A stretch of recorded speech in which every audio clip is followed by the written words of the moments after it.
I'm actually betting for the Wilson Oh yeah, and yeah, Renajay Wilson, matchup man, during our discussion earlier. for sure. But let us see. I mean, Yao is characterized to be very aggressive, Yep. whereas Cup One, he is indeed one of the playmakers here from BSB. But so far, most of the new imports or most of the new add-ons for the BSB squad has been contributing on the recent matches of BSB compared to Cup One. Yep, surprisingly, right? I mean, a lot of their members are, I think, more focused on Anna and Drix Yeah, this season, and Cup One's just taking a little bit of a backseat yeah, compared to what we would see, and maybe that's a good thing. Maybe he is just more comfortable yeah, on the backside where he can shout commands, where he can lead the team, where he can ping where to yeah. go.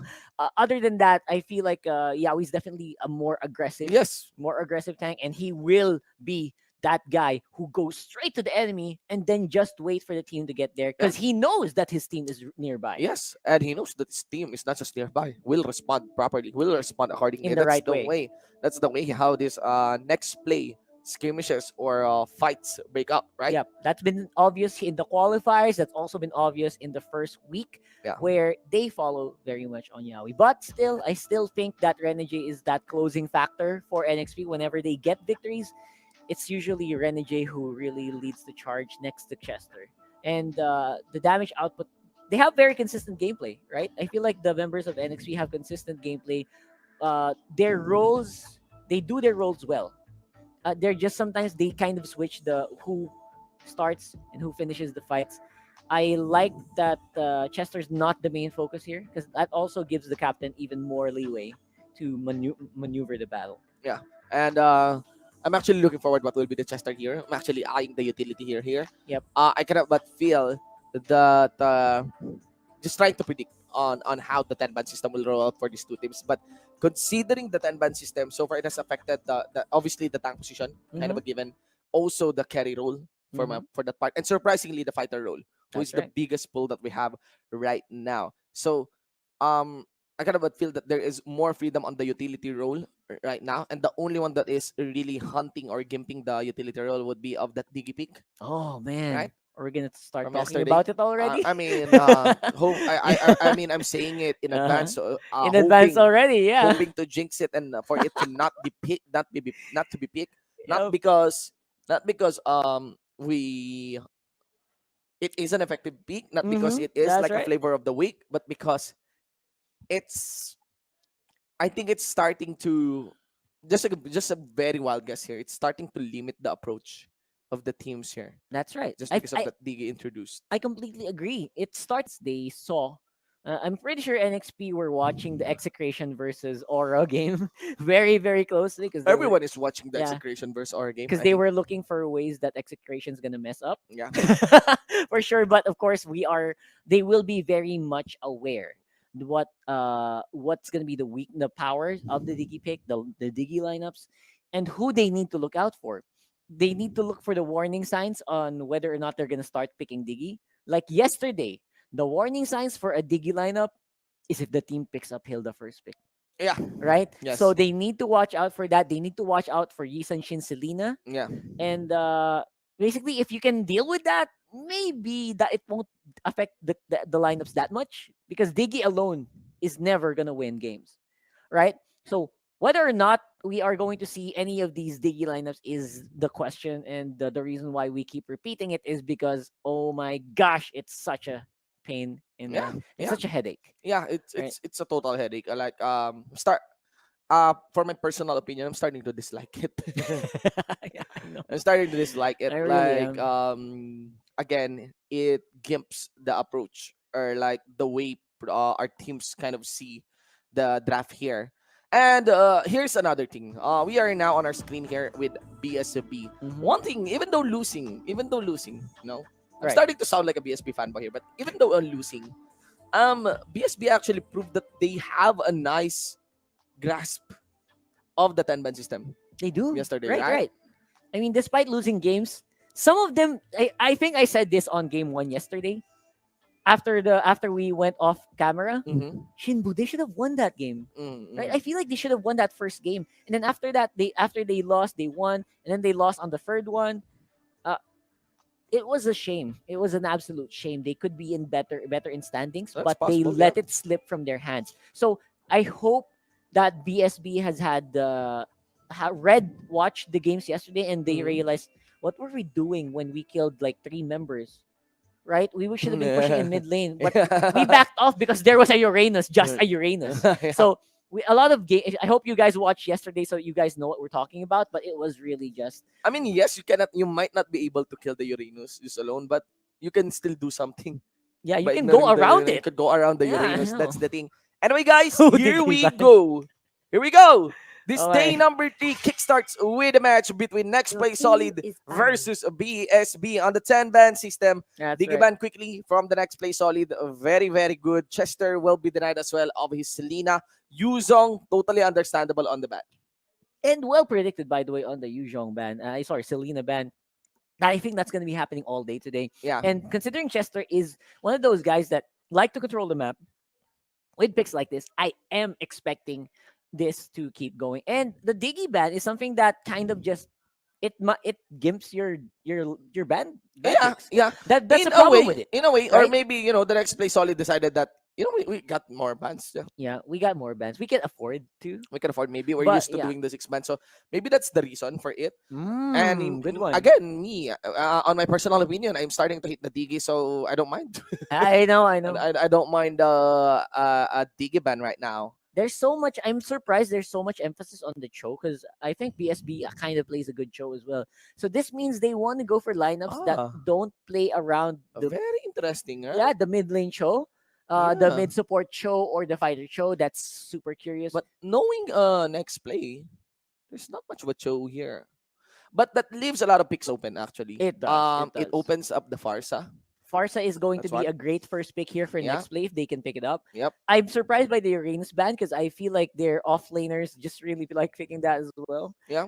But again, the Farsa is something that you cannot let go of in the first rotation. Yep. If not the first on the blue side, it's gonna be first pick on the red side for sure. I'm actually hoping that BSB has a plan here. They're giving out too much on the Oh, they next gave place. So away they, the they gave Kufra. away the Farsa. They gave away the Kufra. What is Honestly, up with this? it all started on the Cho ban by BSB, and that is where my curiosity lies. Probably a preferential ban. They could go YSS here Yep. with the absence of they Whoa, decided to go no. for the Ling. All right. Man, Shinbu, I don't like the draft for BSB Yeah, so I'm far. starting to dislike the What draft is as well from happening? They're giving BSB. away so They're much. giving away so much. They're securing so little. They're securing so Because little here. Xwork's not even a priority anymore. I don't Yes, know. yes, yes. So Totally. I'm gonna make a very bold prediction here, Shinbu. Mm-hmm. If next play solid wins, it's going to be behind this Kufra. Absolutely. Mm-hmm. We're gonna expect to see a Even big Kufra play. yeah, even Chester actually. Yeah, There's a lot of link control here. so much lane control. Yeah, So that's a problem, ladies and gentlemen, right? That's a problem when you have other stuff on your mind, maybe. I don't know. yeah, BSB is doing something that's a bit unique with the yeah. 10 ban. They are I think next play will go Lancelot here. yep. Oh, Okay, that's surprising. well, that is kind of the first time we're seeing next play actually roll out With with the Khalid. Khalid. With Oh a yeah, Khalid. that's a good point. Last time they played, Khalid was not even a thing Yeah. that much yet. Mm-hmm. So okay, so right now what we are going to see is probably a ban on Lance still. I think I still Yeah. want to remove that Lance or Yeah. a Hellcurt. Mm-hmm. These are some of the heroes that can deal with the Ling very well. And if BSB doesn't ban those heroes, they might be in for a bad time. Yeah. And look very interesting. No ban on the YSS. Well, Yep. it's a link, maybe. It's That's a what they're Ling. looking Yeah, forward to. that's right. And the Fars can actually tag the YSS for a bit, and thinking that the Claude of H2 is much more threatening, especially if it is able to tag the backline here. I wonder what is the backline here of BSB. I wonder as well because I feel like BSB is going to need a big support. They're gonna need one of those big long range supports that can provide a lot of crowd control. I'm not even gonna be surprised by an Atlas pick here Yeah, because they do need some crowd control to deal with the Farsa, to deal with the Khalid. yeah, yeah. You Upon the can't, dive of the Khalid, you want to crowd control the yeah, Khalid you here. cannot deal with Khalid by pure damage because you've seen what people. It's like so. Lancelot, I think there's a Yeah, Lancelot, especially with this PNK and Esmeralda ban. I Or I can. Roger, Oh yeah, next play solid favors the Roger yeah, on they could go the Roger. carry. Either Roger or Lance will work here for Nexplay Solid. I'm still looking for a good support here. I don't know what's gonna happen here Well, for Atlas BSB. may not be an option here Yeah, I don't anymore. think so anymore. Actually, Yeah. we're looking side lane. Well, for BSB support, but side lane and carry. So they want something more stable. YSS, no problem. Um, Woo! Angeline. Angeline. Oh no. I like your reaction. Oh no. What are they doing? Uh it's a Double support. double support lineup, ladies and gents. Ladies and gents, what do you think about this? I don't think this is gonna work out. um, I don't even need to look at the last pick for yeah, NXT. that's. I mean, if the link gets shut down, if the buffs are totally denied, you just put two retribution on next play solid. Mm-hmm. That's it. That's it for BSB. But let us see. And They need, well, with the removal of the Esmeralda, it would be a good pick here. But they just need one side lane who might be a good deadly blade holder. I'm not I'm sure not if sure about Amasha would be Hellkurt, good. but Masha is Yeah, great. yeah. They Hellkurt. decided for the Yeah, okay, Hellkurt. All Hellkurt. right. It's either Hellkurt or Masha in that pick, and they go for Hellkurt, which is a pretty big comfort hero for It's NJ. can you use your ult if you are Angela and there is the Dark Knight Falls? Yes, you can. You can. Yeah, All you right. can. And it's very interesting because usually at that point I would, especially if this becomes an off lane Angela, this is gonna suffer so much against the Hellkurt. It's gonna suffer so much against the Khalid as well. Well, yeah. So, Well, we uh, have side lanes. We're looking at side lanes here. Anna on the Xborg, Wilson on the Thams, oh yeah, that's never gonna be a side lane because we Angela. have a Thams. Yeah, a Yeah, Thams in we the got the export. Thams. Yeah, we got the Thams and the Oh Xborg. my But you could have gosh, the Xborg support on some lineups, but I think you just go for Anna that's expert rare. here. Yeah, Yeah, I'm actually banking on Anna to on turning things. Again, Anna is I think a very skilled player and is capable of doing plays when it is necessary, but on a show. And you got only the last Insanity on Xborg, quite game changing. But I believe Anna has the capacity to actually get the timing in on that Xborg. I'm putting my vote in. I'm voting NXP. yep. This is an NXP game. I Yeah, mean, it's not being biased. It's not like I don't care about the issue yeah. I've had with these guys, but based purely on the draft, NXP is just gonna dominate unless like we see something very different. Um. This is a different setup though. All right. What's this setup? Mid lane Very, Thams. very very unique setup. What is this setup? Okay, this could be different. This is gonna be suddenly we can toss a coin and this could Are they planning on invading? this is a Using Wilson? possible invade because Fabs is great on wave clear Look on the at look at the early. Ling. It's now getting punished by the Hellkurt. Yeah, you can't farm. Sorry. Yeah, and Where are you going? You cannot pass. yeah, you gotta go past the Hellkurt. Yeah, you delay. Now what will happen is you will delay the levels on the Ling. And going for the Yawi, that is good. That is a first blood. Good catch there against Yawi. So maybe here's my guess. They want to snowball Wilson. Yeah. They're baiting out Drix, and what they want maybe is for Drix to just go side lanes. Split. Oh, good point. Good point. Could Like what be. we saw yesterday. Yeah. The side lane, Yeah. the lane that actually That it is farmed getting on the chased mid. by Hayes all Yeah. the time, right? It gets farmed in the mid and it tries to go top over and over again, but it got denied, so it didn't work. But maybe this time it can work, especially with an Angela. Yep. It'll work better. But again, the initial setup works. It worked great for BSB. Yeah. Yeah, the mid lane fams is it controlled the mid lane. It controlled the Lito Wanderer Yeah, very and well. they got the Soul of Lava, by the way, Mhm. of NXP here. So our doubts are getting removed one by one. Look at They're this. trying to go for the dive on MB. MB goes for sustain. Whew. A lot of burn damage going into MB right now. Yeah. On this Khalid, he's already used the quicksand and will probably suffer a lot of damage. Still, the poke damage is real. He can't Man, go anywhere. and Chester is not there. I mean, that is a very long stay in the bottom lane. Chester sits at level 3. Even with the wings by wings, he might be able to arrive, but really no backup here for MB. What is happening here? BSB is totally outplaying Nexplay Solid. Okay, this is so So weird. good. It's so good by BSB. What is happening? I I think- mean, that's totally breaking out of the meta. Yes, it is. Yeah, that's totally breaking out of the meta. Again, in a traditional way of thinking that you have the Thams go for the side lane and Mm-hmm. have the Ling go for the mid lane part of the 1-3-1. What's happening here is you're shaking things up. And Yep. again, welcome to MPL-PH, Yep. boys. That's how we do it here. Yep. We don't just keep repeating things. We come up with new ways to Yes, win. yes. Even at the cost.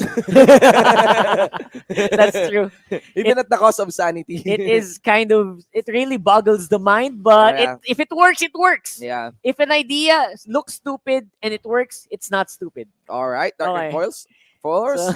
So that's 1-for-1 in terms of trade. Let us see. Let us see. Still, the one who is funneled here yep. is Wilson. Wilson funnel All man. right, and The they still have the level baits. advantage. Chester goes in. Yawi goes for the dive. It is still gonna be secured though by the Ling Turtle, and Wilson is shut it down. Yep, and we are not out of the woods just yet. I feel like they still have a lot of farming to do. That's why H2O is not joining yet. But maybe the moment H2O can sneak a turtle, maybe it can change. But Yeah. that's gonna happen later Yeah, on the next one, which is going to be far, far away. and you have to be careful about H2. Again, H2 doesn't mind any cheesy plays. The way this guy play, why he is so hype as a main carry is he is so consistent. That's right. He is Consistent. not. He is barely pressured. He's one of those carries that you cannot like out farm. Yeah, He's always even if they're losing, yeah, even if they're losing the lanes, he's gonna find a way to get that goal. yes, yes. And that's why you can expect him to step up when the opportunity sees it. And let's see here.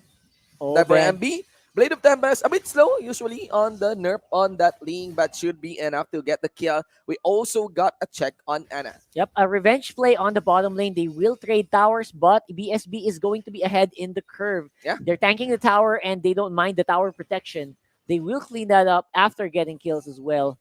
H2O is again once more. No one's forcing their way into H2O, which is very surprising. They're not hunting down the carry of Nexplay. And this will be a problem by the late game. Yeah, I think so If too. H2 landed onto a very early deadly blade, Yep, this is going to it's going to be a mean very big problem. it's for them. gonna lower the healing of Rafaela and Yeah. of Trevor, Yes, yes. right? And And, I'm not sure. Yeah, it will start to be it will start to escalate as a team fight that will lose into the side of BSB. And there you go. They're committing towards the NXP. Drix went down, not gonna be casting the Blade of Tempest. And yeah, they keep their distance, knowing that the Heart Guard expired. Yep, the heart guard is going to be one of those Oh! thing. Oh, that Renegade! didn't play around. Renegade with the Dark Knight balls. Oh, Explosion to the face. very explosive play by Renegade, the most explosive ML player. Let's see here. But NXP receives the signal, maybe to go in. Still, there's going to be a 1-for-1, and the side lane is getting pushed out by Drix. This is what we were talking about earlier, right? When Renegade gets those picks, he'll find ways to make it work. Yeah, And we saw that there. Even though they were behind, they were not afraid to go for a big play. I think Renegade has the full stop of the Deadly Poison Stinger by the moment that he jumped in. Yep. That's why the burst is quite quick. It was premeditated for Yeah. sure. Yep. So Wilson is now kind of plateauing here with the itemization and the tankiness and the damage that a FAMS can Yeah, provide. there's a plateau.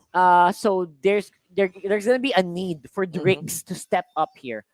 Oh, all right. And That he's is doing that quite right the early now. Blade of Tempest here. Drix might mess up his pinch points. He got the Angelus to sustain him. Nice Wrong guess way. work there by H2. And they got Drix. Ladies and gentlemen, no carry. Angela gets destroyed quickly and now down onto Anna. But there is strike coming in from Chester. Also, that fire missile, ladies and gentlemen, got cap one. So straighting onto the side, Anna still doesn't find the opportunity to cast that last insanity. And I think that leaves the members of NXP in taking in that turtle. Yep. Now wrong turn there for Drix, and because of that, his team will suffer, losing everyone, Oh, or Anna. almost everyone, and going to lose the turtle as well. And now that's already bad execution. Bad Just execution. there by I mean I think that's kind of a very late it is. last insanity. I'm not sure what happened there. He was holding it to that last insanity, waiting for the right timing, but the timing there, even if he waited, was off. Look at the pressure established by H2. That is the second round on the mounting tracker, and that's it. Easily taken in as a reward. That outer mid lane turret. This is what we were talking about on the Gillette Instant Replay hashtag Shave the Day. You already see the big problem when you lose Drix. You rely everything on Anna and Wilson. Yes. And that can't happen. The heart guard was already used, Yeah. and everyone from NXP was super healthy. And not just that, the funnel of NXP, Mhm. 403. And look at that, another setup there by Yawi. Just classic NXP has received the confidence that they want for this game. Wilson just getting sustained there. He doesn't get tagged by the curse of Crow. Also the energy impact of Chester Yo. But I think still it's NXP's game to take already. Yeah, this is going to be an NXP game. Surprisingly, BSB is they got a great start. They were playing some really, Very, really very interesting unorthodox rotation. plays, Orthodox plays there. but Funneling Wilson, right? yeah, that's not enough apparently. I mean, the problem with this is one small mistake in this execution, and you are Yes. gonna suffer so much. And mistakes are committed. Not just one, not just one, more than Yeah, one. And I think more than one is more than enough, honestly. And there you got Wilson there, 133 on the KDA, as we mentioned. That H2 it sits at 403. Even Tricks here, of course, he is not the final priority. He started on the side lane. This is already a bad headline for the Ling. yeah, and it's super slow link compared to the normal link that we Yeah, see funneled. And that's the reason why link gets funneled. You know yeah. you know what the biggest factor is here? I think that's messing up BSB. The What? silence of Renegade and the Dark Knight Falls. They Yeah, don't know what to do right now. yeah. Oh my They're God. diving into four people. Yes, they collapse, and actually very nice body block in by Yawi for the initiate done by Drix. Still, that's gonna be it. Artguard to sustain Drix here. There is enough firepower on the consistency See, delivered here by H2. Anna will be saying goodbye. 5-11, ladies and gentlemen, and that's a 4-4-1 all win for NXP. I was just saying it and it happened instantly. Like on the replay, I don't we you dive into people. You start on the Dark Knight Falls Yeah, and you dive into four people. You're not aware that four people from NXP were waiting in the bush. not to mention that is not funneled, It's a non-funneled non-funneled link. link, ladies and gentlemen. Oh my gosh. Very, very interesting. Yep. So the problems are starting to become super obvious here for Yeah, BSB. yeah. What can they do to get back I though? mean, I think it's BSB knows it. This is a gamble they have taken, and this is a gamble they have lost. Look at the escalation of gold here. Leaning heavily onto the side Oh my of god. NXP. That's a bit of a steep slope. Very, very That's a steep yeah, slope. that's a steep curve there. Falling into the side of NXP here. Four turrets are still alive outside the base of NXP members. All of them are now setting up to maybe go for a push here on an inhibitor. All of a sudden, H2O 704. I mean, they're doing everything by the book here, NXP, and they are succeeding without actually going for like any big engage. They are winning. They are just winning the fights that BSB are initiating, Yeah, which is it's funny. It's funny to watch, and at the same time, it's speaking towards the ability of NXP to play a standard game. They you're it's like BSB is challenging them. Can you play a standard game while we are playing a very weird setup? And the answer is yes. They are able to catch up. And again, less mistakes here for NXT Solid. I think they're focusing just on not making mistakes, right? yeah, They're focusing on not giving away any kills, yeah. and somehow they are succeeding just because of that. Look at that, 7,000 on the gold lead here by NXP. They're laying it now with a quite early Lord take. Mhm. Not yet the Luminous Lord, Rockhart. They're not even gonna wait for it. Yeah. No need to delay it. No need to wait for it. They will This just go ahead and go get that push. this is so sad. This might establish the this might escalate to more loose and maybe on the mindset of BSB. I mean, they did gamble. I'm not sure if it is a good gamble though. I mean, Uh, choosing a Ling already on 131 is I enough of a mean, gamble. yes, exactly. I mean, On everyone a expects Rafaela, this. Oh, but yeah, that's what happens. yeah, Now no one can help him. yeah, on a Rafaela and Angela combo. Rafaela So Angela, that's bro. already a combo, right? That's already a Too gamble, much. right? Then the gamble, you gambled further. You gambled further Yeah, by funneling, not the Ling, not the link, but the fams. but the It's like, Sams. Well, what are you doing? yes, and that's it. That's what we are seeing here. The gamble is lost. It went into the side of NXP, and they're now cashing it. There go went directly into the base. NXP takes a victory against a BSB. I kind of feel bad for that loss, right? I feel like BSB should not if they drafted the other way. I mean, it's already enough that you did draft The a double support double lineup. support lineup. It's wrong. It's even more wrong to not funnel your We hyper carry. we voted. We voted for NXP NXP. we did, but We it's voted for NXP because upon the first look of the double support lineup, plus the nerf on the Ling, it's really unreliable. And the vote. got cemented It better was. by funneling the Thams. Um, let's try to imagine if the Thams did pop off for that one. Hmm. The damage. How is the damage gonna look like? The damage may look like good. There is gonna be a lot of sustain for Thams, maybe down for the main game, and maybe the Link can get some split. But there's one obvious weakness for Thams: You what? crowd control. You just control Mm, the guy, that's right? right. You That's try right. to stop him, even no matter how much sustain he gets. If he gets crowd control, that is still a sitting Thams, And they have a right? lot. And NXP has a lot of crowd control in that Yes, game. They yeah, have for the one Yawi. of the best crowd control heroes in the game, Kufra, yeah, they Kufra. could burn Kufra for the crowd control. And Remember, they got Curse of Crow. exactly as well. That's one solid route that Yeah, you cannot ignore yeah, Curse of Crow on on the the Farsa. Farsa, and it's quite easy to land. If you are And low able to quickly follow cooldown. it, Yeah, very low cooldown very low actually. cooldown. So Actually, you just need two skills for the Curse of Crow to land. So, and there's not man, and there's nothing that they can do about it. You can't like throw it their way. yeah, man. Let us see the insights of Wolf for this game number one. Kung i-take natin into consideration lahat Oh one-sided my. match coming out of Oh NXP my also. against the BSB. My name is Wolf, your analyst.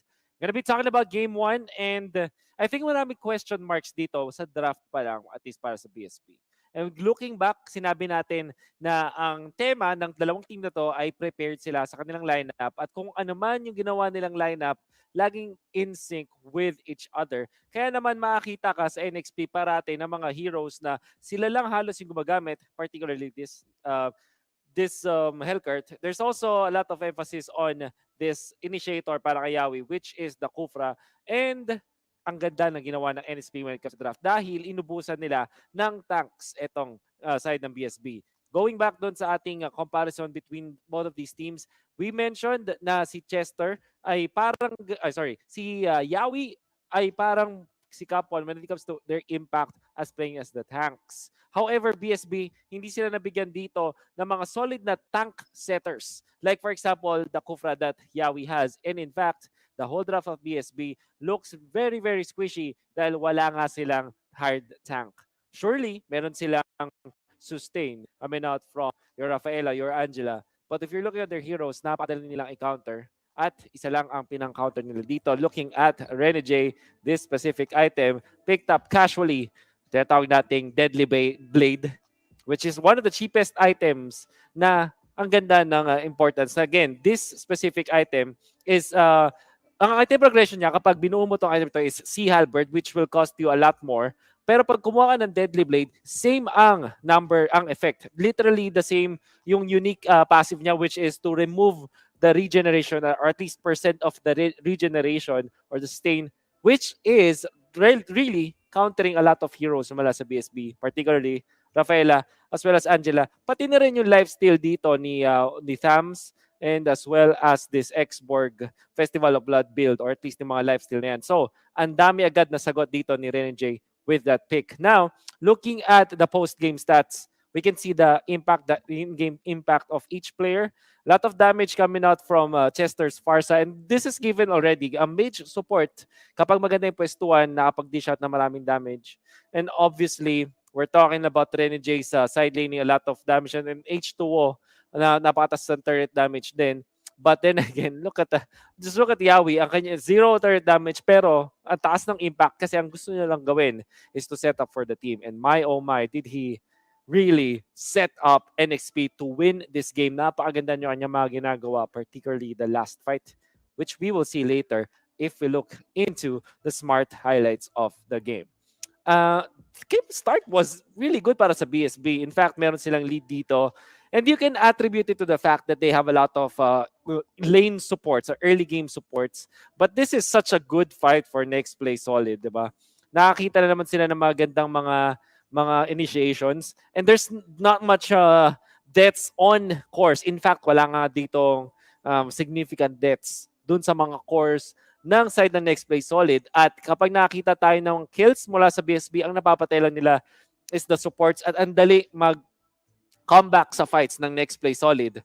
And this is because of the fact na walang pang set ang BSB. Lagi nating sinasabi, kapag wala kang pang set up, hindi ka mananalo sa magis. Wag wala kang stuns, basically, or any crowd control. You cannot win matches. And sobrang evident ito. By the way, napaka-smart nung pag-peel nitong si Yawi using this Kufra on that play. And we will see it once again, paulit ng paulit.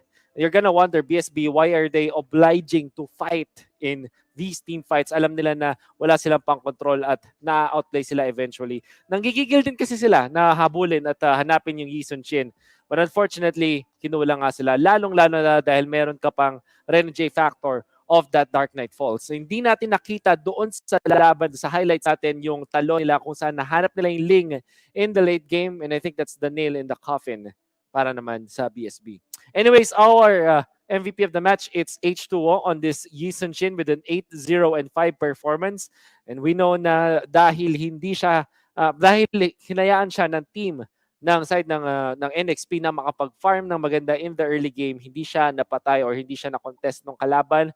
And lumaki lang na lumaki yung kanyang farm. And eventually, NXP just won it after team fights that happened in the mid-game. Anyways, it's a very interesting draft coming out from BSB for sure. Alam mo na parang pwede siya mag-work eh. Pero bakit hindi siya nag-work? Well, NXP just showed us a little bit of a easy way, di ba? Para makapanalo ng ating laban. Anyways, mga kaibigan, meron pa tayong usapang MPL. And balita ko dahil marami nga sumali sa usapang MPL, kaya naman meron tayong bonus giveaway code. But anyways, kung gusto mong sumali sa usapang MPL, just look for the hashtag at sa comment natin kung ano ba yung topic natin for today at kung saan kayo mismo magko-comment. So, I think we have 3 statements to tell us today mula kay Xander Bohulano. Okay, I hope I did not butcher name. Inuunahan ko magpataba ang core. Nagki-clear ng lanes, di dapat nagmamask sa una para EXP agad. Nagpapa-item agad para kapag nakaset, masakit na, makazone ka pa ng matibay, masakit, di sila makakapalag kasi mataba na akong tank. Okay. Interesting take sa paglalaro ng MPL specific role. Okay. Ang pinakakaibang diskarte na ginagawa ko naman kay Jean Marlo Lanon. Okay. Ginagawa namin ay ang Masha X Paramis X Johnson strategy.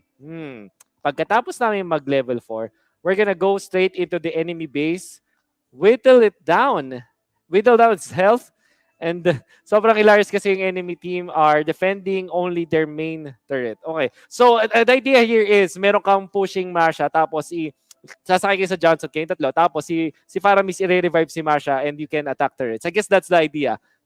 Maybe we can see that happening in professional play. Why not? From Wilson Bueno naman, ang pinakakaibang diskarteng ginawa ko ay ang nagbuwis buhay akong mamatay. Hindi ko pinauwi ang aming kalaban sa base nila habang patuloy na umaakyat ang mga mega minions sa kanilang base upang kami ay manalo at yun ay nagawa dahil sa kakayahang taglay ni Gisun Chin ang Mountain Shocker. Na feeling ko pwede yata mag-caster tong si Kuya Wilson Bueno. But yeah, we see this happen a lot. Tinatawag nga namin dito is split push or yung pugak strategy na talagang hindi mo hayaang makapagdepensa yung kalaban mo by diverting their attention anywhere else. So anyways, guys, we still have a lot of statements. Babasahin namin yung mga comments ninyo. And I believe that because we had a lot of entries, 20,568 entries, in fact, for this week, meron tayong giveaway bonus code. If we continue doing this, mga kaibigan, we'll have more giveaway codes for you guys. And alam kong gustong-gusto niyan. Anyways, that has been my analysis of game number 1 of this best of 3 series. We still have plenty more action to go. But why don't we bring it back to the casters first for game number 2? Casters, back to you guys. All right, very interesting stories from our viewers, right? Yep. I hope if they're doing the Masha Johnson Faramis combo, they're going for the first turret. Okay, they should go First for the turret, first turret not first, the right? base. Not the main turret or the base because you cannot destroy that on level 4. Yeah, right? it's invulnerable, right? All right. So So it's kind of It's very weird. interesting. Yeah, very I'll interesting. try. Tactic. We'll try that later. Don't worry. Very interesting. Maybe you could. I think they're pertaining to the first turret there. Probably the Yeah, first turret, yeah, not the because enemy base. not the main Yeah. turret or the main base. Well, that's an interesting tactic. Just pressuring a lane, just going for all in push. Anyway, guys, we just came in from the NXP versus BSB match, and without a doubt, I think those are heavy mistake capitalized on by BSB. Yep. I capitalized on by NXP. against BSB. That's Really. right. Really, really Just big. look in the draft, yeah. Yeah, first of all, in the draft, that's why we automatically voted NXP for that draft because it just did not make much sense. And in coming to the draft, Shinbu, before Mm. the draft started, we thought that Ling was gonna be the one who is funneled in the mid lane. Yeah, yeah. What more when we saw the Ling go on top lane It's not and fun. then the Pams goes in mid. Yeah. It worked for a few minutes. Yeah. It worked for a few minutes, but after that it fell apart Yeah. really quickly. And by the way, Angela and Rafael Estrin did not set up heroes. You allocated two supports for Your not set up. team You is got two out. utility supports for that part. No Utility supports are engage. kind of set up, Yeah. has their own respective setups, but very far from the obvious setup by tank heroes, Yeah. by Kufra, My biggest problem by with the Atlas. lineup as well Yeah. is aside from that, it's all utility supports. They had no hard engage, Yeah. which is Yes. man, Dave is For gonna be so supports, happy. for No supports, guys. initiation. Yeah, No yeah. hard initiate. Yeah, the hard initiation is on the side lane. Yeah, it's on the side It's lane. the Ling, which you don't usually initiate on a Ling. It's an ultimate. It's not like a skill you can just throw and try to Yeah. initiate. The one who's really good at initiating with a Ling, which takes a lot of skill, is JP. Oh boy, It's yeah, JP, that's a good but point. Yeah. you don't see that usually on a lot of Ling players. For the most part, they always just follow up. Right. That's right. And that Tempest of Blades is used for sometimes for survivability as well. Yes. So if you use it for survivability, you can't use it for initiate anymore. Now, this is good. BSB is banning the Kufra Good onto job. Yawi. Yep. And of course, banning Kufra into Yawi is almost as rewarding as banning the Selena against Chester. Chester. Yeah. It is totally intuitive to have the Yuzong ban, especially that blue side is NXP. Yep. And NXP still had a bonus here in this draft because they got the Forza again, which is a very, very big pickup, I would say. And finally, Anna's Anna's show. back on show. Anna's back, boy. And this is something that was highly banned by NXP. I was surprised by the second ban priority for because- the show. Yeah. But yeah, they realized that this show is definitely something that they can deal with now. And maybe they can capitalize on BSB, maybe not feeling too good with Yeah. that first game.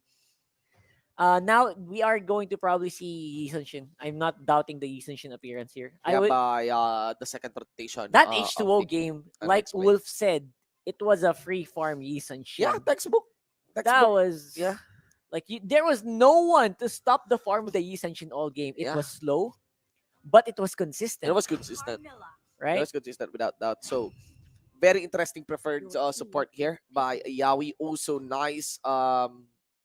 Khalid. I think they want to get Khalid, right? Yes, it was also third pick. Yeah. We just forgot about the Khalid because the draft of Um, BSB, BSB was so yeah. oh my gosh. It's a lot of question onto the draft But, of BSB on that part. Carmilla instead of Akufra, it kind of it's not the setup that we're looking for. Yeah, it's a the bit NXP. telegraphed. But that prevents picks like melee picks. Yeah, that prevents melee picks such as the maybe Lancelot, maybe That's right. Ling as well. And I think it is very wise here for BSB. Play something very, very safe. Play something who is high scaling, who is just within the book. Just stick to what is written on the book. Drix on Yusunshin. Drake's on Yi Sun-shin actually does work great. We've seen this before, and denying it from NXP is good as well. You do not want to see H2O on that again. The problem is from now I can really tell that NXP is ready for any Yi Sun-shin bans or picks. Yeah, yes, They are yeah. ready. They look like they will have something else Yeah. to offer. I don't think we haven't even seen the full fire Yeah. of NXP yet. Yeah, there's no problem for NXP on choosing the Lancelot, on Yes. choosing the Ling here maybe. H2O Ling is pretty good. Yeah, that was a very good ban there by Nexplay Atlas. There you go, good one. Yeah, totally expected. BSB, so they're eyeing on the Ling.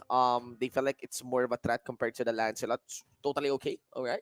I would Because say so. we're accounting for H2 here. We're accounting for H2. To go on Lance. If not the Lance, I'm actually not sure anymore. Maybe the Claude. Other than that, we will absolutely that Rene J ban Helkert is something that you really finally realize it's a strong pick for Rene. My bet would be a Cloud, actually. I'm backing For the pick on H2's NXP. Cloud, yeah. Yeah, I think so. Next play compared to the Lancelot here. Because the Claude is going to work very well against both Tams Tams, and yeah. the Yi Sun-shin. Yeah. It's very difficult for if you're a Yi Sun-shin and you see a Claude going into you. I It's mean, hard. YSS can win. against the Claude, especially if he traceless in and especially if the Dauntless. But uh, do expect that there is very little interaction between these two. Mhm. And YSS is Claude is more rewarding against the Tams. Actually, the Tams might be a problem against a Lancelot. That's why I'm expecting a Lancelot here. But maybe we can have a Roger. Hmm. Maybe we can have a Roger as well Yes, here. that's why there's so many options, right, Yeah. for NXP at this draft. They definitely got ahead here, but BSB, I'm still looking for their big support. Who is the big support for this lineup? Welcome back. Welcome back, Rock. That's kind It's of good. been a while. That's kind of good against the Carmilla. Mhm. Makes the Lancelot pick awkward. I was Wow. also a bit stunned by that. Yeah. Bruno. Side lane Dyrot. Side lane Dyrov with side lane MB on side lane MB on the Khalid means that Yeah. H2O Yaoi Chester in the mid lane is going to be Well, so potent. last time I saw a Dyrot against a Grak, against a Cho, and against a Thams, the Dyrot won. Obviously. That was Archangel versus Signal Cignal. Ultra in the qualifiers. That's right. But some analysts would tend to disagree actually on the Dyrot pick here. Yep. But It works. next play solid here. Next play solid here. They digress. I mean, They are supporting they, that they, this they, they, is. they do believe that it does work. That was almost the an Dyrot picks insta work. lock. Yeah, that. But let us see. Let us see. Still, clearly there are no tanks here No tanks. for the Right. side of next play solid. And if Yaoi, we are, Yaoi's gonna be the most tanky hero here. yeah, and if we are accounting for initiators, that would be on a Khalid Yeah. and maybe the Carmilla. Carmilla is not even that much of an initiator. Yeah. She just helps boost amplify damage. Yeah. The stuns are going to come from the hard stun will be coming here from the Khalid. From the So Khalid, but MB, we're gonna keep our eyes on MB on this one. yes. But you have to be very careful on the Khalid. For the most part, the most successful Khalid that we had is kind of a secondary setup, and that was onto the side of Toshi. That's right. And that's their right. main initiator was Hit back with Omega. So right? you think they're kind of lacking a main initiator? Yeah, main here. initiator because the Yeah. secondary. But again, that's again here in PH we have so many approach on the game. That's what we want to mention. I mean, it is what it is. That's why that's what makes MPL-PH such a very competent region Yeah. in terms of MPL. But let us see. Right now to the running draft, I do like the Natalia pick. It is. I I do think like the it's one Natalia of pick. those heroes that will definitely deal with Chester. Finally, they have something to deal with Chester. Yeah. Last game they didn't, Yes. and yes. this is going to be a bit different, I'm sure. Yeah. But if we're gonna go into voting, Shinbu, Yeah. it's still NXP for me. Yeah, I'm voting NXP still. For this part. Yeah. I do believe that maybe based on textbook, yes, it's totally nice for you have a very staple or like textbook lineup here onto the side of BSB. You get a Grok, you get a Cho, you get the Thams, but the crowd control only lands onto the Cho, That's right. right? And the Cho is definitely one of those heroes that can. We've seen them play it well. Yeah. I'm just not sure if it's gonna be enough here. Yes, and the Grok Too can many be targets. yes, and the Grok can be punished, I believe, by the Dyrot. And of course, that- obviously, it's something that also gets punished a little bit by this Farsa pick. Yeah, It's they need a lot of effort to close the distance yes, between their team and your team. yeah. Actually, looking forward on Cup One here. I think he is. I mean, he is the last pick. He is the fifth pick. He's supposed to counter everything here. He's supposed to be the last ingredient in this cycle of heroes. And without a doubt, he has the opportunity. He has the kit to actually shut down NXP. Yeah, Chester is gonna need to be super safe in this one. Yeah. And Bruno is not safe as well from this Natalia pick. But let's see, Let's see. I mean, we get greed, right? Yep. On the Natalia. Like how good Capuan is on the Natalia. There is a reason why we prefer the Yawi and Capuan. matchup. Head Yeah. to head. Was Cap on the Natalia or was it Trevor? I think it might be Trevor. It might be Trevor. Let us see. Yeah, Let we'll us see. see. We'll see later. Because right now, I feel like we want to see the big difference between. I think Greed is like the benchmark really for Natalia. For the players. Natalia, yes, How yes. big of a difference is Greed going to be here? And I would expect. I kind of expect the Natalia to not be the focus anyway. I expect this Dairoff to be the one that we need to look at because so much is banking on the AoE damage here for the Dairoff as well. I Yeah. think they're expecting MB to set up a good Raging Sandstorm with the follow up of the Abyssum. What do you call that? Oh, Yeah, the Abyssum Spike or something. And I would say that it's less reliable. Like you the said, Dyra, the desert, the Raging the Sandstorm as a Raging setup, Sandstorm, the old. the ultimate, it's not Yeah, as yeah, yeah, yes, reliable. yes. It's kind of a bit slow. It is super slow and it's So so telegraphed. that's why I actually kind of criticize the lack of main initiate here for NXP. But you know, that's how we that's how we roll it That's just in. how we do it. That's how it is Yeah. done here in MLB. That's how it's done in our MPL-PH. It's not just as simple as initiators. Again, usually play styles here in MLBB Philippines. I'm not so sure in other regions, but play style here in MLBB PH is always about rotation, Yeah, rotating effectively. it's less about always Team clashing fight together clashing. as Yeah, five it's all men. about rotation. Yeah. Yesterday was all about rotation, side lane control. That was a crazy Yes. game, That's why the right? games are so long. The games are so They were long. Which fighting waves for waves. they know that they cannot take 5v5 fights, right? Yep. But you could take on 4-1 fights, right? Yeah. Because honestly, the lineups yesterday were not really made for five men Yeah, for the full fights, right? yeah. Especially with so much diggy, so much diggy yesterday. That I'm thank you NXP for banning out the diggy today, by the way. But it really messed up the games Yeah. yesterday, right? Maybe the craziest MPL. For sure. Maybe the craziest MPL region that we have right Oh my now. gosh. You- Ladies and gentlemen, that's a PH. yeah, And and well, me, I don't like the Digi. I really I don't like the would say diggy. directly. I'm actually very glad that we're not seeing it here. Although it did burn a ban Mhm. by NXP. Totally And understandable. they're working well with even with the diggy band. And I like the idea of the Digi ban because we're seeing picks like, well, I don't like the picks earlier of the Rafaela That was too and much. Angela. That was too much, but it Yeah. resulted to us utilizing the 10 ban system and finally touching the likes of Dyrot, Mhm. right? Well, I think that's basically one of the things yesterday that a lot of our international viewers had a lot of fun with. I'm sure a lot of our international viewers are here for that as well. Yeah. But again, because of that, I also want to remind you guys this is the English stream for international Ah, yeah, viewers. yes, yes. We do have a Tagalog Taglish stream going on Mobile Legends official Official Facebook Facebook and page, YouTube YouTube, yes. with Mangine and Butter. Butters, you So can do actually check it check out. that out. Yeah, do check it out that out. And of course, we are doing this broadcast on the MLBB Esports page. Do subscribe and follow as well on Yep. the official channels of MLBB. And I think we are heading back into the game. There we go, 1-0 again for this series in favor of Nexplay Solid. Yep, Nexplay Solid, a 2-0 from this Ah, series could mean okay. a very good confidence boost for this team. So we got Trevor on Natalia. Yes, It's Trevor and Cup Natalia. 1 on the ground. All right. All right, and MB is going to have a fun time with the Cho. Because from experience, I know that Cho does not lane well against a Khalid. The Cho is just going to suffer so much until you hit level 4. Mm-hmm. So expect MB to be ahead there, and the rest of NXP, they're trying to get ahead as well on the other side of the map because of that. Look at that. They actually sent Renegade to assist this.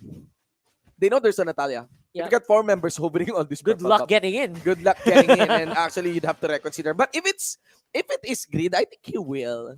He's gonna go. He's gonna go for He's gonna it. go around the He's long gonna go way. around it. He's gonna try to land the retribution, So probably. right now, even now at this point, you Yeah. can already see the difference between the two Natalia, Natalia players that we players here. saw Yeah. today and yesterday, right? At this point, you know where Grid is? Not on that triangle brush. Nope. He is actually on that The left side, left the side, most. leftmost side Yeah. brush. So that you can it's fresh. It's just fresh from yesterday. Yeah, you can really imagine now going to be a dive on the Renegade. It was good. So much crowd control that he That's- cannot deal with, and first blood going over the BSB. No backup coming in for Chester as he got body blocked by Cap 1. And no trade as well done here by the members of NXP on other lanes. Yep. So H2O, I think will get another free farm here. I don't even doubt it anymore. Ana's gonna be one of those, not gonna be that mid lane Cho support. He's gonna be one of the super fighter Chos on the sides. That will limit them a lot. BSB is overstaying here. Yep, BSB is a little bit excited on Yeah. the top lane. They're trying to bank on Drix, but he's arriving a little too late. But at least Yaoi is going to be the only one left, so he cannot fight a Yi Sanchin 1v1 for sure. BSB overstaying here. That's still an Yeah, overstay. they're still overstaying. Still overstaying. They're not Yeah, done. yeah, they're not done. Actually, What the there was heck? a lot of time brought here. Drix at least would be able to walk away. Nice backup by Ana. We have a full blown brawl happening here. Down for the top and now going and transitioning towards the mid. Wallace wings by wings. Just with the auto attack gets sustained by a Shunpo. Shunpo blocking in time here. And because of that, Ana will survive. Good game sense, but again, they are Ana. only suffering from a loss. Ana Cho, God. Ana Cho, man. Yeah, Ana Cho, man. Ana Cho. Probably the best show player that we have right now for season 6. I would say. So we're going to keep our eyes on Ana's performance, even if they do lose, which is starting to look like Yeah. it's a good possibility. I would still say BSB has ways to go around this. Yeah. We saw that this happen. We saw a team that has a Yisan Shin play super conservative and they won. That happened last game with NXP. And they can still do this. BSB can still win if they can make sure that Drix is better on Drix stays safe Yeah, on yes. the Yisan Shin. Yes, in terms of trade, in terms of full-blown fight, you can actually see how NXP do falter. But again, it's a classic. We have mid-game, early game, where the control is out of NXP. But look at the consistency again of H2. Old story here. That's gonna be the security of the turtle by Rene J with that Dyrot. Yep. Dyrot is now a pretty scary damage threat. And You they got the cannot, turtle buff.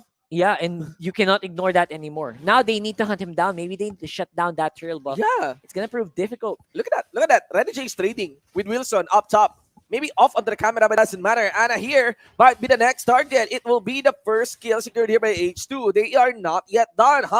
Going for Trevor. It would fall back, gets greeted by the blood floods, and there is the turtle buff. Yeah, doing its work. that's it. That's what we're talking Rene about. J against Wilson. Rene J diving in. Very explosive. Wait a second. That they lost the turtle buff right away. Yeah, That's yeah, a big yeah. thing. That was so much by Rene J. It's too explosive. What is happening here? Everyone's really itching to fight. Yeah. This is a bit contrasting to what we saw last game where they were super conservative. Now NXP they don't care that the Bruno's not in that late game one hit combo yet. They want to fight right away. They're utilizing the early game power of Chester, early game power of MB on the Khalid. Let's see here, ladies and gentlemen. 5-6 for our running game. Golden on the side of BSB. It's a very minimal gold lead, Yeah, but yeah. it is something. It's It is saying something. It's saying something, but I think it's too early to really conclude anything here. Both teams are very much willing to take the fight here. Chester receives the ultimate down from the Grok. I think that is still too early. Huh? I think it would have better if he opened up with the power of nature, right? Yes, and maybe exactly. hold on to that ultimate. And well, that's nice mirror there by BSB. For the mid, up top, they did go for a push. Oh, missing once more on the Desert That Sandstorm. was great. The Desert Sandstorm will hit, but again, Desert Tornado, right? Yeah. I'm messing them up, the names. I feel like that's one thing, right? Even if you miss the Raging Sandstorm, you can make the Desert Sandstorm hit, the Raging Tornado hit. Okay, I'm messing it up. Yeah. Never mind. Whatever. Nexplay Solid are actually. You're getting the skill names of Khalid wrong. Yeah. It's actually Sebakyu. Sebakyu, Sebaksusu, Sebak Taiso, ladies and gentlemen. Let's see here. Yep. Wilson gets destroyed quickly. None of the members of NXP. Next victim would be of Cup 1. Anna goes in. They're going one by one. Oh! It doesn't matter. Anna will be picked up by Chester. Trevor goes as D wants to assassinate H2. No more deadliness in the blade of this Natalia. So you guys see already, right? How explosive a Dyroff lineup can be. Yeah, You in saw the terms of melee damage? matchup, yeah. Look at the Yeah. damage here. Gillette instant replay. Yeah, it's so sharp. The damage is real, and Look at they the can't damage in they can't kill him because the sustain is real from this Dyrot as Yeah. well. Although of course Drix did focus on getting the turtle, he traded his whole team for that buff. Actually, Dyrot is kind of squishy, but he's banking on winning trades. Yes, and You he's know? banking on also to sustain. Yeah. He's getting the life steal, the Yeah. spell vamp. I mean, if there's one weakness for Dyrot, you just control him and kite him back. But Yeah, that didn't yes, happen. goodness, That didn't happen, and it's really, really effective against fighters. It's really, really effective against Yeah, fighters. if you trade with the Dyrot more often than not, you will lose Yeah. because of the HP region, Yeah. the HP like the spell vamp. Yes. So it's a big deal Mhm. for the Dyrov to avoid the crowd control, which is happening over and over again in this game. Mhm. The Dyrov is freely walking around on the map, Yeah. and they can't deal with it. All right. Get here. 10-6. Still, I think there is the lead here onto the side of BSB, so that's good for them. Nice side lane control here Huh. by Anna, and still that is still the same tempo here coming in from Trevor, just hiding on the brush, waiting maybe for a face check, maybe on Chester. Chester is actually using his ultimate just to burn down the Preemptively. early position here of Yeah. the Natalia. He's trying to Wow. guess where the Natalia is. It is actually, it's pretty smart, I would Very say. interesting play there, right, Chester? Yeah, I think that's smart. That is smart. Too That is good. smart. No, not too He's smart. outplaying It's just himself. really good. But that is Yeah, bad. there you go. That is bad. He did face check on that barrage. He received a full damage, fully channeled blood floods. He gets destroyed quick. Yeah, I think because the ultimate just got out of cooldown, Yeah. so he was not able to position it properly yet. He Yeah. was not able to think about where to land it yet, Yeah. and BSB capitalized. Yeah. Despite winning the past 2 team fights, though, I feel like BSB. I'm surprised BSB still ahead on gold. Yeah. They're Right? controlling side lanes really well. They're They're controlling the controlling side lanes so really well. Yeah. And not to mention, Drix is consistently farming. H2 here. Same as with H2. So, yep, we have a close game, I would dare say. Very, very close It game. will fall onto how these 4 players revolve and execute with regards to their main carry. Yeah, and absolutely, what's happening here is that their carries are both just so safe. 204 and 402. Wow. Let's watch out, man. Right now, looking into the items, we get the Dyrot already with the Bloodlust Axe. Mm-hmm. Can actually start building defensively, you know. Yep, and Um, he is building defensively. Yeah. He's building the Leviathan something, Yes. the jungle Yeah, def the item. defensive, yes, the jungle def item. Oh man, That that means he just That's a wants beast killer. That's called beast killer. I beast think. killer. Yeah, Oh, there that's you a go. beast killer. We have Vitality Crystal also on him. He also have the mallet. So in the defensive item direction and build path here for Rene J. He's starting to look like he's the main tank here because of Well, what he's he building. might be. Yeah. Well, there's no choice actually. He- Again, yeah. if we're accounting for the original draft, it doesn't look like there is a tank for Nexplay Solid. So someone has to be. Right. Someone has needs to become- step up, right? And it's working well. I think if unless they build Deadly Blade early on, BSB is not gonna win on the regen game here. They Yeah. are going to suffer. Their HP is going to diminish throughout a continuous team fight, Yes. and they're gonna lose because of that. So NXP, they need to capitalize on this. They need to take those fights early on. That was a mistake by Anna. But Trevor is trying to find the right timing. It is true. Mhm. Nobody's checking that side brush there. No one does check that side brush. On the like the The closest lower, brush. yeah, the Right lower, onto the lowest base. brush. Yeah, where the Natalia always I settles. think we mentioned that yesterday. Yeah. No, it's a pro player curse. No Yeah. one checks that. No brush. checks, and also that means the leftmost or rightmost side brushes as well. Yeah. Those are the brushes, guys, that is barely checked by a lot of pro And players. a lot of players are capitalizing on that, especially Natalia players like Greed. Yeah, look at that Trevor. Look at Trevor here. Ren J is gonna be there, and he doesn't care. He's so tanky. That's yeah, He doesn't care. Look at that's that. yeah, that is a dialogue. Yeah, that's a tough Dyrov to beat, man. Yeah. Uh, That's Tokyo Ghoul. they look the same, man. They Yeah. look the same. So far so good here for BSB. They are ahead, but they cannot invade. Somehow they're having a hard time controlling the map against NXP. At least they're not invading into the big buffs. So they're not that comfortable yet. They're not that confident that they can do anything they want on the map. But because of that, they will go for the neutral objective instead, which is, I think, NXP. They can hear this. They're trying to assemble the troops. Where are the enemy? Where are we going here? Mm. And we're gonna go. Yeah, Apparently, we're gonna go going with, to a pause. But at least we are into a game in a position wherein there is really no clear victor. For the most part, yes, the 5v5 team fights, if executed, so far it's winning onto the side of NXP. But I Yep. think it could have gone both ways because if a full-blown fight happens, for the most part, the Natalia is getting caught up. And members of BSB are going in one by one. But here's one very obvious strength of BSB that NXP is really respecting. It is of the assassination from Natalia. That's true. I mean, Anytime they could lose one member. and Chester is very aware of this. Yeah. He is really using all of the Yes. AOE that he can to try to expose where Trevor is. Yes. And it's Just taking us using his game sense, just using his, he doesn't see anything. not He's- even using the eyes. He's just Yes. using his ears. Like, where's the Yeah. footsteps? He's using his ultimate, no? Right? Just before, above, a buff just to make sure that there is no Natalia there. Yeah. And actually, it's working. It's working. They're losing, but it's working. The buffs are going to H2O. Yeah. Even if he's behind in kills, even if he's behind on farm, he is getting the objectives that they need. And what I'm worrying here is what if indeed BSB has the lead? And here we go again, Oh my god, yeah. right? Replay Right? of yesterday. If BSB has the lead, I mean, no problem with that. That is no surprise. BSB can take leads. BSB can win fights. Mhm. But the problem is of how transitioning that lead to closing a game. Maybe this is a case of indeed BSB is again in the lead. They just cannot close the game. Again, that's I would feel so bad. And Nowadays. if this still happens, Shinbu, I mean, we need someone in BSB really needs to Yeah, so rethink there is their some heavy. strategy. Yeah, there is some heavy adjustment here required for the side of BSB. But here we go. We are back into the game, guys. Again, the series is already at match point in favor of NXP. If they got and close the series 2-0, they will head directly onto a 6-point skip.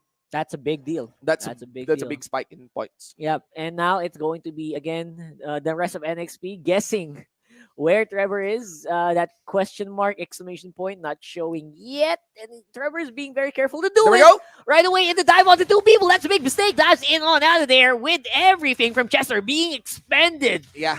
Just the three. Yeah. They can take down Trevor. Sadly, no Curse of Crow that was landed. Right. I think he did the Curse of Crow in Second- point blank. In point yeah. blank position, I think in his own location there. Exactly. Yeah. So it's a bit. He only has like 0.2 seconds reaction time. Yeah, yeah. So he had no choice. 1/4 of a second. And because no feathered airstrike was available, BSB, who made a quick sneak on taking a Lord. Yep. I like doing calculations like that where you see that exclamation point, like how much space do you have to react? And the answer is there was almost none. Yeah. And I'm actually surprised that he was able to press that many buttons Yes. in that amount of time. I like that, but again, Trevor, he tested the waters and he saw that their defense is pretty tight. Yeah. That's pretty good sign still for NXP. But because of that, BSB will get the Lord and it's walking on the top side. Yeah, look at how NXP is setting this up. They are just making sure that they will be able to buddy up with H2 because if they kill the Natalia, they would win the fight. They would Yep. win the fight. All they need is to catch the Natalia, the number 10 pick on this draft. Ooh, Quite side game changing. jungling Lord. Jungling Lord. Ladies and gents, we have a jungling Lord and it's working. It's working well. It was because of obviously the Grok wall, Yeah. Guardian Barrier. Now the Lord is wailing on the tower. It's not a Luminous Lord, so it's easy to take care of. Yes. But still, that gives the minions a big boost in tankiness and power, and they'll use it to damage the towers. of There's a NXP. stun on Trevor. Bye-bye, Trevor. Bye, Trevor. Yep. He's gone. He's There's gone. no way you can get out of this one. Yeah, of course, a very easy target there done by Yawi.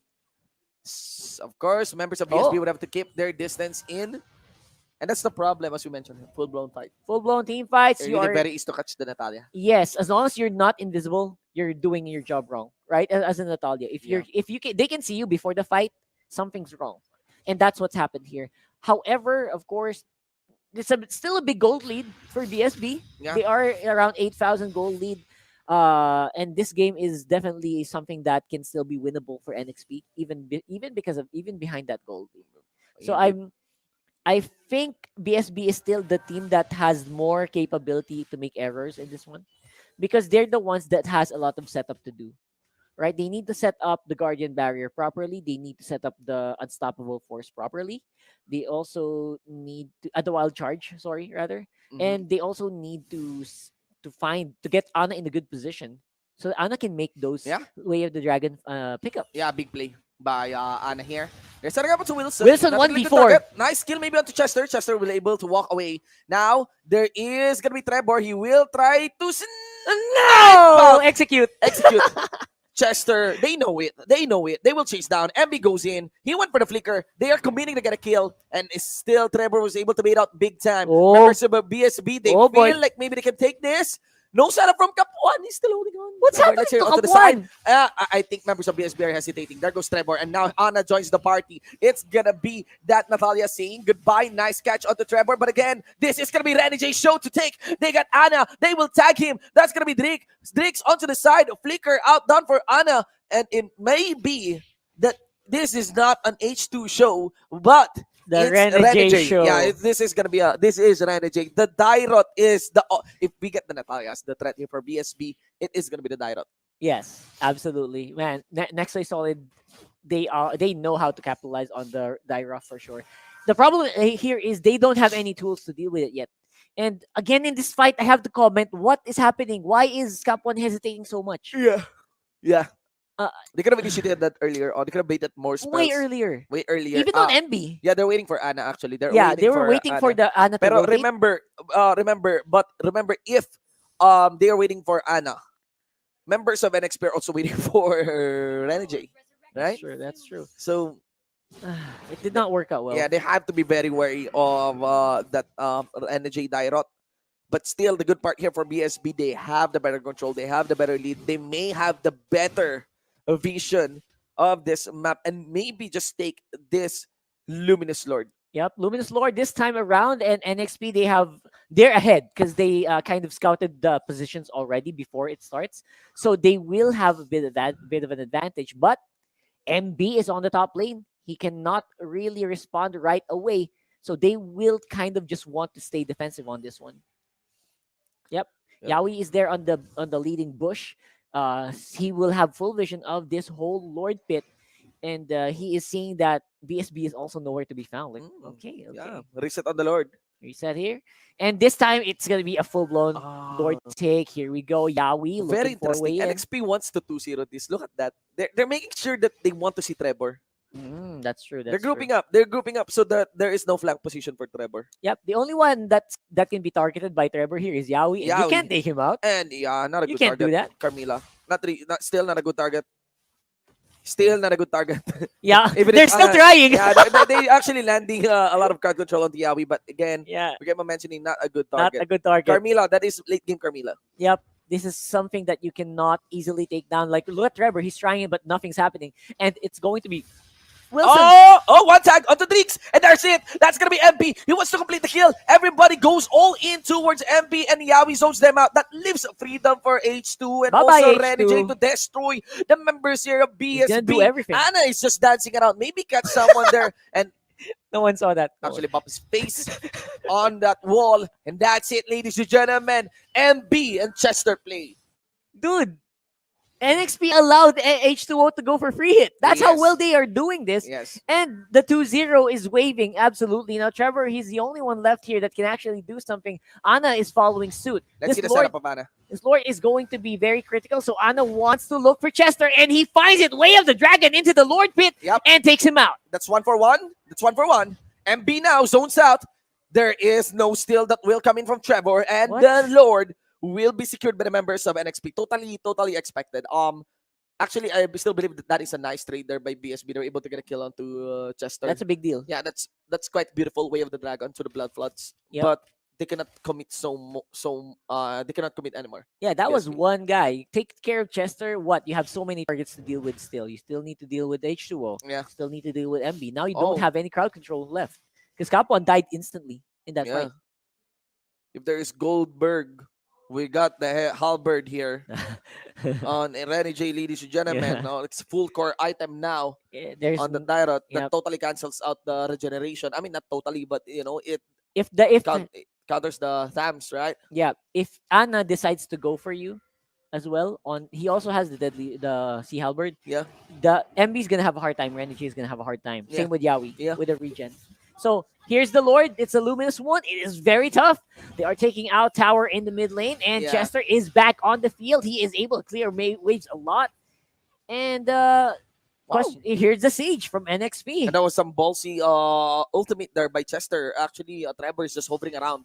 down under. But let us see, ladies and gentlemen. Look at H2. He is committing to go for the push. They might complete this one. No minion wave. Here comes Trevor. But look at the help here of BSB quickly deleting the Thams along with Natalia. And let's see here as the next one will be Anna. And also dashing towards Chester. It doesn't matter. H2 gets the kill and murder against the members of BSB. Minion waves will be coming in for the mid and also for the top. Now, I think this game is a statement on why Grok is not viable anymore. Yeah. People know how to deal with this, and it's showing that Kapan's showing that it's not that effective yet, Yeah. especially if you're a little hesitant.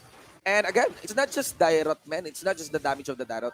Also the AoE of Dairot. Yeah, exactly. I mean, This guy is just so good. yeah, multi-target on the AoEs The of Grok is Dairot. just something that you cannot use anymore. Yeah, kind of reminds you of the Yuzong, right? Whenever he spins. Right. On a Dairot.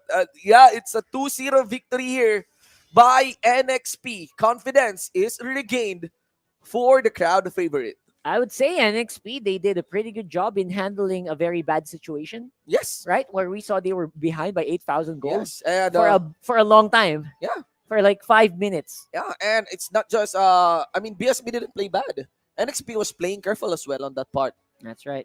They're making sure they're really very wary of Trevor. They respected Trevor. On Yeah, that they did Natalia. not go willy nilly on the map and Yeah. then just look for a fight onto.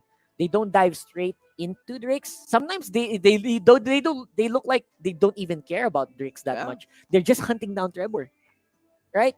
And Capon is, oh man, sorry about that. That Grok was just it was so easy to deal with for NXP. It didn't look like they had any effort, any issues at all dealing with this Grok. And that's also again a statement why the Grok is not that good anymore in the meta. Indeed, ladies and gentlemen. Well, that is really really nice for NXP, and also I love the way how the draft pan out for that game number 2. Mhm. That's indeed a new reflection and new lessons that we learned from the 10-ban system, a resumption of the Grak, and again we're reminded of the counters for him, and we're reminded of why he is not yet viable, why we only have 3 tanks That's right now in right. the active meta. Atlas, Uranus. Actually, we only got 2 tanks. One is a side laner. We got Atlas, Uranus, and Yep. Kufra here, and Chester. You know, Chester might be an MVP. My best guess here. In that game, yes, Yeah. he did not need to hit those skills as Yeah. long as he was using it to find Trevor. It Yeah. it made sure that H2O was not the target Yeah. of the not the target of Natalia, Natalia. right? Yeah, you have to. It's always easy to have H2 as the MVP of NXP, Way too easy. but you know, yeah, you have to account the fact of how the team played around him, and H2's headline is consistency. H2's headline is consistency. All other members of NXP are really playing really well for this in this game, and one of the biggest commendation would be given towards Chester. I really love the way Chester played. It's just Yep. the idea of guessing the Natalia. Why not?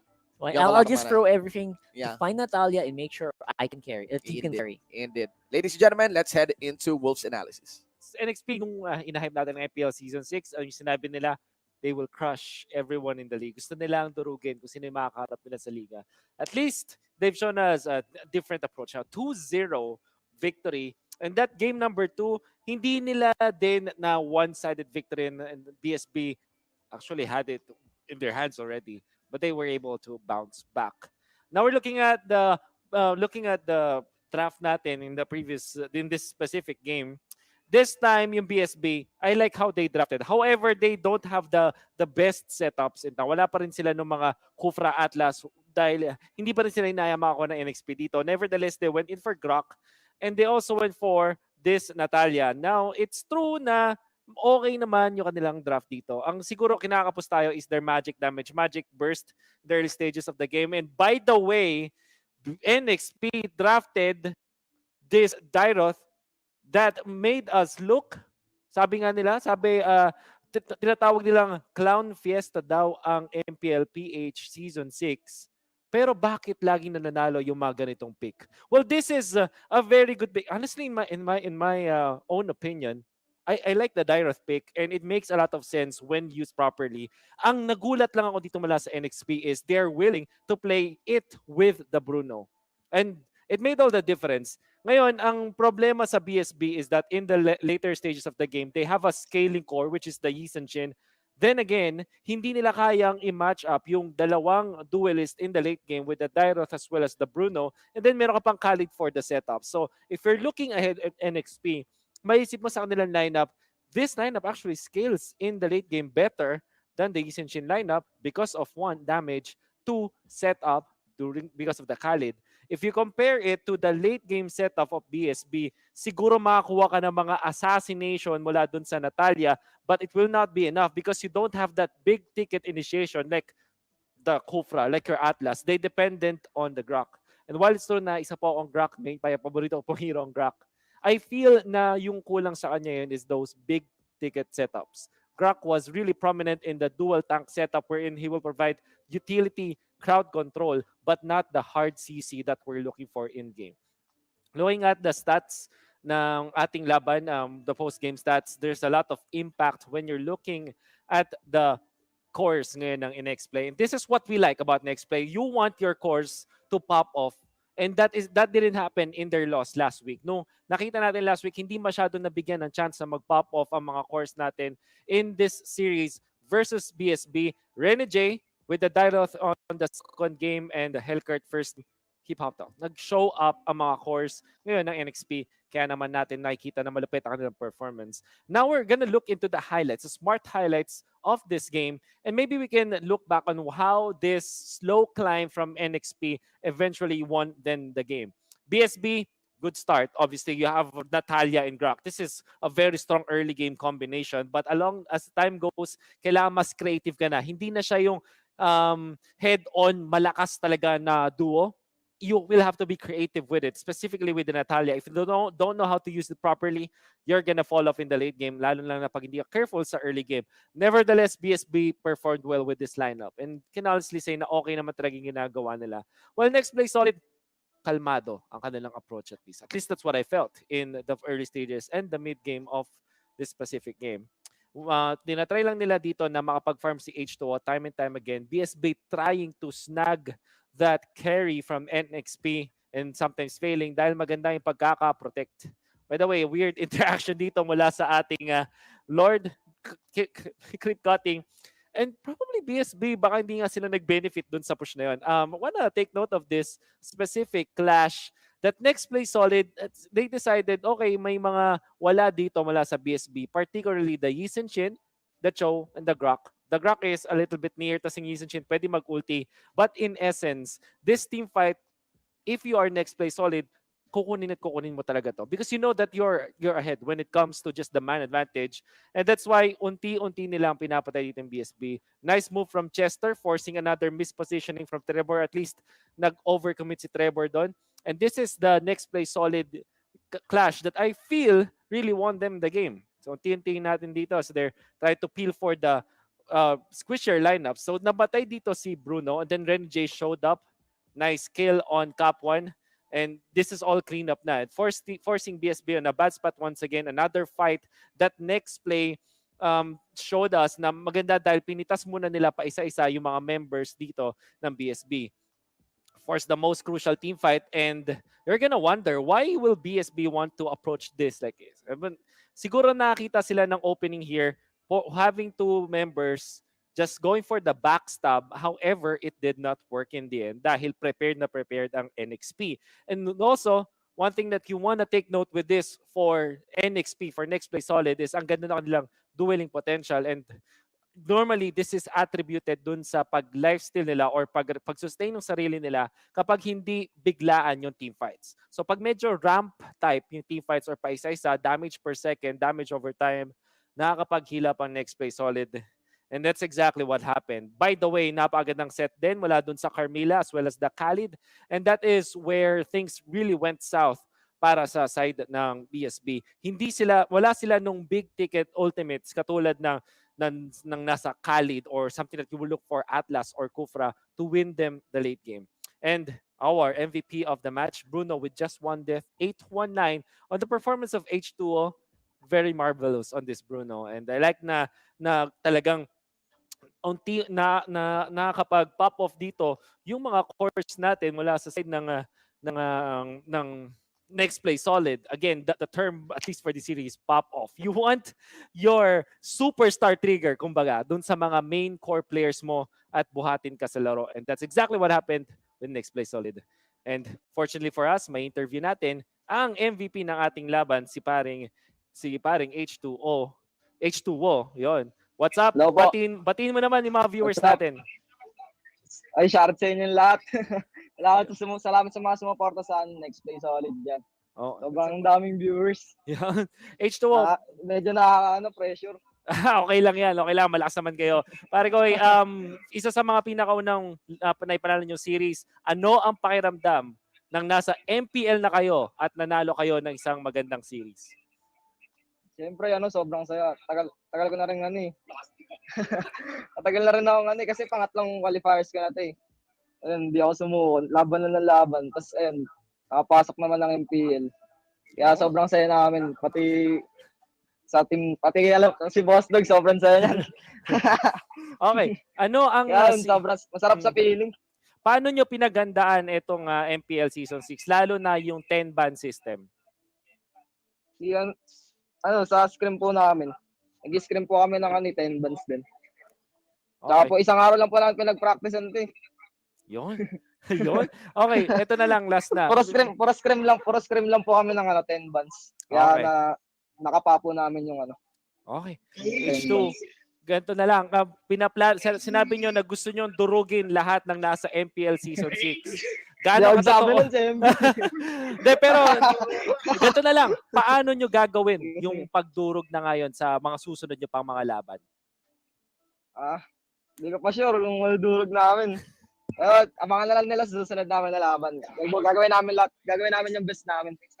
Okay. Tsaka next laban namin, Exe na. Supportahan Naku po. nyo kami sa laban namin sa September 4. Laban namin, Exe. Good luck Mainit. sa amin. Mainit. Alright. Okay, H2O, siguro last round of shoutouts kung sino man gusto mong batiin ngayon at invite mo yung mga viewers natin na manood ng MPL Season 6. Ay, shoutout sa mga nanood sa amin sa laban namin kanina tsaka sa BS. May iba parating pa na laban. Supportahan natin yung mga ibang team, guys. Okay. Tsaka salamat sa mga suporta sa akin, pati sa team ko, Nexplay Solid. Supportahan nyo lang kami, guys. Madami pang maparating na laban. Tsaka sa September 4, guys, Exe, mga laban na namin. Supportahan nyo kami. Fight of the century. Fight of the century. Diba? Thank you so much, H2O. Congratulations sa inyo. Salamat. H2O from Nexplay Solid, the carry player. And syempre, malupit. Maraming salamat, pare Rogs. Anyways, that was interesting. Fight of the century daw ang susunod na laban. That's against the Execration. But that will be for next week. For now, mag-celebrate muna for sure ang next play. And GG's to BSB. At thankfully, meron tayong usapang MPL pa rin. At balita ko, marami pa rin sumasali sa ating usapan. At dahil doon ay meron tayong mga bonus. However, gamitin ko muna aking Realme phone ngayon para basahin ang mga comments natin para sa usapang MPL. Mula kay Kenneth Ramos. Ito, gumamit ng Selena na naka-arrival. Dahil sa first skill ni Selena, pwede kaming mag-teleport using the arrival. At syempre, kampi ko ay mabilis mag-push like Masha and Zilong para mabasa namin lahat ng tower. I think that this worked before. Ginagawa nila, you lay down the traps and then you teleport there with the arrival. Amazing play. Okay. Next na comment natin from Andre Trinidad. Okay. Sabi niya dito, sinabihan ko ang mga kasama ko na mag-all mid at dahil hindi nagawang mag-rotate agad ng kalaban ay napilitan silang mag-all mid. Pero lahat kami ay may crowd control or CC. Nakuha lahat ng kalaban tapos nag-ulti din ako. Naka-free si Hanabi na resulta ang aming pagkapanalo. One of the best feelings ever for sure ay yung manalo kayo sa team fights with big CCs, di ba? So, sa mga paborito natin makita. Mula naman kay Charlie McStuffins. Wow. Okay. Sinusundan ko palagi yung mga core nila para makita at malaman kung saan sila manggagaling kahit ma-feed ako. Okay lang basta't alam na mga kasama ko kung saan yung funnel nila at yung iba kasama nila. Okay, so above game naman. Mula kay Charlie, it's very valid sa mga never go wrong strategies for sure. And yan po ang ilan lang sa ating mga comments mula sa usapang MPL. Surely we'll have more later. If you want to join in, just look for the link and pwede kayo makipag-comment sa atin, makipag-usap. At sabihin kung ano yung mga kakaibang mga strategies na nagawa niyo na sa laban. Anyways, dahil dyan, meron nga tayong weekly mythical raffle draw. Ang balita ko for week number 2, we've reached 20,568 entries. And since the number of participants ay nag-exceed ng 10K, mag-issue tayo ng additional redemption code. At itong mga lucky winners na to ay pwede maka-receive ng skin mula na Johe, Natalia Cho, or Gushon na may Venom Emperor Scorpion ba. So, ito nga pala yung mga skins na most used ng BSB doon sa ating laban. Yan. So yung Nutcracker, yung Midnight Raven, Natalia, Fierce Tiger Cho, at yung Gushon Venom. Congratulations to the, syempre, i-congratulate natin mga winners later after this draw. Gonna be looking now for 3, 2, 1. Yon. Yan ang mga winners natin. Congratulations sa inyo. Kayo ang mga nanalo ng ating mga epic prizes. And the redemption code will be sent to you by email next Monday. Please be reminded that only by filling in more than 5 different forms can you participate in Season 6 unique Super Prize Mythical Draw. Moreover, the more sheets filled in the form, the greater the probability of winning the prize. If you miss the first 2 forms, it doesn't matter. You can visit the third week form link displayed on the screen. Yan. Napakasimple lang mga kaibigan. And patuloy-tuloy ang ating ating mythical draw every week, and I hope that you participate with us. I believe dahil nga meron tayong lagpas 10,000. In fact, 20,568 ang sumali ngayon. We have a lot of giveaway codes for sure. At meron nga tayong bonus dahil dyan. At kung ako sa inyo, ay screenshot nyo na to. Yun ang pinaka-okay na technique. Ayan, pinaka-okay na technique, screenshot nyo na para hindi nyo na manually type at paunahan. At huwag po kayo magtataka kung biglang may hindi gumagana ng codes. It's more likely because hindi kayo nauna. So, be quick. Be faster the next time. Then again, that has been just the first series of the day. Ang bilis ng ating 2-0 for Nexplay vs BSB. But I'm sure the next coming matches will be a little bit longer, a little bit more competitive in a sense dahil featured matchups of the day. Fervor for Favor and the Uncrowned versus the Crown. I mean, that's going to be exciting. Order and Chaos, I mean. Nevertheless, that has been our first series of the day. We still have 2 more. And before that, let's thank the organizations that made this possible. So, MPL-PH Season 6 brought to us by our official telco partner, Smart. Forge stronger bonds with your team as you conquer the battlefield with Smart Giga Games. Enjoy 1 gigabyte of games all day for Mobile Legends, Facebook Gaming, and more. Just dial *123# now and choose Giga Games 99.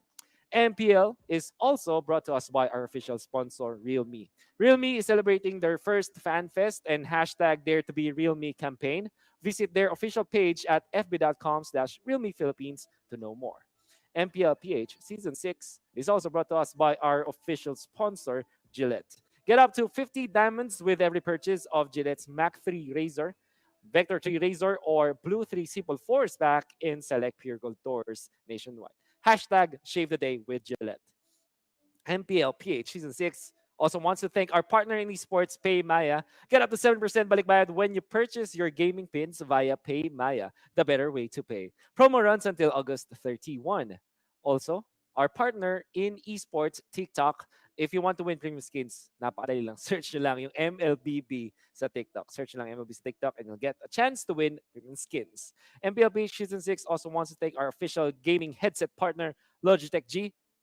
Here like a pro. And of course, everything is powered by Moonton. Mga kaibigan, napaka-bilis ng ating series 2-0 for Nexplay. Pero balikan natin yung top 5 plays of the series before we head to a break. Kita-kits!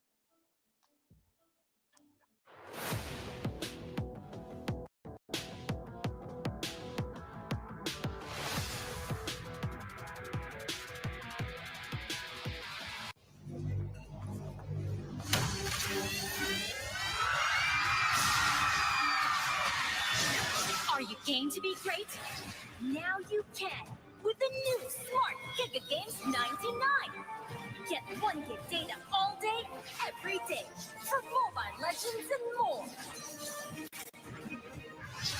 Game to be great with Smart Giga Games 99.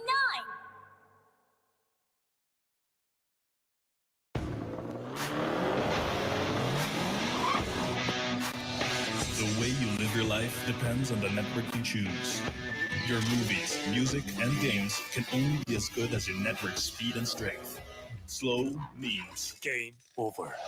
But the Philippines' fastest mobile data network means game changing. Choose the network that gives you what you truly enjoy. How do you know about this Giga Life? Simple eh? Smart ako.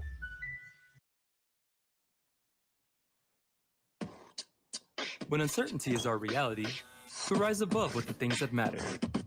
Gigafy happiness. Gigafy love. Gigafy friendship. Gigafy dreams. Gigafy hope. With smart Giga music, video, games, work, and stories, we let our passions run free in the new world we face together. Smart, live Giga.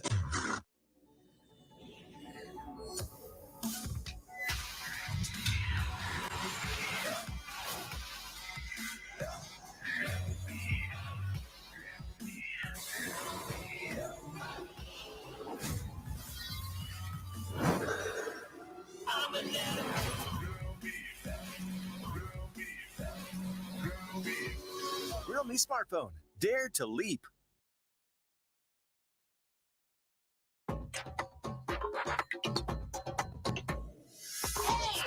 Watch me, feel me,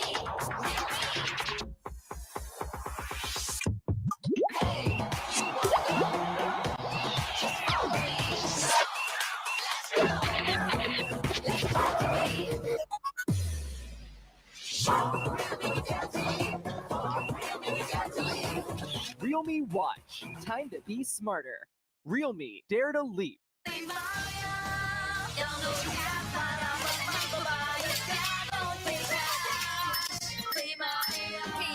Don't pay cash.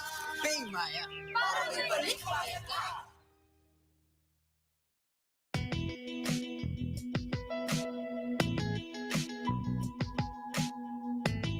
You've got me on the edge.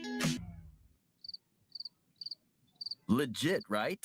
Not quite. Just like your disposable razor. It's time you switch your disposable razor for your legit first shave so you can be every bit legit. Gillette Mac 3. For a closer shave, less irritation, switch To Gillette Mac 3.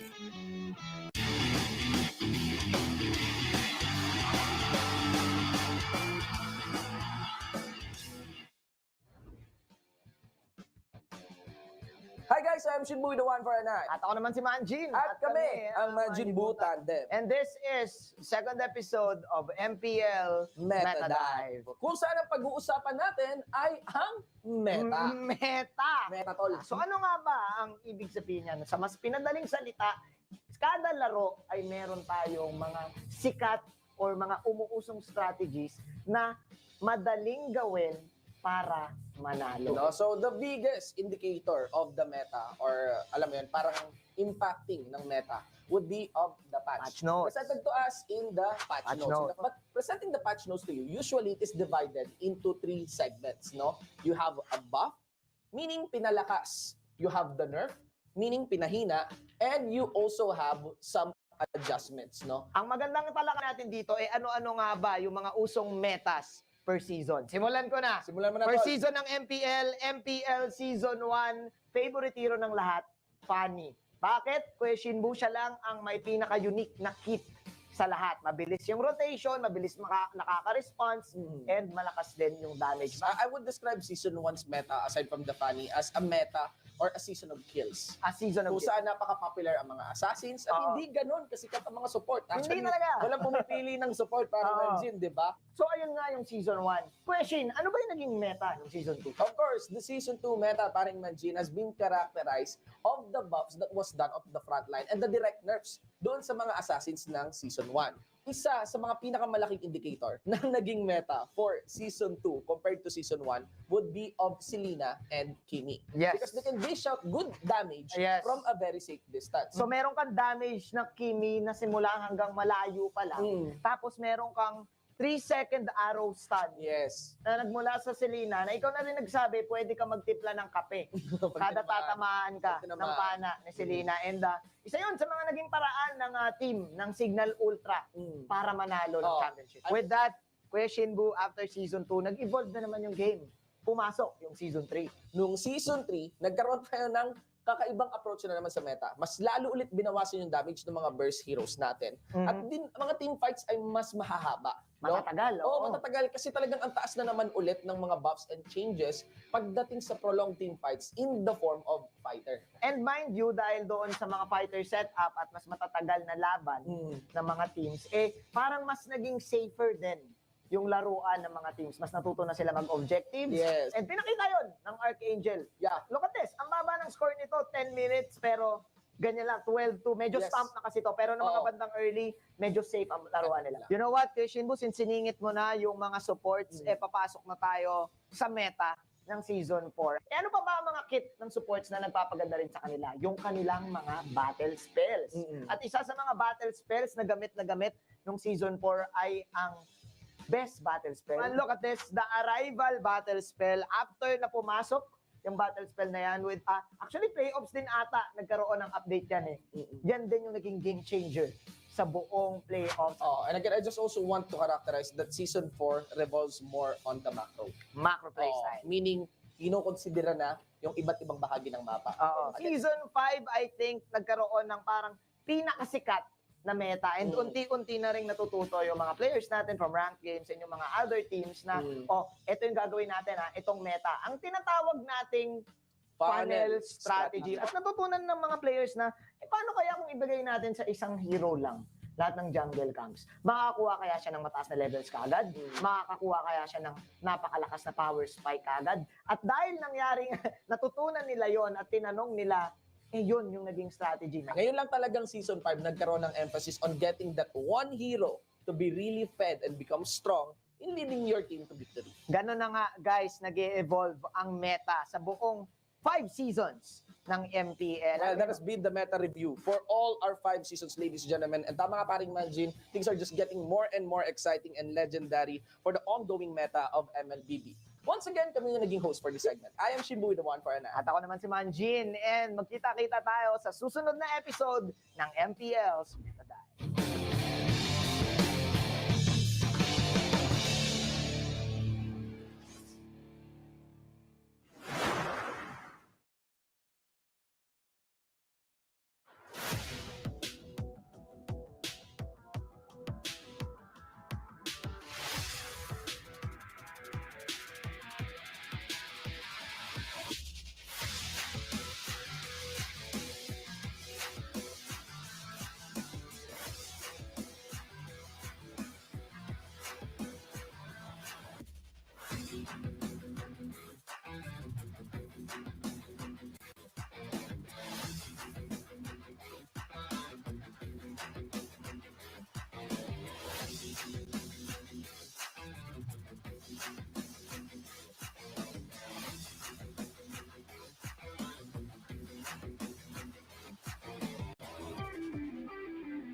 Ladies and gentlemen, welcome to the biggest professional league in the country, the Mobile Legends Bang Bang Professional League Philippines. This is going to be our Season 6 regular season. I'll be your anchor, Shinbu with the 149, with my analyst, Rackart here.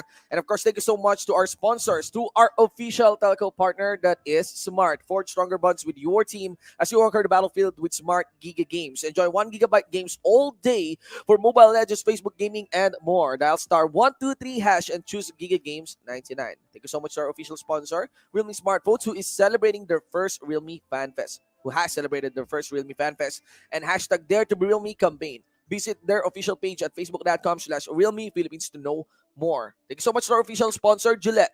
Get up to 50 diamonds with every purchase of Gillette's Mach 3 Razor, Vector 3 Razor, or Blue 3 Simple 4S pack in select pure gold doors nationwide. Hashtag Shave the Day with Gillette. Don't forget to check out our partner in esports, PayMaya. Get 7% balikbayad in with your purchase on gaming pins via PayMaya. The better way to pay. Promo runs until August 31. Also, again, check out MLBB in TikTok, our partner in esports, and get a chance to win awesome goodies from ML, and our official gaming headset partner, Logitech G, here like a pro. The MPL-PH Season 6 is powered by Moonton. That's right. It's going to be one of the hottest matches It today. is. It is. is. I think we Of saw the regular season. of the whole regular Of the whole season. regular season, I think so. Again, two teams who were brothers in the past four, probably until now, but obviously in a different way, will be fighting against each other in a fervor for favor matchup. It is Aura versus Bren. So these are two teams. The reason why they call it fervor for favor, in case you guys are not watching All consistently, right. is that these are two teams that have consistently been trying to get the top spot. Like they really want their fan base is actually pretty cut in half as Yeah. well. Yeah. That's why these two teams are really battling it out to see who is better than the other. It seems like they have a different set of rivalry. They have a different Yeah. MPL of their own, Yes. right? And this is one of those matches, one of two for the regular season. Without doubt, these two are Dynasty of Champions as well. Right? You got Bren Powerhouse here, Season 1. The Season 1 has been consistent until Season 3 for podium finishes. They're also an MSC champion under their belt. We got the back-to-back champion, the running champion right now, which is RPH. That's right. And Aura PH obviously has a little bit more to set up here because they still want to cement themselves as the better team. The bet again with siblings, there's always going to be brothers who think who will want to fight for the better attention of their Yeah, parents. yeah. I think this is one of those. This is like Indeed. a story like that. Indeed. And the attention from us, who is better, when coming from both coaches who actually communicate very much with each other for sure, who has worked side by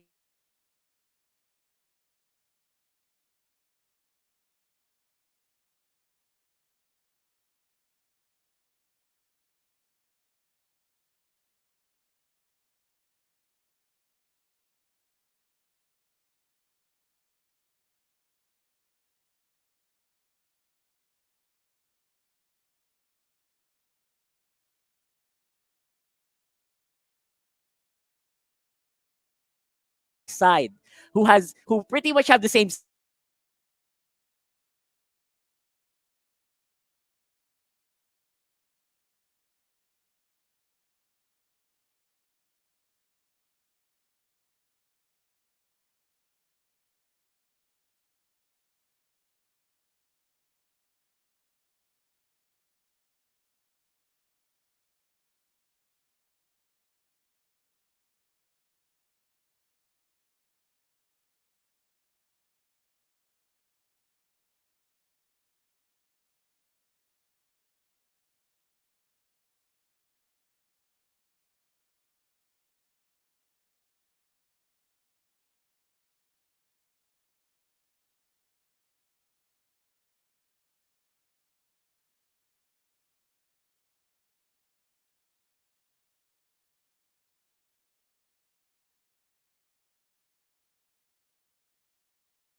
And we Zero can't help but 21. feel 021 Never forget.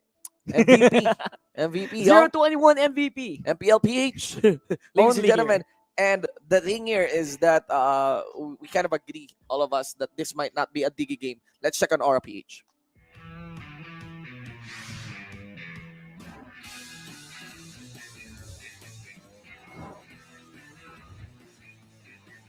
ako sa TKN as sales representative. Bali, ginibak ko siya para makapasok sa MPL. Bago ako mag-MPL, quit ako ng ML kasi nga nanganak yung asawa ko. So, kinuha lang ulit ako nung season 3 na. Gusto ko po mag-pro kasi gusto ko patunayan na kahit bata kami, kaya ko makipagsabayan sa mga veterans na player. Nung nag-start kasi ako nung ML, na-challenge ako dun sa ranking system. Tapos nung season 1 hanggang epic lang ako, hindi ko nakuha yung highest na legend. Tapos ang dami kong trinay sa Lian na squad pero na-reject ako. Tapos ayun yung parang naging motivation ko para mag-pro. Daming nagsasabi na yung laro ni Grid hindi pang MPL, gano'n.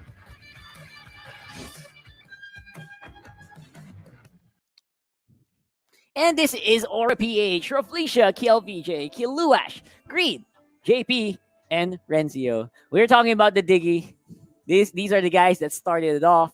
And we know for a fact that the other side is something that is going to deal with that very efficiently. He's one of the best minds in the Mobile Legends scene so far. Indeed. And I feel like he's also fighting against Arcadia. Yes. His opposite, his exact counterpart on the other side of the fence, which will be leading this team into battle. You are pertaining to Coach Daki here of the Bren Esports squad. You also want to emphasize that it is not just the Digi on Raflesia. Some of the new headlines to characterize the RPH shape in Season 6 would be of JP Sling getting That's nerfed right. down. And still he continues playing that. We also get Greed here.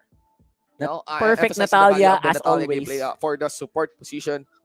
The benchmark. Yeah, the benchmark here. So there is really a lot of things to look forward to. Quite easy to describe the RPH squad. And having this match here with the Bren Esports squad would add more to that. Yeah, and Bren Esports is, I think, they will not be caught by surprise here. Yeah. Yesterday, we saw the priority pick on the Hilda. Yeah. I feel like the priority pick on the Hilda is something that Bren will definitely prioritize as well. It is a possibility. It's either you get the Hilda and then you pick a Diggy, Yeah. or it gets the other side. Let's get into Bren. Let's talk about Bren.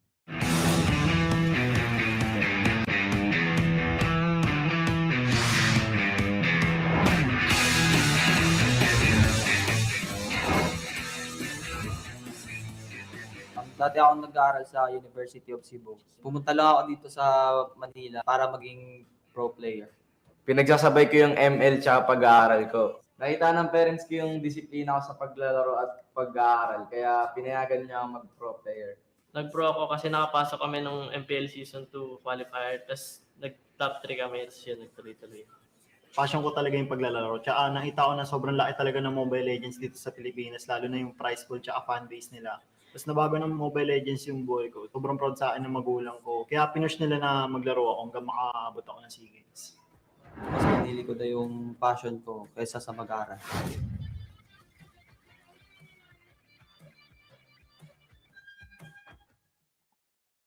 Let us introduce first the Bren Esports squad. You got Few, Rebu, Kart Z, Lusty, Flap Z, EJ. Very beautiful KDAs across the board. And all I want to say here is how scary the matchups will be. Yes. All right. Oh I my just gosh. I just realized that we got Kart Z here, facing on JP. We got Few here, taking on Greed. Right. And even the battle for the side lanes, Rebu, Kiluwas, KLVJ, Flap Z. Right. It's gonna be so nuts. It's for gonna be so sure, nuts, right? And if you did notice the KDA, it's absolutely abnormally high. Yeah. If you notice, considering the amount of games they also played. Yeah. This is actually pretty high KDA, one of the They highest. got 2-0. They got the 2-0 average. against Omega. Exactly. It's actually one big spike for their KDA. Lusty My gosh. against Raflesia. That is just Like you can compare them side by side. and it's very hard to decide what is the who's better, right? Yeah, what is the head-to-head match here? Honestly, my gosh. But if I'm not gonna base it on stat, if I'm gonna base it on just excitement, I would go for Few and Greed. That's my Yeah. vote. What about you? Few and Greed, I think for me, it is going to be Carzy versus JP. JP, Like, right? The carries. these guys are two guys who they play super similar. Yeah. They play in such a similar fashion to each Yes. other. And Few, Aggressive. I would say Few and Rebo is good. Few and Greed is a very good follow up because these are the guys that change the tide of the game. Yeah, for supports, for the utility support supports. role. Yeah. I feel like the Greed. Obviously, yesterday we saw he changed it alongside Natalia, Kiluash right, yes. by the Natalia. Few just demolishes people when With he the gets Farsa. Farsa. Yeah. So there's so many, and a Both new can play factor. Selena. Yeah, exactly. Selena, they're great in Selena as well. Yeah. Now the unknowns here as well will be Flaptizi versus Kiluwash for me. Like these guys have changed dramatically from their introduction. Flaptizi has been consistent. Kiluwash has been on the rise. So my gosh, I hope the six man can join because Yeah, it's we just have so much to talk about for these teams. very crazy matchup here My that we gosh. have right now, guys. Cannot emphasize it to you. Um, if there's one deal breaker here, Yeah. Bren Esports could work on the low hero pool that JP has. Oh man. That could be one. That could be one. They could start targeting YSS. They could start banning YSS. Might be able to ban. They might even be able to ban the likes of Ling, obviously, Yep. and have have Carl Z on certain carry roles. Maybe a Roger, maybe a Lancelot, right? Or Works maybe well. finally we're back with Courtesy Claude. That's Right. something that I think a lot of people did not notice that was super strong Mm-hmm. previously. Mm-hmm. And I think I agree. Mhm. We have to get these picks into carries. So a lot of our eyes will be on the carry roles. Yeah. But I would like to ask you, does this Ling, both players play a good Ling? Yeah. Do you agree that this should be banned altogether? Because I feel like that should be the case here. I think we should I think just stop yes. picking it. They should stop picking. I think because it's nerfed. It might Well, limit. it might limit, It but might limit Carl TC and considering JP's the shape of JP, I can't help but feel that JP is not yet ready to He's get still gonna- another carry here. For the most part, we've only seen two heroes here on JP, and that is of the YSS Mhm. and Ling. It was used both to maximum effectiveness. Now, what I want to emphasize here would be banning the Ling would be more punishing still to JP compared That's to true. Carl Z. Carl Uh, TZ, who has been having a lot of his map pool, his hero pool, is Yeah. just disgustingly big. Like he Yes. can almost play any carry and get away with it. But Yes. again, Claude, since a lot of the heroes will be probably banned out, maybe we can start looking at the Yeah. Claude, like you mentioned. When you think of this gold medalist here onto the side of Bren Esports, especially on Cart Z, Mhm. when you think that they already became champion, they might tire out, they've already proven themselves, they got nothing to prove anymore, that maybe they get weaker in playing. No, they are not. No, I Right? don't think so. I don't think an organization like Bren will allow that to Yes, happen. actually you can observe Lusty getting better even. Yeah, Yeah, he's back then trending upwards. he was a god on the Grok. Now he has picks here with stellar command on the likes of Cho, right? Yep, exactly. You also got Carl Z here, who's still as sharp and probably the deadliest carry right now of the MPL. Look at the KDA average here of Bren. Look at the average kills per game of these two teams. They are very much willing to take the fights. It's just Bren executes better. It's like a Dragon Ball Z thing. Like they're fighting like the aura. Yeah, I'm sorry. Sorry about that. We are talking about Aura PH, by the way, so let's discourage the KDA average here. You realize that all of a sudden, Yeah, the Diggy average, Yeah, so the I forgot. Diggy curse. They're kind of even. Yeah. Even by the way, maybe what you'd want to account might be of the large lane here. Mhm, But guys, that's if you are accounting for Aura, just forget about KDA average. Yeah. Yeah, please. Yeah, like the it's, stats have been destroyed by yeah, a single hero. Yeah, but that's a reflection alone on that KDA average. So we can totally delay And that. But yesterday- the yeah. other stats are still useful for Yeah. for Aura PH. Yeah, I remember a social media post yesterday by Carl. Like yesterday, Reflicia's what do you call that? Hilda was also very bad on KDA, so they were saying you were already so bad on the Diggy, you're also so bad on the on the Hilda. on the What are you Hilda. doing to us? But obviously they're kidding because they Yeah. still won. Yeah, they still won on Yeah. the part. And there we go, ladies and gentlemen. Still 100% win rate for the star match head to head. Look at that. Look at that record. And look at the record. It's like super one-sided for Aura when they win, but when Yeah. when Bren wins, they really drag it. So, all right. There are 2 wins for Aura. Bren got 2-0 twice by Aura. Yeah. And I can't help but feel that Bren is the one who's looking well right now for the side of for this game against Aura. Hmm. But of course, we have the legendary statistic here, the Facebook support rate. Interesting. Yeah, 71%. I'm actually curious how they calculate this. I Yeah. expect. I expected this result for the FB support. I'm just surprised that we are counting that. I know. I'm gonna ask that later. Like, how do they calculate? Is this from based on page likes or whatever? It's possible. It's possible. We will talk about more about the season win rate because so far these guys have not lost the series, any Yes. series yet. Yes. So one of these guys are gonna lose 100% today. Yes. All right. Number of championships is twice, two on the side of Aura, but podium matches. They're always there. They're always there. Bren Esports is always there. They got 3 podium matches, if I'm not mistaken.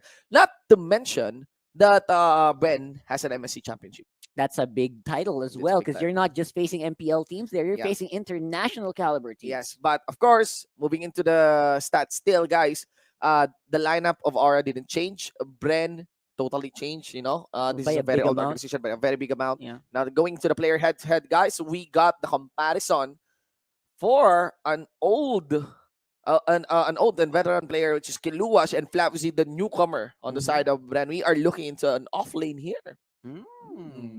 Interesting. This is a good matchup because again, Cloud TZ is I feel like he's the twin of Carl TZ on the side lanes. Kind of, They yeah. are super aggressive when they play, Yes, and I yeah. think that's one of the ways that Bren actually gets ahead sometimes. Yeah. With such aggression in the early game, they like the invades. Obviously, they're one of the teams that like to invade as well. Mhm. So their clashing, the clashing play styles are something that to watch out for here. Yeah, on the but offlane. look at that. We are comparing side lanes. I don't know. Is Rebo support?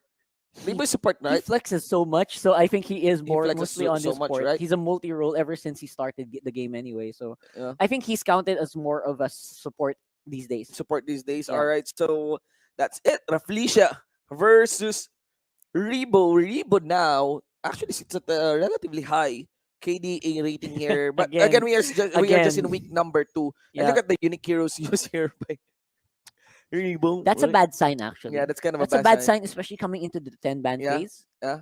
And of Having course, just 2 heroes in the whole season Mhm. is not a good sign since we're getting into the 10-ban system. yes. And by the That way, has to go up by the way, I have to emphasize that Raflesia has the one of the worst KDA in the whole league. in the whole league right now. But he has an MVP count. That's a big He deal. has one That's a big MVP deal. count, and that's it. He's the one who used it. That feed Diggy strategy. To be fair, there are other players who tried this as well, but it's not that Not that the that bad. effectiveness of Raflesia. And Yeah. again, Wolf already break it down that the Diggy feed strategy falls upon the utility of a Selena. Yeah, Selena was on Selena, grid, right? Lee Sanshin, Masha as well. Yeah. And the hyper carry Masha. Yep. So obviously that's not gonna happen anymore. If they try it, they will be in for a treat. Because Yeah. Yes. I'm sure there's a situation where Coach Ducky thought about it. What will we do if Aura tries it again? So he's gonna tell Lusty, okay, Lusty, there's a good chance you're gonna have to play Hilda in this game. Yeah. Something like that, right? Yeah. So and overall I think the ban is more likely for this game. Either teams will want to ban it out because yeah. again, they want to disrupt strategies that completely rely on that. So it's gonna be a battle of the draft. Yeah. The draft is going to be such a big deal in this matchup. And remember that the ban actually accommodates that easily because we are now So to much the 10-ban space. system. There's so much space right now onto the ban. So far there are no clear-cut auto ban heroes with the exception of a Nope. Yuzong and Selena. Mhm. Like right That's now, true. I'm not sure if Yuzong has 100% and ban rate. I cannot but feel that Yuzong only gets banned by the 10-ban system when we introduced the 10-ban system just Yep. this week. But from last week, I think there are a good amount of Yuzong popping out. for That's the pick rate. that's actually accurate. There Yeah. are actually, I think he was more than 60% pick rate. But pick ban without rate. a doubt, the most banned hero right now would be of Selena. Selena. We got Selena has not shown himself. I Yeah. think only once. He's only shown once today. Once this or week. twice maybe. This Yeah. week. Right. I think on the side of this week. For this week, so there's this one. week, there's only So one. last week there's only just one. Yes. That is on the side of grid. Right. Mhm. So So interestingly enough, it's also not as impacting. I would say the Selena this time is something that teams are using mostly for the vision Yeah, game. And yes. compounded with Yi Sanshin, it's just so good. Hmm? You have full control of the map. You have vision all the time with Mountain Shocker. Plus, you have traps everywhere. And again, you have jungle control. You have Exactly. objective control. You have the buff control. Here we go, ladies and gentlemen. Upright Bren Esports without any thing, actually, Coach Daka did mention that they might lose even if they have Did used they? it. They might lose even Okay, okay. if they got surprised by the Digi pick, like last So time that happened to Execration. they're gonna ensure that nothing So happens here. anyway, yeah, Nothing like that happens. no novelties here from the side of Bren Esports. They did remove the Digi. They are removing the Thams and might be eyeing and actually securing the Yuzong. But of course, RPH, there's no chance of giving that one away. No We you. might have a Selena here. Available picks would be a Selena. Farsa, Selena right now, Atlas, So and Farsa, YSS. Farsa is going to be a priority pick here for Brent. They That don't would be want to it. give it away. Yeah. I don't think you would want to give it away to Grade. He just plays it very well as well if you give him a chance. And on the other side, So they give it to Selena? yeah, no Selena. No Selena for Green.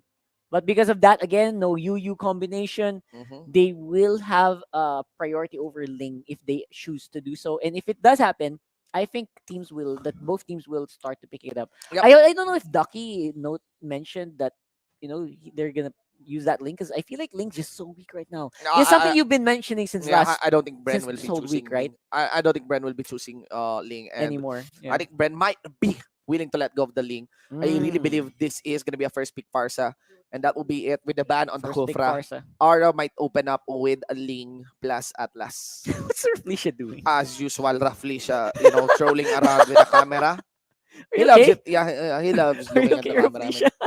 I mean, even way back in season 4. yeah, without the Yeah. COVID pandemic, Raflesia, He likes the the- cameraman loves to love Raflesia because he always looked He directly. always does something. He I always don't know. played that staring game with the The camera. camera. So yeah, I think this might be a Ling and Atlas. Yep. Let us see here. Or will there be some new flavor? Will be done here by Aura. So the Ling and Atlas is something that is probably going to be left behind here on Aura PH. I don't think they will instantly pick it up because I know that Bren realizes that the Ling's just not a good pick anymore. What I'm excited for is the pick for Carl TZ. Kiluash on the classic show. This was shown yesterday as well. And once more, the priority of our teams were Khalid. I am still super amazed. All right. The last game it was good. But they are hiding. They are hiding the key strengths here. I can't help but feel that Khalid on the side lane is kind of a complementary fighter. This is something that's going to be different from last game where Yes. Khalid was the main engage. Yes. This time I believe that it's so distracting that Aura PH is going to be going to use this Khalid as a secondary initiate. So Bren already opened up with Hilda. Okay. Hilda. I think this is exactly what I said earlier. Last year, probably gonna have to pick Hilda, and he does. Flap easy on the Esmeralda is something I haven't really seen a lot of games on yet. Yes. so- Actually, I cannot but feel that the Esmeralda is too early. But the best thing about Esmeralda is a Khalid comp signifies all in. Sometimes, right? That's Kind of right. an all-in setup so that you can make full good use of the Raging Sandstorm. So maybe Bren Esports predicted that, and yeah, let's just go with the shields and of course the AOEs of this Esmeralda. But there are a lot of opportunities for Aura PH in choosing a hero that is a natural holder of the Durans. And now we got Grids Kagura. And again, like I said yesterday, I only trust one Kagura player in MPL, and that is That is Grid. great. Yeah. Yep, absolutely. I can't help but feel that these are obvious picks. What they're Yeah. doing there is obvious. They're really leaving the big time carries. For Yeah, the yeah, last- yes. They in can hide both it. teams. Yeah, in both teams. And also Aura. Hmm. I don't think they could. They're- They can still choose the link in a way. They could. They could, but maybe there are better options. Now, Aura is eyeing actually Kurt Z. They want to hurt Kurt Z now. It cannot be denied. There might be two carry picks here. Carry bans here by Aura. Both teams. I think Bren knows that we can still deal with it. But the tankiness of Yeah. Aura PH is in question. Yeah, they can deny three. They can deny three carries against Kurt Z right now because after this two ban setup, they'll be the one to actually pick. So Lancelot is a good deny, I think. Yep. I think we should just ignore the link completely in this game. But I'm 70% sure they're gonna pick it up. One of these guys are gonna pick it up. I sad to say that's gonna be the case here. Oh my God! For sure. Look at Raflesia. Man. She just can't help to look at the camera. I know. Right now, Kiluash is even joining him. He's doing the Mimia. What's happening? He's doing the Mimia challenge actually. The kabit challenge. Nakabit challenge. I think so. My gulay. Alright. Okay. All right. Right now, RPH they still have one off lane gone. There you go. There you go. Lancelot. They are really trying to gimp the options here For of Carl Carl KZ. Z testing out big champion bull. Let's see how big it is. Let's remove 3. Yeah, we hyped it a little bit there earlier, right? Yeah, We hyped it. Claude is still available though. Yeah, they can't deny it anymore. They can't pick it. I don't think they will pick it, right? I don't think they will pick it I don't think they'll on pick the JP. Claude. I don't Yeah, think so. unlikely. Yeah. It did work before, but I feel like JP will be inclined to go to carry more I haven't than seen, Claude. yeah, I haven't seen JP even Yeah. play Claude in a long time. The alternate there is for carry, but that's not gonna happen here as well because they want that AoE damage to complement what the Kagura and this Khalid can do. The kit for Kagura and Khalid is all AoE. So they need someone that can dish out the AoE damage. All right. And very smart for Brent to Very smart, man. target the ban list. Yeah. Target the tank list. I like rather. that Atlas actually. It controls the Esmeralda, Mhm. so there are more options for the Flap Z to spin around. That's right. This is a running game. RPH now. I really think they will be choosing and they will be revealing their carry now. Mhm. And Oh, they in our faces. in our faces. In we our just, faces. We just bought our words. It's not gonna be a YSS onto JP. I was expecting Like that the other way around. he was gonna be securing the YSS just so he can punish Kurt Z. But they decided that JP would be the one to roll in the Claude. Bren Esports is very willing to do the trade. I was really thinking JP would secure the YSS instead of And the Claude. yeah, and Carl to go with the Claude, Yeah, right? this is kind of This is risky. a This is kind of risky because I haven't seen JP really. That's true. Played I think Claude the in a last long, long time last time was season 4. Yeah. Probably only 1 And to 2 games. there you have it. Gatot Kacha. Or automatic. There's enough durabilities here for Brent. this Claude. And if he BMI out, whenever he initiates, Gatot Kacha can follow up. Yep, you don't get caught by the gut out, you'll probably be okay. But there are a lot of heroes from Bren that can catch him. Yeah. You also have to worry about the Mountain Falling Star Shocker. Moon. Yeah, and the Falling Star Moon. Oh my There's a Mountain gosh. Shocker still for JP here. But Or has an opportunity to counter heavily. What will be their side lane? Yep, side lanes are looking Kamasha like is not good. yeah. I think- I'm sorry. Sorry, I think they can go side lane Cho and just maybe choose. All right. Basha. Basha. I was Okay. yeah, that's all I right. was surprised. I think he said Masha. No, it's Basha. Nah, yeah, I was thinking that they would go for side lane Cho and they would go for side lane Khalid. Khalid, yeah. Then just go for attack Basha. Because It's good. It's It's fine. it's the best one, especially if you are doing the matchup for the Gatot Kacha, right? So I would say, wow, what a hard game to vote on, because I don't think anyone got ahead in the draft here. Yeah, I'm actually just banking on the experience and previous draft of the two teams. I can make an easy vote in Mhm. my opinion, but that is standing on a very shaky bridge.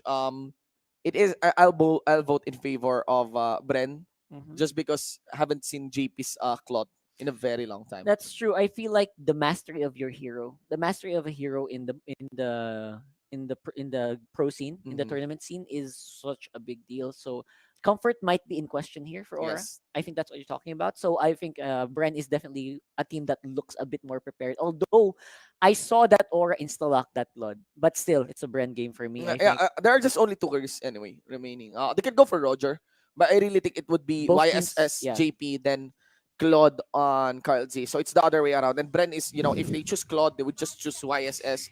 Carl Z sees it. It's not really between these carries and do expect Carl Z, expect JP. Knowing them, they pull off a massive play. yeah, They they're know. both explosive heroes Yeah. as we head into game 1 of Bren Esports versus Aura PH. They are carries. They are carries who really make plays compared to other carries right now in the league who really just want to be consistent and scale. Yeah, Right? that's Expect it from them. Expect it from them. It's about how this supports. How will each of them rotate? Look at that. In these early levels, look at Lusty. He wants to get a tag onto Green. So aggressive. Any little lead that you can take, anything that you can throw. And I think that is going to be the case. In this game, it's going to be the small things Yeah. that make a difference here. And they are not afraid to just go ahead. Oh my gosh, kill VJ. That is a lot of aggression from a Khalid that usually stays on the top lane. Yeah, yes. Or in the off lane. And he is expending time to try to scout out where Carl is. Bren is the one who got the lead. They were able to force the Khalid and even the Cho Off to their lane. react, Uh-huh. off their lane. But these are small leads, guys. All right. This is how MLBB is right now. Not kills, but actually forcing reactions against your enemy. Yep. Actually, that's what's gonna happen here. Look And at that. wow, they're backing JP a was lot of forced to back out. backs. Yeah. So that's one testament on Uh JP's huh. cloud. It's not a good signal actually. That's a big delay on the cloud. And that's also the power of picking the Farsa is, right? Yeah. You force people to back with just your ultimate. Yes. Yes. That is such a good use of the far side. The moment you hit level 4, there's a lot of pressure on the map, and it looks like Lusty level 2 wants to go for it and reset successfully. Yeah, the reset is successful. Still another delay down for JP, but maybe not much. That is still gonna be the orange buff secured for JP. Force the flicker out on Kiluash down for the bot lane with Kurt Z. And maybe, maybe this will turn out well for Aura. You know why? Yep. Because JP will have buff on the next turtle spawn. Oh yeah, that's right. JP This will is have the super orange buff. delayed red buff. Yeah, that is a really delayed Soul of Lava. So So sorry, that might orange be buff. a nice advantage for JP as the 35-minute timer pops off from the turtle. But still, we're not so sure. Also, the delay on the recall of JP. Yes, there is the delay on him, but at least it reduces the risk of Kurt Z second guessing, trying to guess that the orange buff is being taken. You can Mhm. actually see that when the mountain chakra gets casted, Yeah. we're still just half health. Up. Oh my god, JP JP still though. he cannot back up here. And Reboy stays Grid. onto the side. Kartzi is there. He's just waiting for another mounting chakra. The Felicia is done for. Yep. And what's happening here with Aura PH? They broke down in the disengage. They left Felicia all alone, and there was no way that he could get out of there. And Kiluash will be the one to go for the Way of Dragon, but looks like he is the one who is in danger here. Yes. Oh my god, barely makes it out. Yeah, and now here comes JP. He will fully re-engage, but Rebo stays into the front line, making sure that maybe there is a hustle delivered for them. Look at JP. Again, drop to below, to very low health. Maybe he got his shield on. Still gonna be very dangerous. Was able to kite away, and now BMI out. Rebo chase down for KLVJ. Touch back for Greed. Enough damage is not there yet. A few tries to kite back, but it only got hit Raflisha. Kiluash dives in with a Shunpo, force the flicker away from Rebo. And that is, in the end of the day, that was an Aura advantage in that fight. I mean, it's Yeah. very hard to spot, but they did get ahead there because oh my god, wait. Oh my Spoke too god, soon. Few. Yeah, alright, man. This is a battle between the approach of Few and also Grid. Look at that. Kiluash! Oh my god, he slipped! He outplayed himself. He outplayed himself. He was waiting for the hurricane. How you outplayed yourself, ladies and gentlemen. And it's gonna be it's gonna be saying thanks. Okay. I thought I was dead, but okay, I'll just walk out. Alright. I'll just walk out. Right? And Few just Kiluash is very angry with Few. She's very angry. What was that? Oh my god. Okay, those are for the memes. Okay, this is a meme. Yeah, those are for the Okay, memes. let's rationalize what Kiluash did. He went straight through the wall because he knew that Few picked up the hurricane. Yep. He was trying to go ahead, but now he faced the face palm. Anyway, Spam, yes. We got the fight here, ladies and gentlemen, and Kiel VJ was forced to flicker. I can't get over that. Right now I feel like Aura is definitely on its toes. I like that both of these teams are keeping each other on their toes. It's just so good for them to just keep steady here. And again, they are losing slowly. So overall, we are going to see each other facing off into the macro game. In the macro game, Yeah, yeah. they're gonna slow it into the macro game, and of course, they are going to keep going here. Still Few. Still Classic on Farsa, man. And again, the Farsa pick is just so good. Yeah. This is the reason why a lot of teams first pick it. And the Cyclone Eye on Kiluash is just so funny. I can't. Yeah. I'm gonna ask them about that later for sure. Okay, now Raflisha is in danger. He's not as tanky as he wants to be on the Baksha. Yeah. And Flap TC is in danger Beautiful here. yin yang overturned there by Greed, ladies and gentlemen. Of course, everyone gets greeted still by the feathered airstrike. Oh my god, Kill kill! BJ. Over Gets the chase. KO away from K. Carl Z. And now Lusty, along with Rebo, goes for that side brush near the purple buff. Tries to get a tag. Onto Kiluash, just went for the blasting. But Greed would have to rush Umbrella out. Yep, and of course, for the meantime, it is going to be a defensive Aura PH. Now that they are a little bit behind because of that dive from KLVJ, he might have been enough bit more Pikachu. And to be honest, Flap TZ very low it's a juicy target. Yeah, I don't blame Kel for that. Well, But now View is going to be the one zoning in all alone. He doesn't care. He has a bird form. The problem here is actually the outer turrets, Yep, that's right. Right now, very strong map domination here by Bren Esports. And Yeah, it doesn't necessarily mean there is a lead for Bren Esports, but to really specify how can this be capitalized, there is a lot of space for you There to is fly. That so is a nice much. catch by Raflisha. Tortoise presents casted, and of course back up by Currency, as they know they can easily slice through the shell of this backshot. Yep. I'll be honest, the reason why that's also the case is because the hard crowd control for Aura is very limited. Right now, the KLVJ with the Raging Sandstorm into 4 people from Bren is not going to be able to sustain. I'm questioning the calls now. Why is KLVJ diving into 4 people with the rest of the team on the back line, Actually, very not curious following about up? the. I'm actually curious as well by the dive of Raflisha. Honestly, it doesn't seem like there is a follow up there for Raflisha when he Yeah. actually dived. When he actually went for few. And look at how quick Bren Esports is when they try to protect you. They know the value of the support. They don't just left Yep. their support left for that. They don't just left their support for dead. And we got few here still has that feathered airstrike. So anytime there is a lot of confidence Bren Esports to go for push in this inner top lane turret. This looks like it's going to be a fast game, bro. I feel like they're gonna just keep pushing here on the using the Farsa to clear up and shove the waves. Yeah. And the counter here is for Kiluash on the other side to just keep doing what he does best. Yeah. And that is to stay on the lane. But can Aura take the fight without Kiluash? Yeah. JP is not dying, not even He's once, not, he's right? not. But he is getting starved.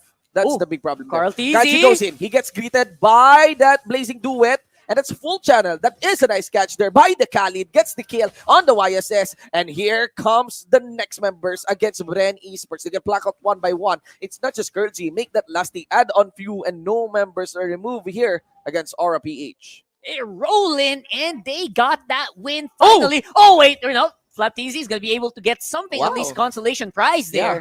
for Bren Esports, but I would still say that Aura got ahead by a big amount there because of the proactive actions of JP. Let's have a look at that. And into that no setup blazing duet. He does Yeah. not care if everyone is ready. He will go in and he has the damage to do it right now. And the follow-up is just clean from Aura PH. Hashtag shave the day. There's very little. Yeah. There's very little catch against JP there. He was allowed to even flicker Yeah, I know. forward, yeah.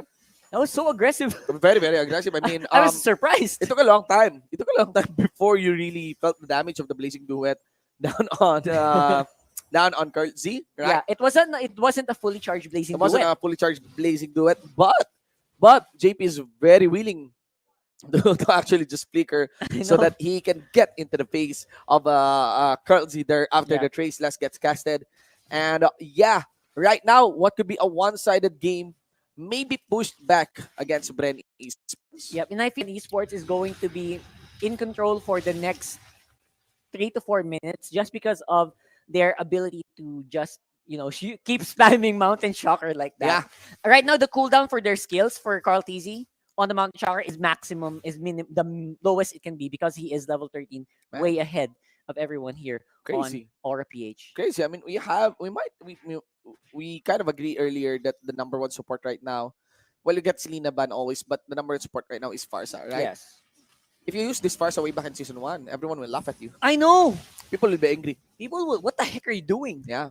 A big difference, right? And that's just that signifies the change that players have to adjust with Yeah. in this game, right? Yeah, I mean, you can see how different the meta is really, right? So you got different. Farsa, and there's a big catch there.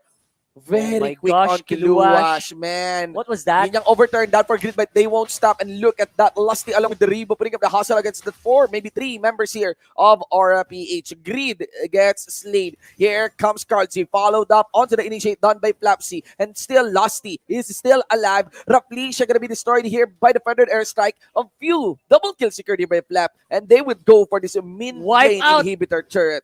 This could be the game. I think they have it. Unless They have- Kiluash does not have strong wave clear. Yeah, they got Carlsy. This is the game. This is the game. Here's the way of the Jeet Kundo. Not going to be enough to stop them. The minion is still there, and that's going to be the game. Bren Esports. So quick.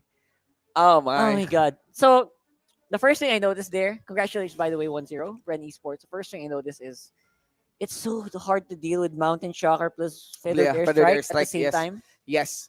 And very, very good call, I would dare say. Yeah. On Bren Esports on taking fights like that. 3 members receive.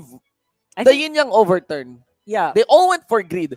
And they just sent two members, Rebo and Lusty, To keep the fight going in take the the fight jungle. into, onto the top lane side. No problem. No problem. That is a very, very good shot call. I mean, that's kind of crazy, right? You got 3v1. You receive the ultimate of that one. You get 2v3, and you still won. And what they did is, even though I think it was Rebo that died up top, Yes, they yes. still went for it. They still tried to hunt the remaining three members and win that fight. And they know they can convert it to a push. Yeah, the funny thing is, if only one guy survived from Aura there, that would still have been 50-50. Maybe only that first tower would have been destroyed. Yeah. But Bren was able to clean up everything Yeah. because of how far ahead Carl TC was, and Yes. because of the damage of that Mountain Shocker. Yes, Max and level. you can actually see how explosive Few and Courtesy is. That's I mean that's not just really it for Bren, but they are still very consistent threat. And what I love about them is they're veterans. They've been here for a long time. They've been strong from way back, and they are still strong right now in season Yeah, 6. that's a great sign for that team. Yeah. That's a great sign, consistency and all of that. Let's get into Wolf. Nakita ang Bren Esports na sorry, siguro sabihin na natin kay Coach Ducky, sorry pero baka kailangan nating i-reveal sa ating mga viewers. Pero kasi yung Bren Esports might be showing us something na kakaiba sa ating meta. And as I'd like to call it, the favorite ni Manjin, by the way, mission and vision. Napakasimple. What is common with Farsa, with Gatot Kacha, and sa Farsa, Gatot Kacha, and Yisun Shin? Ito yung mga extra information na pwede natin makuha from these heroes dahil dun sa kanilang mga pinapakita sila. And Yisun Shin with the vision of the Mountain Shocker, you have the Farsa Feathered Airstrike, as well as this Gatot Kacha. I like what I like that they are using itong mga heroes na to with extra na factors pag in-game na, which is yun nga, the vision that they get. Not only that, ginagamit nila itong mga heroes na to in connection with each other dun sa mga micro objectives na sinasabi natin. And what are the micro objectives? The buffs. Gusto ko yung ginagawa dito ng Bren Esports because they are many times na kunwari yung Farsa yung nagpo-provide ng vision tas mag-ulti si Yisun Chin or it's Gatot Kacha, then magda-dive yung rest ng Bren Esports. It's really amazing to see how Bren Esports does this. However, Aura naman, ang strength naman ng kanilang lineup is more on the team fights. And we saw many times in that match na akala natin magpo-pull over na ang side ng Aura PH dahil sa kanilang pagkapanalo sa mga team fights. But it did not happen because of something that Bren Esports did, which I will explain later. If we look at the post-game stats, makikita natin kung gaano kaganda yung order of picks. Yung draft dito ng Bren Esports. Gustong gusto yung order ng picks ng Bren Esports dahil ang kanilang mga unang kinuha, dun sa first phase ng game, after nung 3 picks, biglang nag-fourth pick ang Aura ng isang Claude. Then, very quickly yung Bren, nag-pick agad sila ng Yisun Shin kasi gusto nilang tapatan yung late game potential. And syempre, ang gandang combo nun with Farsa. Tapos, they back-to-back picked it with the Gatot Kacha na instantly pumigil sa maraming heroes dito ng Aura PH. Una, yung Claude.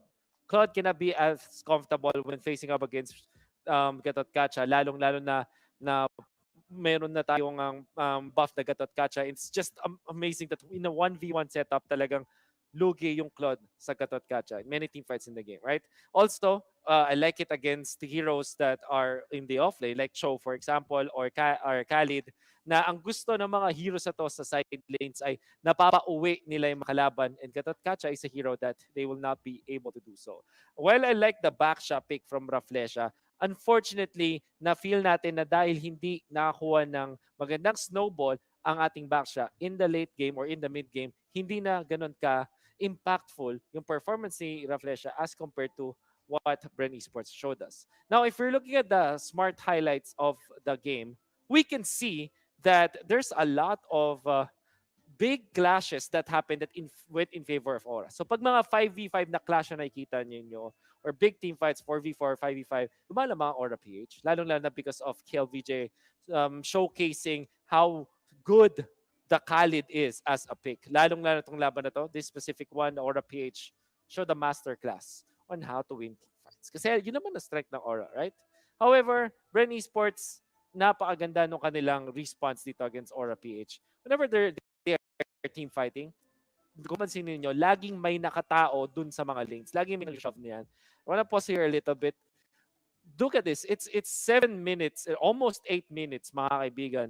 But there are 0 turrets down for Bren Esports. Well, Aura PH, 5 out of the 6 outer turrets nila ay wala na.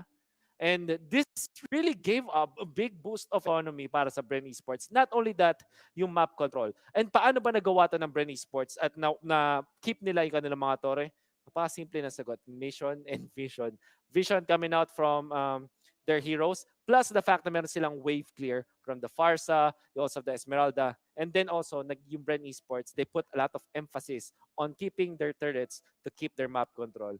Normally, marksman, kung marksman versus marksman setup, paramihan ng farm, ang marksman na mas marami ang tore sa kalaban usually wins the race when it comes to snowballing, when it comes to gold or trying to farm.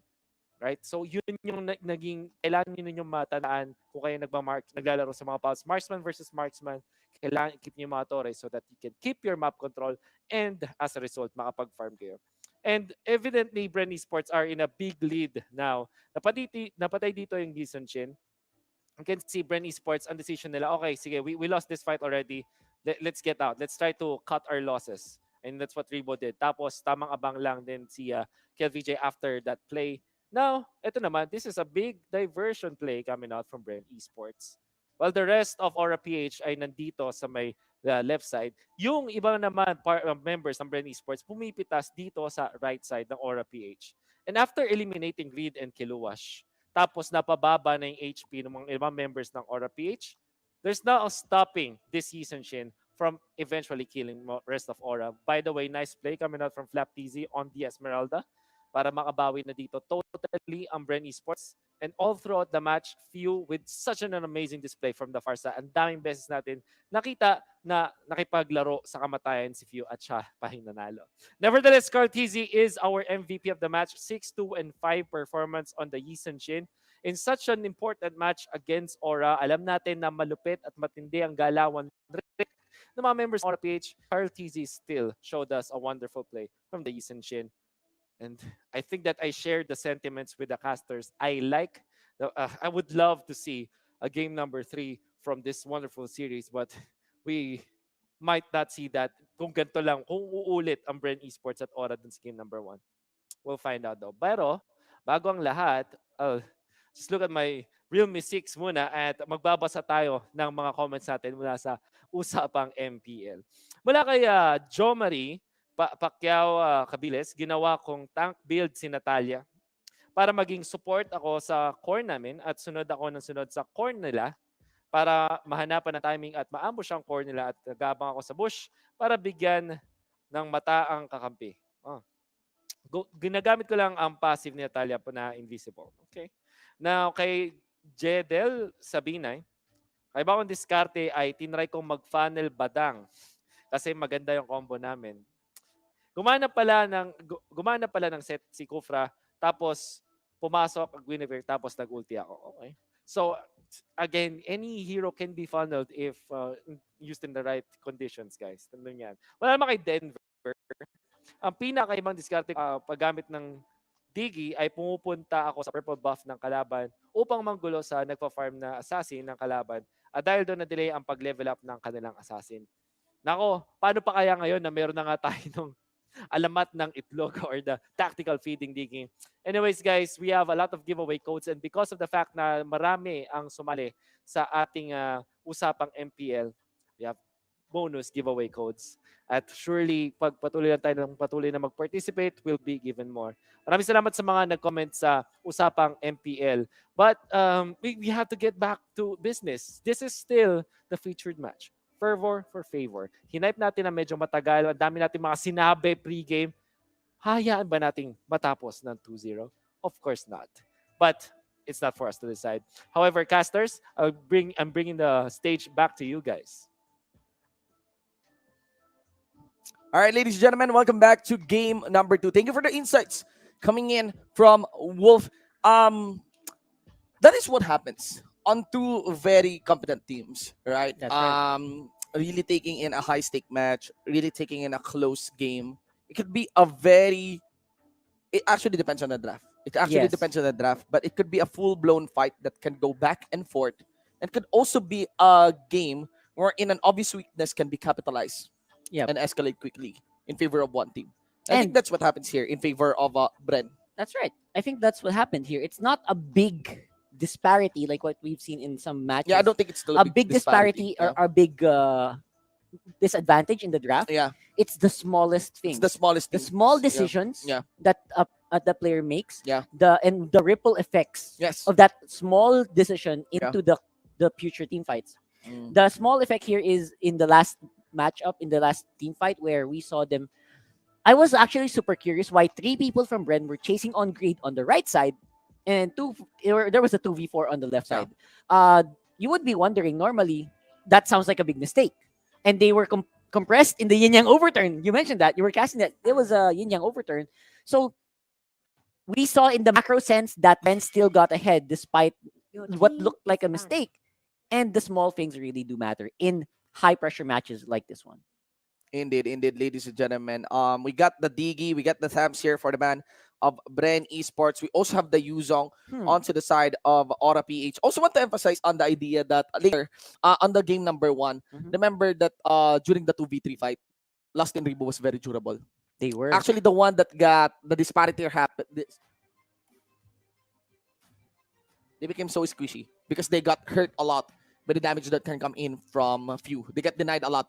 And that is, yes, the key players on Aura. JP is not killed. He was able to Yes. make a play. But he got denied very quick. Remember those times when his health drops very low? Very low, And he is yes. forced to fall back? That's also a big because of- Advantage for Bren, right? Yes, Yeah. exactly. And that's also a reason why they picked up the Esmeralda. Yeah.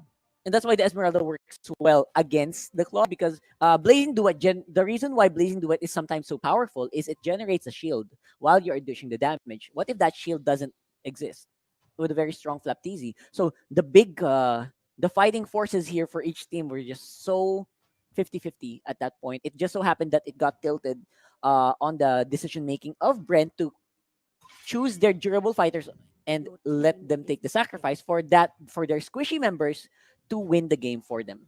Indeed, indeed. We got a Farsa here. No Ladies more and gentlemen, Farsa. from Yeah. RPH. That Reaction is ban. a very, very nice band there. Yes. I really think it's totally. I mean, from the looks of it, Brand doesn't even have to worry. Yeah, I don't think but so. I think it's totally rewarding for RPH to ban the Farsa as red side, right? Yes. I think the first pick Farsa is something that teams are so willing to pick up. Like the moment they see Farsa open, get it. That's like I feel like that's what's going on the boot camp. Like Farsa's open, go ahead, because it's just so high priority right now. And the reason why is super obvious because of the first game. Get massive amounts of map control, get that AoE damage, and also just get a good guy that deals damage and can run away from fights if they need to. That's also a big reason why the Farsa didn't die earlier was because the hard crowd control, he was able to utilize the lack of hard crowd control on the side of Aura. Like what's the hard crowd control earlier for Aura? It was the the raging sandstorm, right? It was the yin yang overturn. All of these were ultimates that needed to be committed. Long Indeed. cooldown ultimates. Indeed. Before you can catch the Farsa. And if you fail, that your team is gonna suffer. All right, we have Khalid here. We got Kufra as well. There is Changu. Wow. Wow. You like this for sure. Yeah, I like this, but it's still very early. I feel like it's something that can be dealt with. Yeah. Despite you By don't pick Aura. it so early. You don't think it's so early. Hmm. You choose that if when there are well, there are sluggish Esmeraldas. heroes. All right, there's sluggish heroes. Yeah. There is one though. Aura sends in a signal of might be an all-in composition just with the Esmeralda. But the thing here is that Esmeralda can be played, in a flexible fashion. It's not Yes. necessarily always all in when you get Esmeralda. Now, or you can actually see the direction here that they will be doing. They will be choosing heroes that can establish distance as well against the Yes. Chango, if not assassinate.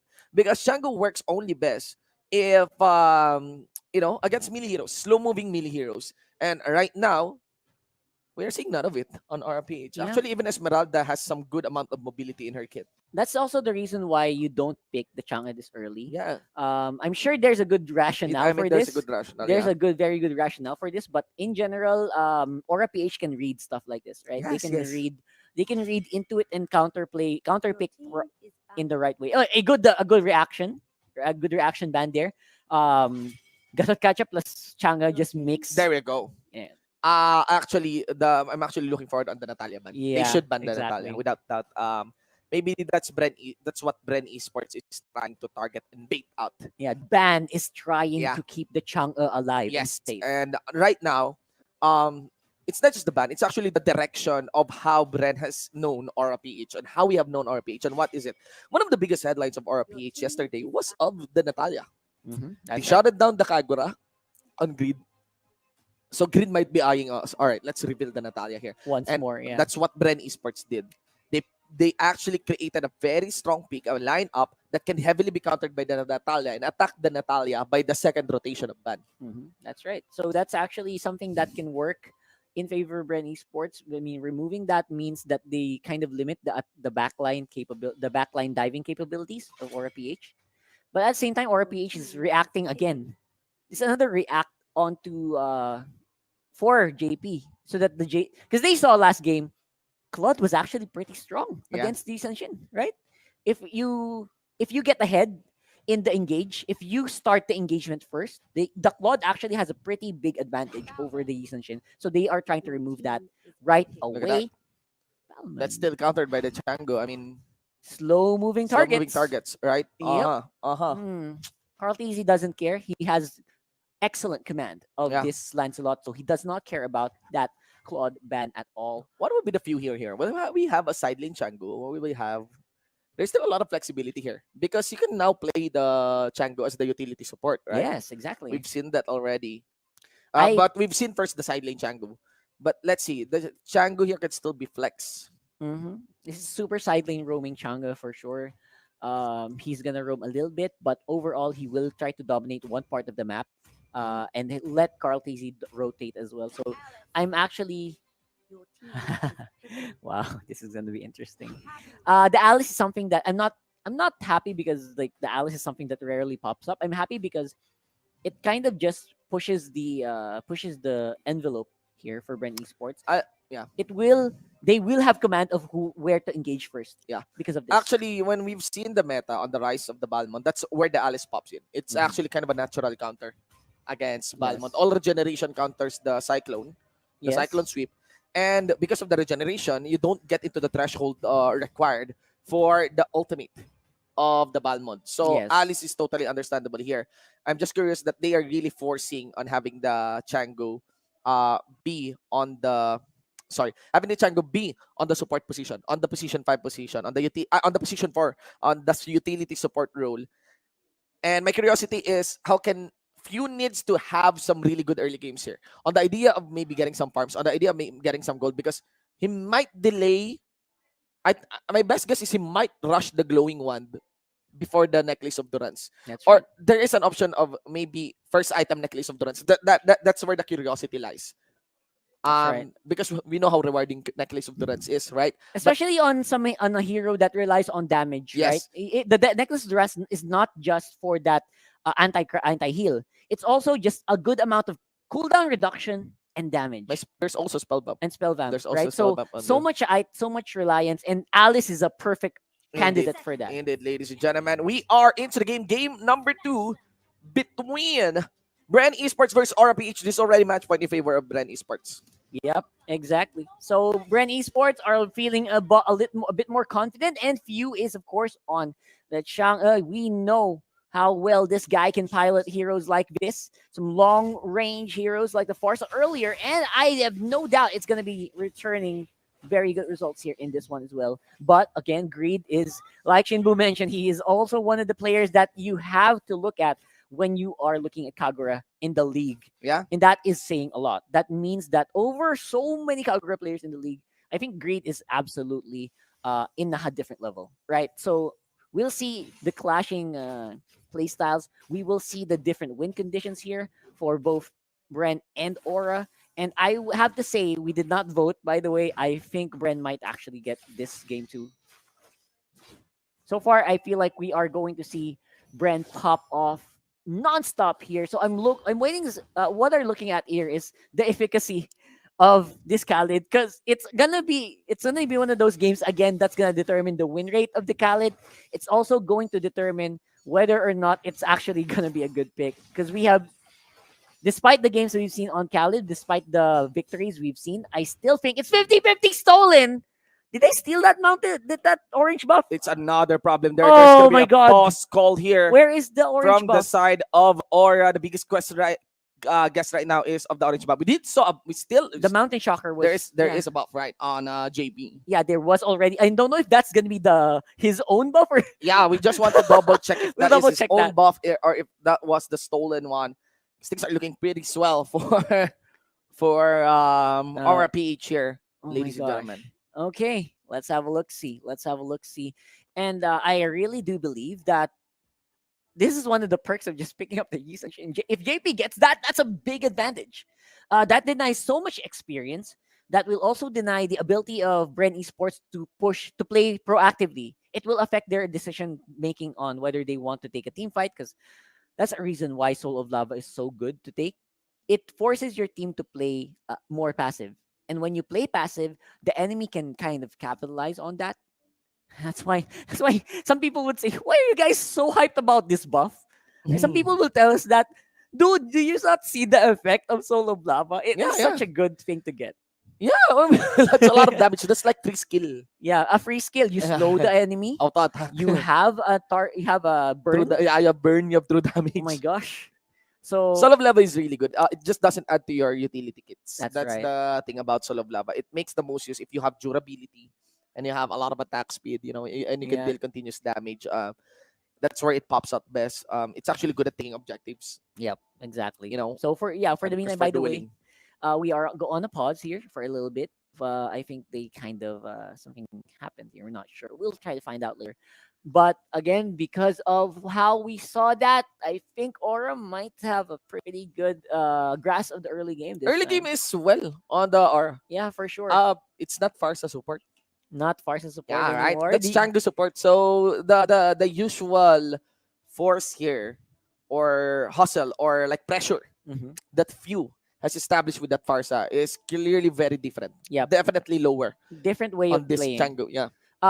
You know what's ironic as well with the Chang'e is Mhm. it's used to deal with sluggish heroes, but Chang'e is also sluggish in movement. Yeah, yes, especially if the shield on the second It is down, disappears. and you can easily remove that one with the mountain shocker. Greed receives the jump down from Lusty, was able to dance around, at least make his escape completely. Okay. And curious on the buff. Buff count. Let's go. Where is the orange buff here? We got I don't Proplisha see it responding yet. here. Yep. Baptizi with a lot of damage here. Getting done on by JP. Kill Luash does not have the execute yet. He's only level 3. Will be able to be repelled here by Bren Esports. Yep. Who's getting funneled here? It's the Lancelot. Kurtz is actually down in the bottom lane. They're going for the tower dive. And that's it. We didn't see it, but the Esmeralda fell Okay. down against Kurtz. Good. He secured it. He secured Oh my god. his own buff. That yeah. was a big deal because if Cartesi doesn't get that, he's behind on XP and no engage. That would not have happened if he did not pick up the orange. That dive on the bottom lane. For Indeed. sure. So now it's going to be Flapteasy and Kiluash on the top lane. We see on the camera. And the power of the Khalid is sustained here. That's going to be a long, drawn-out fight. Lusty's so happy he got the Kufra. I was surprised he was going to get it in this game at all. Mhm. I don't know if that's a lacking or that's a problem with the draft for Aura PH, but this is one of the heroes that absolutely swings games, right? Yeah. On the NXP game, it's really swung game 1 when Yaoi got hold of it. And I think BSB learned to ban it right away. Yeah, yeah. So that's how you do it actually with players that has a very very defined pocket picks. Lots of stars here sent towards Greed. No dancing Yeah. around because they got the whole route covered there. Yeah. If ever Greed attempts to escape, escape. yeah. But the problem here is now Bren has taken good control. Most of the kills actually initiated on quick onto few. Yes, exactly. And this might accelerate Fuse pressure for the mid game. Oh Look at the boy! dive there by That's what I'm Flapsy. talking about. Yeah, that is very snappy here from Bren Esports. Oh my gosh, Lusty, you beast! Khalid My is now gosh. popping off. He is. The and Khalid picks are now finally working. getting better and better, right? Yep. Every game it gets picked, it It gets gets better. better. It gets better. Yeah. Since week 1. Since week 1, man. So, so many things are happening here on the map, and what we can tell, the Aura PH map is getting a little bit more dangerous to traverse, because I feel like Bren is kind of so aggressive in going to that. They have the Alice as well, that and the Carl TC on the lands that can invade very easily, and on the top lane, Kiluash is not having fun because of Lusty. Yeah. He can't instantly dash out because of bouncing ball. Lusty's always on top of either Raflisha or Kiluash. Yeah. Yes. And that is just giving a headache to Aura PH right now. And they need the problem here is that it's not just Lusty here. It's actually the whole team syncing properly, right? That's right. Again, if you are accounting for few, if you are accounting for Lusty, there is a lot of freedom for Card-Z, right? That's right. Look at the play here. That's just Lust and Few. It is just Lusty and Few. Yeah, and I'm they're not so sure doing if so these are, much. I cannot but feel that mistakes are being committed. It's not anymore outplays here. Look at that. A very quick dive there by Look at Card-Z. this!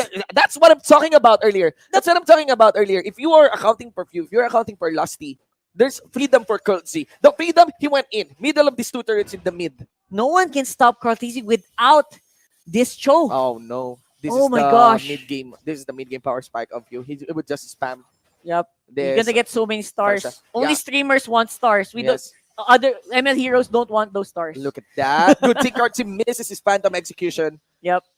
But Aura needs to win one team fight here. If this carries on, This is not gonna stop. this is too big for a pro play. That is 5,000 at the 5-minute mark. That is huge. Yeah. That is absolutely huge. No one can really stop Carl TZ from puncturing left, right, and center Yes. in this game. Yes. And Kiluash is in no shape to do that. Raflisha is always busy with the side lane push. Yeah. How is Aura PH going to deal with it? That's a big question. And the comeback mechanics here for Aura PH are starting to diminish by the second. Their jungle is now being slowly invaded as well by Bren Esports. You can really see that on the map. Mountain Shocker will only reveal them. It doesn't do any more damage They need a at massive this point. They need a massive setup on Agreed. Felicia here. Yeah. Maybe one play here from Aura. Not like this. Not like that. They can make massive Carl pickups, TC! and that's what you are talking about. Rock hard kind of execution. Maybe they can catch Carl TC. Nice jump down by KLBJ. The members here of Bren Esports is very much willing to answer for KLBJ. Destroyed onto the side. Meteor shower deployed here by Few. What? Oh, I think that was like 10 HP remaining. Yeah.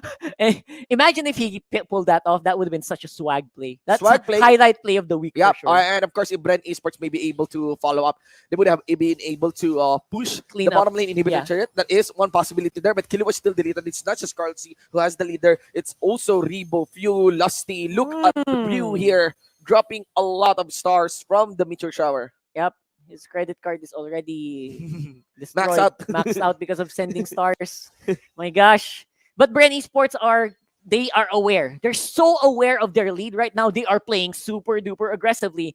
And 2-0 is waving, my friend. 2-0 is waving. My gosh, Bren Esports, they can. Yeah, but They can they can see that enemy turret destroyed here. Actually, down for the mid, if I'm not mistaken. Well, that's it. 8-1. The lead is not just 5K, sitting on the 7th. And a 7-kill lead to add salt to the wound. This is too much. This is one of the most one-sided game that we have witnessed in a long, long time against RPH. Yes. And RPH has been known to make a comeback, but it's very Unlikely. It's starting to look unlikely in yeah. this one. I think this also happened last week or yesterday, where we saw Bren finish a game in 7 minutes or 8 minutes. Yeah. That's starting to look like the trend here for Bren Esports. They're doing it consistently, a lot better than they were doing in Season 5. And I'm actually a little shocked how well they are. And is this because of Flapties? I have no idea. Probably, right? I don't know. I will have to find out that later, as Lusty is going to be the one who is zoning nonstop again for Bren Esports. Carl TZ is here. And level 12 versus level 7. Guess who's going to win that? Look at that. Look at the Man, levels. look at the levels. That is just too much. Look at the spells. Look at the damage being delivered here. Look at the moves. Look at the plays. And look at the kicks delivered here. Raflisha tries to make his own play as well. That takes in Rebo, but at a cost of maybe 4 members here. Maybe 5. Make that after Kiluwash. KLBJ is now alive. There is going to be the minion wave to defend. Or maybe not. One artillery should still be there. Carl Z was able to tag a few damage into the base of Aura PH. Oh my gosh. That could have been That could have ended. That could have been right good. there Good and job then. by KLBJ actually. Yeah, I think that was just a little bit of style points. I think they could have finished, but they didn't tower lock. Mhm. So, wow, 12-2 at 9 minutes. 10K goal lead. That's something that you don't hear. You don't hear a lot. Heptasis. Heptasis right Shortcut away. after the. My God. You know, he just want to. He knows he's ahead, so you know. He's you just- styling. he just want to get a quick burst. Yeah. Because if when is the heptasis really good to take? If you have early levels, if you have early Advantages, yeah. skill points, Mhm. it makes the most of the base skill damage. That's right. Because of the armor penetration. So Yes. The armor pen is huge. yeah, look at Cardsy here. Sits as a level 11. Yep. So basically what he's doing is he's Oh, hitting no. he's hitting 0 armor I targets. apologize. Yeah, he's not level 11. He's 14. 14. Against level 9. Look at that. That is 5 level advantage. What is happening to Aura right Ladies now? and gentlemen, that is too much. Yep. Let's try to analyze what led to this situation. I think it's It was a few. Yeah. It was a few. Again, we did mention that few should be slower, right, into the Mhm. early game. Yes, But yes, they yes. they kind of allowed few to still pop off even on the early minutes of the game. Yep. It's 206 even as a support mage. Yeah, and it's very hard to engage a team with a Chango. Not because the Chango Chango's been landing the ultimate against RPH, but it's because lane management will always be in favor of Bren here. That's right. Right. And of course, Lusty is just something that you have to Yeah, admire. He Kufra. keeps diving in Yeah. on 2 targets like JB! Oh, my God! Beautiful! But there's no meteor shower. Look at that. Follow up. It's going to be KLBJ getting the kill against Lusty. Raflisha. Phantom Execution and auto attack comes in from Look at Crotzy. this. Gets the kill onto him. And that's 14-3. They were able to bag in 2. But I think that should be it. Yeah, why did Feud not use Meteor Shower? It was on cooldown when they were diving. I don't know. They Maybe he wants to save it for this. troll Lusty. Troll Lusty. They were forcing him. Allow Lusty to be punished, maybe. Yeah. Let's see here. That's on for Greed, ladies and gentlemen. And now we got the Lordo knocking in, greeting RPH here. Hey, 2-0 Here we against go. the back-to-back champion. That's what they are eyeing. Bren Esports, that is. They're going to go for the base. And how about that? Bren Esports takes 2-0 on the series against Aura PH. That's the best how about that moment here, bro. That's like, It's who crazy. does this? That's What crazy. other team does this against our back-to-back champions? The biggest statement right now made here in our MPL Season 6. Yes. Right? Against our back-to-back champions. Falling 2-0 against Bren Esports after delivering a 2-0 against Omega. Who is next? Who's next? Oh my gosh. Indeed, who is next? I'll find that out On later. the list. I'm trying to account for the top 4 teams of Onyx. Onyx. Okay. Yep. They got the Onyx. All right. That's They already two, did yeah. that. They already Yeah, did that's that. what Yeah. the- So yeah. wow, what a beautiful showing there for Bren, who probably could have ended that at 9 minutes, but they chose to be a bit more conservative and went to 11. But still was the one of the cleanest games we have ever Few God. seen against Aura PH. Fuse, God. Man. And Karju is still a very deadly carry. He's like ladies and gentlemen. yeah. He's like a walking weapon at this point. Man, you guys should watch out for Karlzy. Like Karlzy is really, I mean, there is a good reason why he is our gold medalist in the SEA Games, where he is the main carry of the Philippine team. That's right. Right? I mean, That's right. One of the Prob- best in the whole country. For Prob- sure. Yeah, yeah. So, and of course, compounded with a team that can keep up with him, I think that is the only thing that has been missing for him since season 2. Yeah. Since season 2 of MPL, he has been a prodigy, and this is a good showing of that. But, of course, we cannot discount the rest of the Bren. Yeah, Lusty, Rebo, man, good yeah, job. Lusty, that was a Flapsy, beautiful. yes. Even Flapsy, actually. Flapsy, Right? so consistent. So we consistent. never highlight him, but he's so consistent. He's consistent. He is very consistent. He did flop as a new member.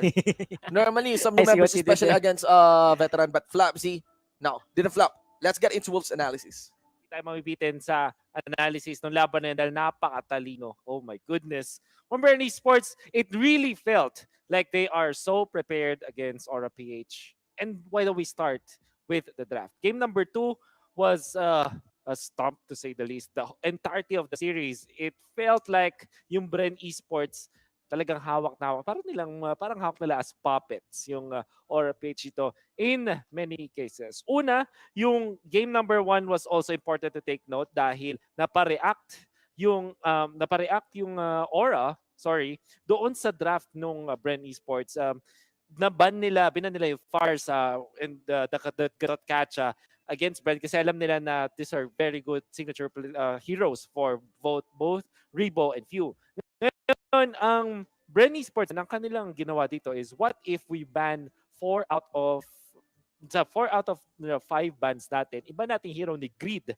At na-force dito ang Aura sa mga heroes na although kayang gamitin ni Grid, hindi ganun kaganda when it comes to the overall team fights. Lalong-lalo na yung ginawa dito ng Bren Esports na nag-pick sila ng Chango na open pick. We know na can be played as either a side laner or a support. So flex pick pa rin yan, instantly going for the Lancelot when they had the chance. I also like the Kufra. Napakaganda ng pagkakanakaw nila dito against Aura PH. Naubusan ng legitimate tanks dito ang Aura PH to work with. Tapos, meron silang Khalid and the last pick Alice is also very good. On the side lanes, hindi na to yung pinakaunang best nakita tayo ng Alice side lanes na naka-flicker at nakakapag-sustain ulit ng lanes. And if we translate all of this, imagine the lineup of Bren Esports, and I know that you saw this in-game. Nakita nyo yung zone out potential Chang'o, tapos hero na kayang mag-dive laban sa Yi Sun-shin. Yi Sun-shin will hate this kind of lineup. Ayaw na niya ng lineup na pagkatapat niya, yung kahit sino pwede siyang talunan. And Purify will not save you in that case. In fact, JP's farm is so underwhelming, kaya hindi niya din nabuhat yung laban. Looking at the post-game stats, for sure, Carl TZ is such a big impact player dito with massive amount of hero damage, 10,000. Also, wanna take note, Rebo, and significant din yung damage output niya. What I really like about this is Few on the support role, by the way now, na hindi nagmask. By the way, if you're playing the mage core, meron kang choice na hindi magmask. And that's what Few is telling us. Game 1, Game 2, displaying the mage core, parang gusto sinasabi niya dito na pwede rin akong maging impactful kung meron akong items as the mage core. At that's exactly what happened. Lastly, Flap TZ, I like his item build-up. Later, maybe we can see that. But I just want to tell you, nag-Deadly Blade agad siya na casually niya kinuha against the sustained lineup of Aura PH. I think that's smart. Now let's head on to the smart highlight plays of the game. Definitely, Bren Esports are leading in the early stages. Ang ganda rin ng kanilang mga pinakita dito sa laban na to. Later on, I want to tell you one of the smart plays as well again ng Bren Esports. Kasi ginamit nila yung kit nila on this Chango to siege maps na alam natin na mahirap gawin. Alright? So, honestly, Bren Esports, hindi ganun ka-explosive yung kanilang mga pinakita mga galawan dito. This is one thing that I want to take note. A lot of entry points for Bren Esports. They can start with either the Khalid or the Kufra. Alam natin na pwede nga mag-dive. Tapos meron kang Alice as well as the Lancelot. Very good diving heroes. And then you have the follow-up nga naman ng Chang'o na sobrang taas ng damage output even when played as a support. And si Bren Esports, napakataas ng priority on pushing. Once again, at 6 minutes, almost 7, ang Bren Esports ay makakuha ng 5 turrets while Aura PH wala silang nakuha. Just like in game number 1, di ba? So again, Bren Esports, alam nila na kapag nakikipaglaban sila against sa team na magulo, kailangan nilang i-set up na hindi sila mapupush ng Torre. Using the Chango ultimate, ginamit yung ultimate ni Chango dito para mang-zone out at eventually makapag-push dun sa may top lane. And feeling ko, isa rin yun sa mga matatalinong plays dito ng Bren Esports. Eventually, Bren Esports will rinse and repeat etong ganilang laban. Nakita nyo, nung hindi sila pag-push, revert back, shove the side lanes, laging may mga taong clear no minion waves doon sa ibang lanes. Kaya laging against Aura PH ang mga minions. And sobrang taas ng value. Pag ginawa nyo yun, promise, sa mga ranked matches ninyo, paulit-ulit, mananalo kayo 10 times. So look at that. Using Meteor Shower para makapag-push. Once again, this is just a big display of Bren Esports strength. Big sabihin is, ginagamit lang na lang nila yung mga nakuha nilang gold, converting it to items and just constantly putting pressure on the map. And yung Aura PH, nahirapan na talagang maka-recover dito sa laban na to. And eventually they won. Oh, wow, I like this. The smart MVP of the game, Few, with a 209 performance on the Chang'o. Hindi siya nagmask, pero pwede natin siyang ilagay dun sa supporting role. And like I said before, I will keep saying this kung kinakailangan, this role of Few on the parang quarterback of the team. If we're playing football, right? Or yung quarterback just directing everyone para siyang point guard sa basketball. This role, alam natin na knowledgeable, mataas ang in-game knowledge of Few. And he's also very good mechanically speaking. The perfect point guard talaga for your team. The perfect captain. I like that he's playing this role and napakaganda na performance niya game number 1 and game number 2. That's it for my analysis of this series for Bren Esports versus Aura. Fervor for favor. We did expect it to be very close. And I guess on the strategic level, pwede nating sabihin na napaka-close ng ating laban. But unfortunately, it will have to end very early. A 2-0 performance. And unfortunately, kahit gusto pa natin na mas marami pa, hindi na natin makikita. Congratulations sa Bren Esports. Before we head to our interview, I believe na meron naman tayong messages mula sa ating Realme 6 phone para sa usapang MPL. Ito na naman. I guess from Annalyn Nadores Dagatan, ang pinakakakaibang discarding ginawa ng mga kampi ko ay push lang ng push sa tower kahit pa mamatay silang apat. Samantalang yung isa ay depensa lang sa base. So, objective based once again. Wala naman kay Ron Dean Bales.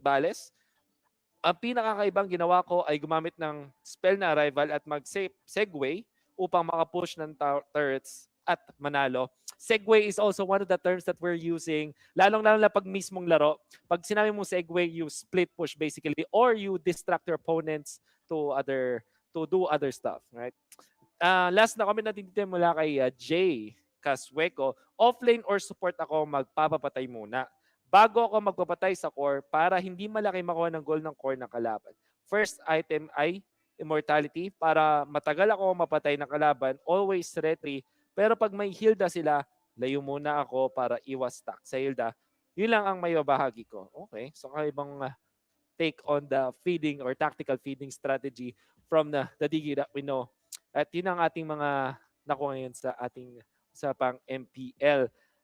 By the way, dahil maraming ang sumali dito sa usapang MPL, meron tayong mga giveaway codes at may bonus pa. Balita ko na exceed natin yung 10,000 entries at umabot tayo sa 20,568. Kaya naman bukod sa giveaway code na meron tayo ngayon, meron pa tayong bonus giveaway codes. And if we keep on participating in this, if we continue just exceeding expectations, mga kaibigan, hindi tayo hindi tayo mauubusan ng mga bonus giveaway codes. And just really want to encourage everyone to join in on the fun at tuloy-tuloy tayong mag-usap about sa MPL. We as much as we want to know more about the teams, gusto rin nating malaman yung input ninyo na part ng community, di ba? And that's gonna be amazing. Nevertheless, that's the fervor for favor ending very one-sidedly on Bren Esports.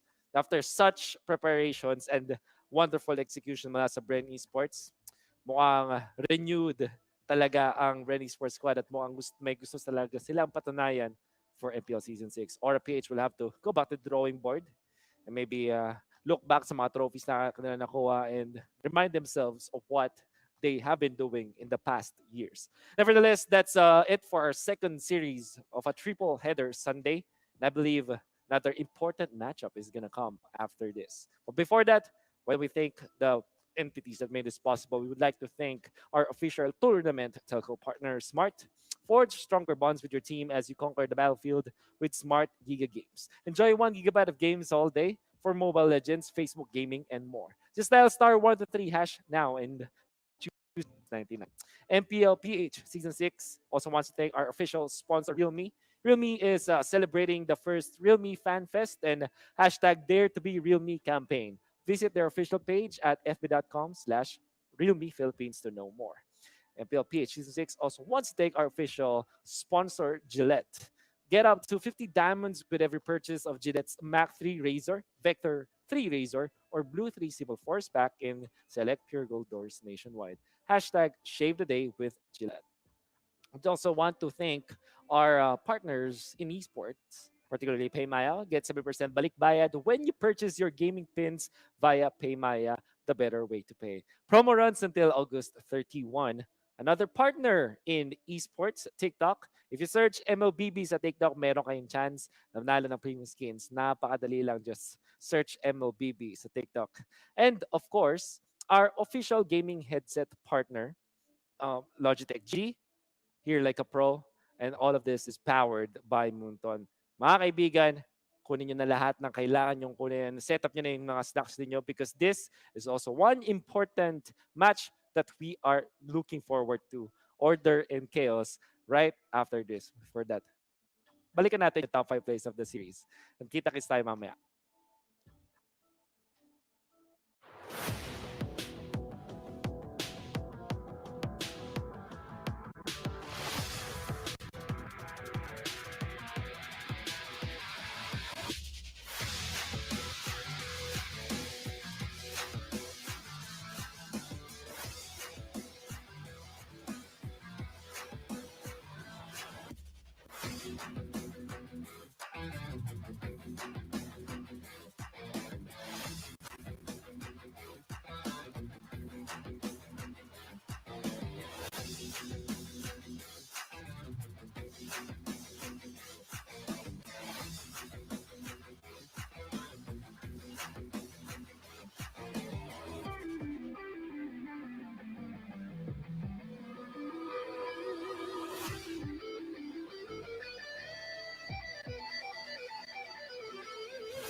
Ladies and gentlemen, welcome back to the biggest professional league in the country, the MPL-PH Season 6. Now on its regular season, we're going to be your casters. I'm your anchor, Shinbu with a one for an eye with my partner analyst here, Rock Hart. And of course, the biggest thanks to our sponsors that made this event possible. We got our official telco partner that is Smart. Forge stronger bonds with your team as you conquer the battlefield with Smart Giga Games all day. Enjoy 1 GB games all day for Mobile Legends, Facebook Gaming, and more. Dial star 123 hash and choose Giga Games 99. We also got our official sponsor, Realme, who has celebrated their very first Realme Fan Fest and hashtag Dare to be Realme campaign.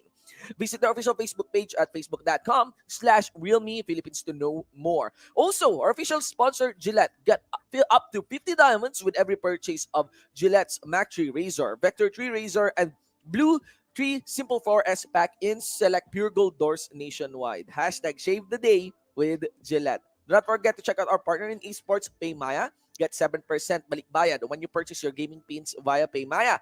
The better way to pay. Promo runs until August 31. And we also got our MLBB official page on TikTok Live. Partner in esports, ladies and gentlemen, do check out the page to get awesome prices from ML, our official gaming headset partner, Logitech G. You're like a pro. And the MPL-PH Season 6 is powered by Moonton. All right, and we are here for order and chaos here, ladies and gentlemen. Last series for the week. Yeah. And it is a one to watch out for. Indeed, indeed. Black and red, it looks super spicy. Yes. Execration versus Cignal Ultra. Yes, spicy, actually very sleek and sharp, Yeah. for a card design. It's black and I red. know. And not to mention, I believe we have a very heated fight here. Yep, for sure, right? I can expect a 2-0 on our game number 1, NXP versus Hmm. BSB. I can expect Wow. a 2-0. It is a heated fight, but I'm not surprised with a 2-0 as well on Bren Bren and Aura. and Aura. It can escalate very quickly between these two teams. But this one, yes, I'm expecting long, hard fought games, not just matches, but games actually in this best of 3 series between Execration and Cignal Ultra. And I Yeah. hope we do get it, right? Yeah, and actually the reason behind that, Shinbu, I think you are referring, of course, to Cignal Ultra, who just refuses to lose right away. I don't think they've had a 2-game series yet. Yeah. They always have to win either by a comeback or they just drag it out. Yes, yes. And the thing is, Execration is the exact opposite. They want to finish with a 2-0, and they have a hard time with closing out 2-1 series. So I'm really curious about the stats later on. That's why you said it's gonna be hard fought, because both of these teams, the term for English here is scrappy. Like neither of them fails. Neither of them wants to fail. Neither of them wants to give up. They will always rise up, and they always almost never get wiped out. These are two games, and Order in Chaos is the perfect matchup. Execration, the masters of chaos. They thrive in the chaotic team fights. And these in Cignal Ultra, they have a definite way of doing things. Yes, yes. They have definite picks. Yeah. And that's why the title.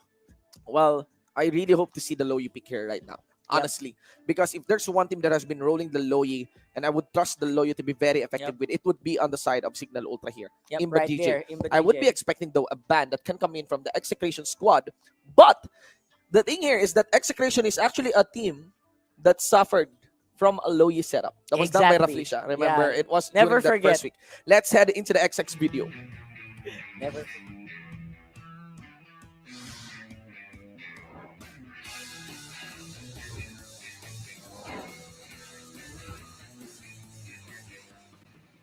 Nung wala pang ML schoolboy pa ako nun. College ako nun. Nakita ko sa Facebook yung yung Mobile Legends. After nun, siguro season 2, nagkaroon na yun. Naglaro na ako ng Mobile Legends. Kaya ako nag-pro kasi gusto kong makaranas mag-champion. Gusto ko rin makipag-competition sa ibang bansa. Para sa akin, kaya ako nag-pro kasi bago ako mag-Mobile Legends, naglalaro na ako na more on MOBA, yung MOBA games yung nilalaro ko. Gusto kong makipag-compete, gusto kong manalo ako sa ganito. Maging competitive ba? Kasi kailangan mo talaga sa mobile pag gusto mo yung isang bagay. Kasi di mo magay mo makukuha eh.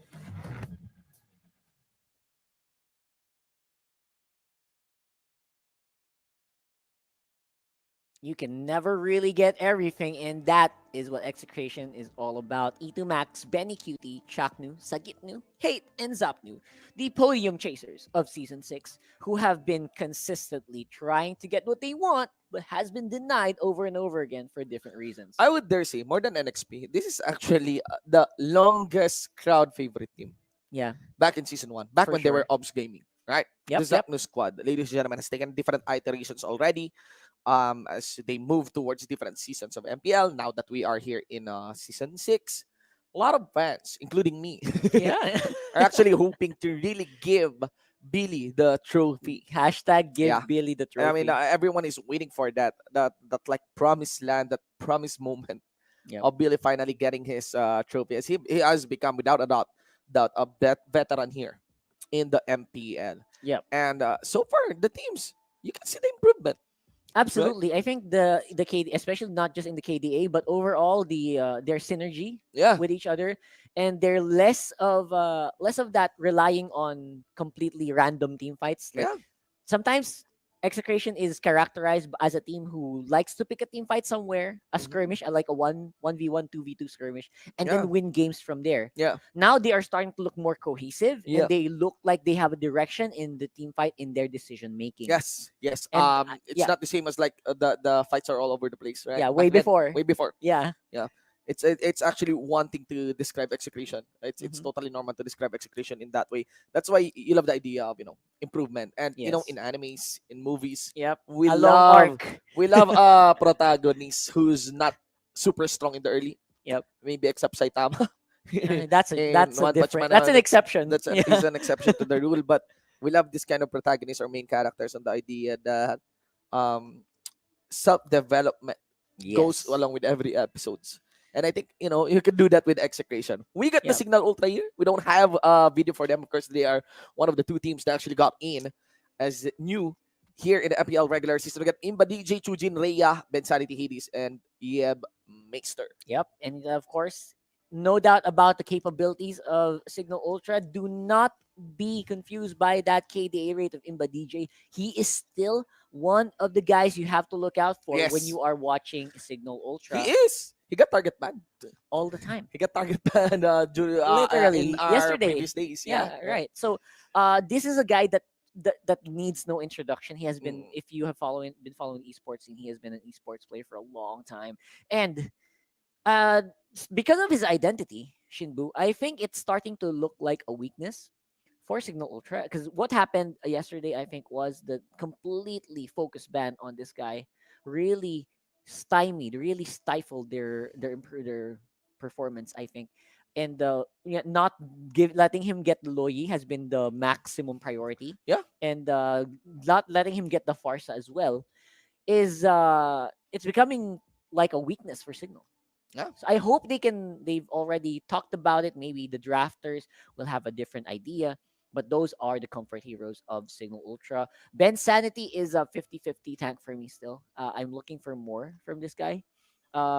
Hades is like the most consistent guy I can think of aside from Imba DJ here for this team. Yeah, for the team. Okay, I yeah. thought on the carry role. Yeah, not on the carry role. All right, Obviously, because there are a lot of good carry in the MPL. yeah, for All right. this team, Hades is definitely something that is, if you give him good stuff, he's gonna do something well with it. Yes. And but the thing is, he's not as okay. Let's be honest, he's not as consistent as Carl TZ, who we saw yet last game do some crazy stuff. He doesn't do stuff. Like Carl TZ is not just consistent; he is explosive. Explosive. The one who yes. is really consistent. If we're counting for consistency, it would be of H2.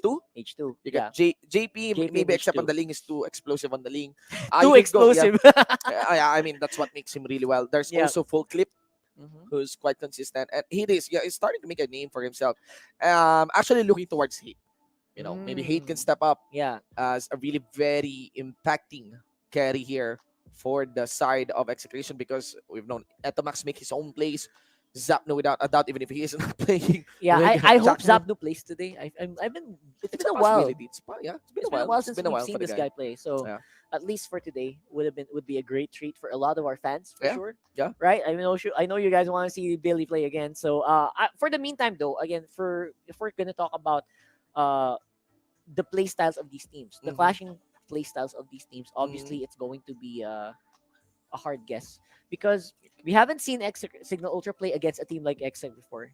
Execration has been a team that dominates usually well with Chaknu as Mhm. their head Mhm. in the team fights. That's why I'm expecting a lot of Kufra bans. Also, one of the key points I want to talk about in this matchup is Yep. the first time we'll see Chaknu play on the 10 ban. All right. Chaknu is also a guy who really is great with the Kufra, synonymous with the Kufra, but what happens when you remove the Kufra, when you remove obviously Grok's nowhere in sight Yeah, he anymore. can also play. The Remember, he can also Atlas, play the Atlas. yeah, Yeah. What when the character? Atlas removes is removed, what's gonna happen? Yes.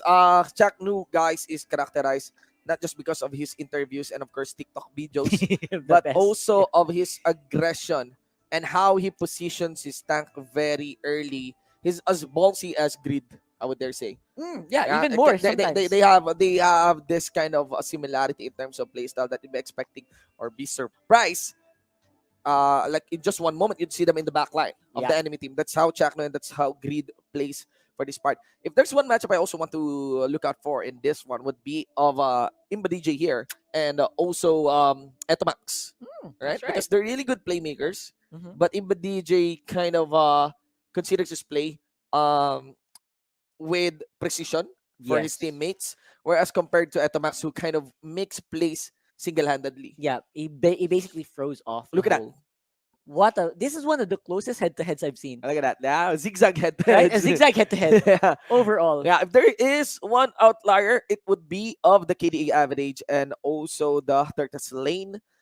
Was in favor of Execration, but I can't help but feel that Cignal Ultra just came in from their series of losses. Yeah, that's true. I mean, Right. it's still the reason why is because I feel like they just have longer games. Yeah. Right? Signal Ultra has those super long games that are determined by Yeah. late game decision making. Whereas Execration, they really favor the shorter version of games. They want to end games in mid game to before it reaches late, and I like that. To be honest, that's Yeah. one way to get ahead and one way to secure the wins, which has been working well for them as well. But again, these play styles that we're talking about, you have to wonder which one is the more dominant one, Yeah. right? Yeah. Which one actually closes games faster, or sorry, which one closes games more effectively? Um, Signal Ultra, it doesn't suffer from the sickness of some teams that we've seen, right? That cannot close games properly. Mm-hmm. The games become long not because they can't close, but because they choose it to be long. Yeah. They choose the game to go longer, and I wonder how that's gonna fare against Execration. I think that's a big reason why we're looking forward to this It's game. actually, if we are accounting for long games here, the thing is they have a very equal large lane per game. Yeah, the So, if you're trying to account for how is the game prowess within the late game, I'm not so sure. Pretty much it is inconclusive, how do you say? But yeah. Execution here, if there's one reliable stat here, it might be of the KDA average. Mhm. It always falls really nice for them. If you look at the head-to-head of this star match, ladies and gentlemen, Okay, this is different team. this This is a is different these are Signal. two Yeah, different these are two teams. I different don't. teams for Signal, This so we stat cannot is really base it on the match record. Number of championships, totally understandable. Of course, there is one under the belt of the Signal Ultra brand. Season win rate sits at 50%. That's very equal. oh my gosh, right? Facebook support reporter, it's just like that.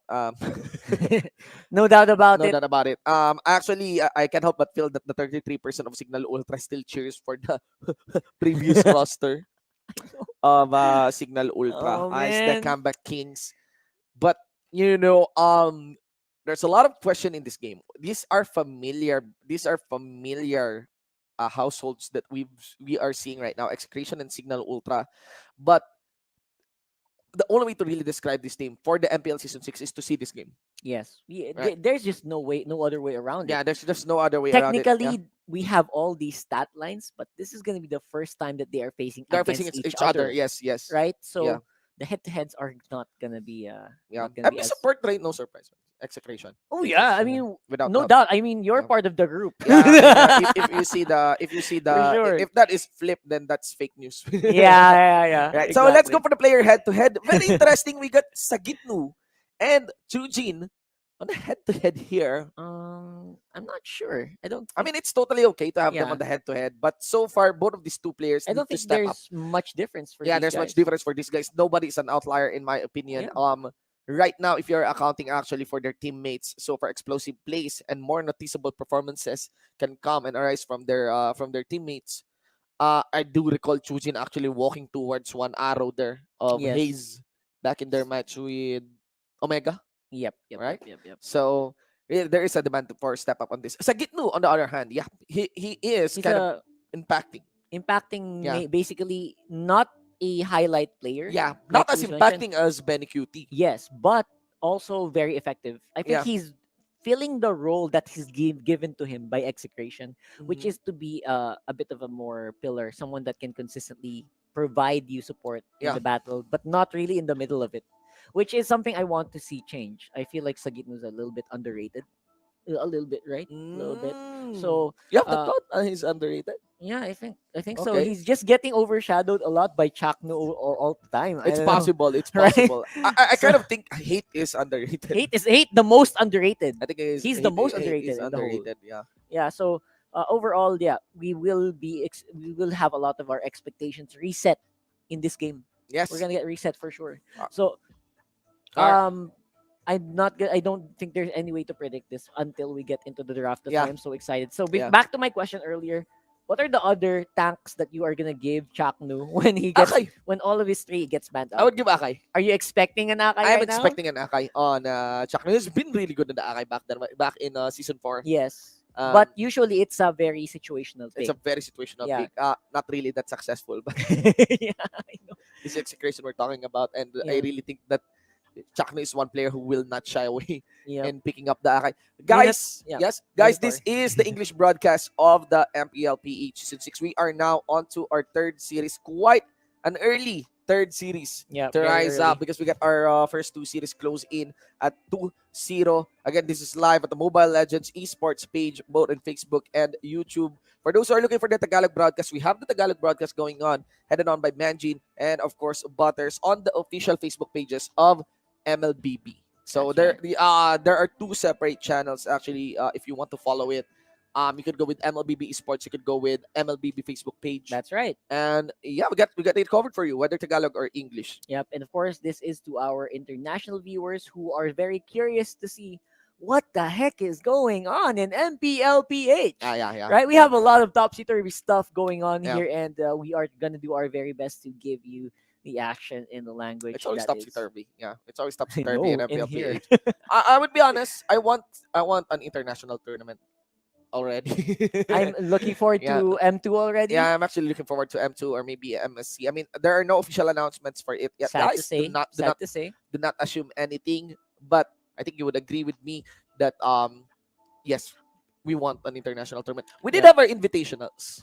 Way back. I Way think back. that's we a did our different invitationals. a different orgs, But obviously. you know, having an MSC, an M2, I think everyone wants it, right? For Without now. doubt. Yeah, for sure. And we are looking forward to that because, of course, everything that we are going to see here is going to be seen by, for sure, by our, our friendly competitors in different countries. Yes. All right. So we got here Munson. We got Munson, we got here Digi. We got here the Thams. We have the U-Zone there. Selena still 100%.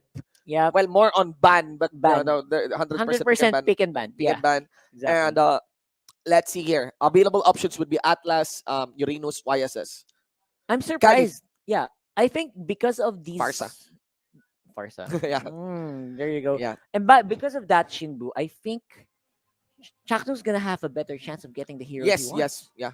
Because of these priority picks on the Diggy, hashtag ban Diggy, Mm. and the priority picks, priority ban onto Yuzhong and Selena, you're left with a very few amount of slots to ban out the big time tanks of Execration, which I'm sure it will be picked up in the first rotation, either first pick or second and third. Indeed. That's a good thing that for Execration. I'm not sure if that's a good thing for Cignal Ultra, because they're left with the task of banning out the Selena and the Yuzhong, which is something that you don't want to see on the draft anymore. And I think this is going to continue on to week 3 and week 4, for sure. Indeed. Until we get a new patch to deal with these guys, the MPL is definitely gonna stay this way for a long period of time. So here we go on to the first pick. Farsa, highly contested by every team in the MPL for first or second third pick. We also well that's a given under the Farsa. It's Yeah. very rewarding to deny that against Imba DJ. I do. I Yeah. like it. I like the. Yeah. But at the same time, on the Signal Ultra side, I'm happy. Finally, I can get the Loyi if I want to. Yeah. They could have something very stable here. Maybe they could go deny the Cho on Mhm. Benikidi. That's one. They could go Cho YSS right now. Yeah, Or maybe YSS is delay. great. All right, Khalid Cho. All Khalid. right. We keep forgetting the Khalid for some Khalid is reason. really top priority. No? Yeah, Yeah. he's top priority, but he's so Top priority. forgettable. He's so forgettable right now. Because Nah. you know there's a I really think that the Khalid is not as super overpowered as Yuzong. That's right? true. That's Like, true. That's why he's always going to be on the and back of our minds. obviously, Farsa takes pick priority because Farsa is more impacting. Yep, just compared so to the Khalid. good right now, and we've seen that the evidence Yeah. why for so many games already. That there's no doubt about that. Farsa is one of the best supports in the game right Yeah. now. So Execration might be able to utilize. I'm gonna win here. Maybe have Hate play the YSS, or maybe secure a Chak no Hero. I would like a Atlas, Chak no Hero, right? yeah. Atlas YSS. Let's see.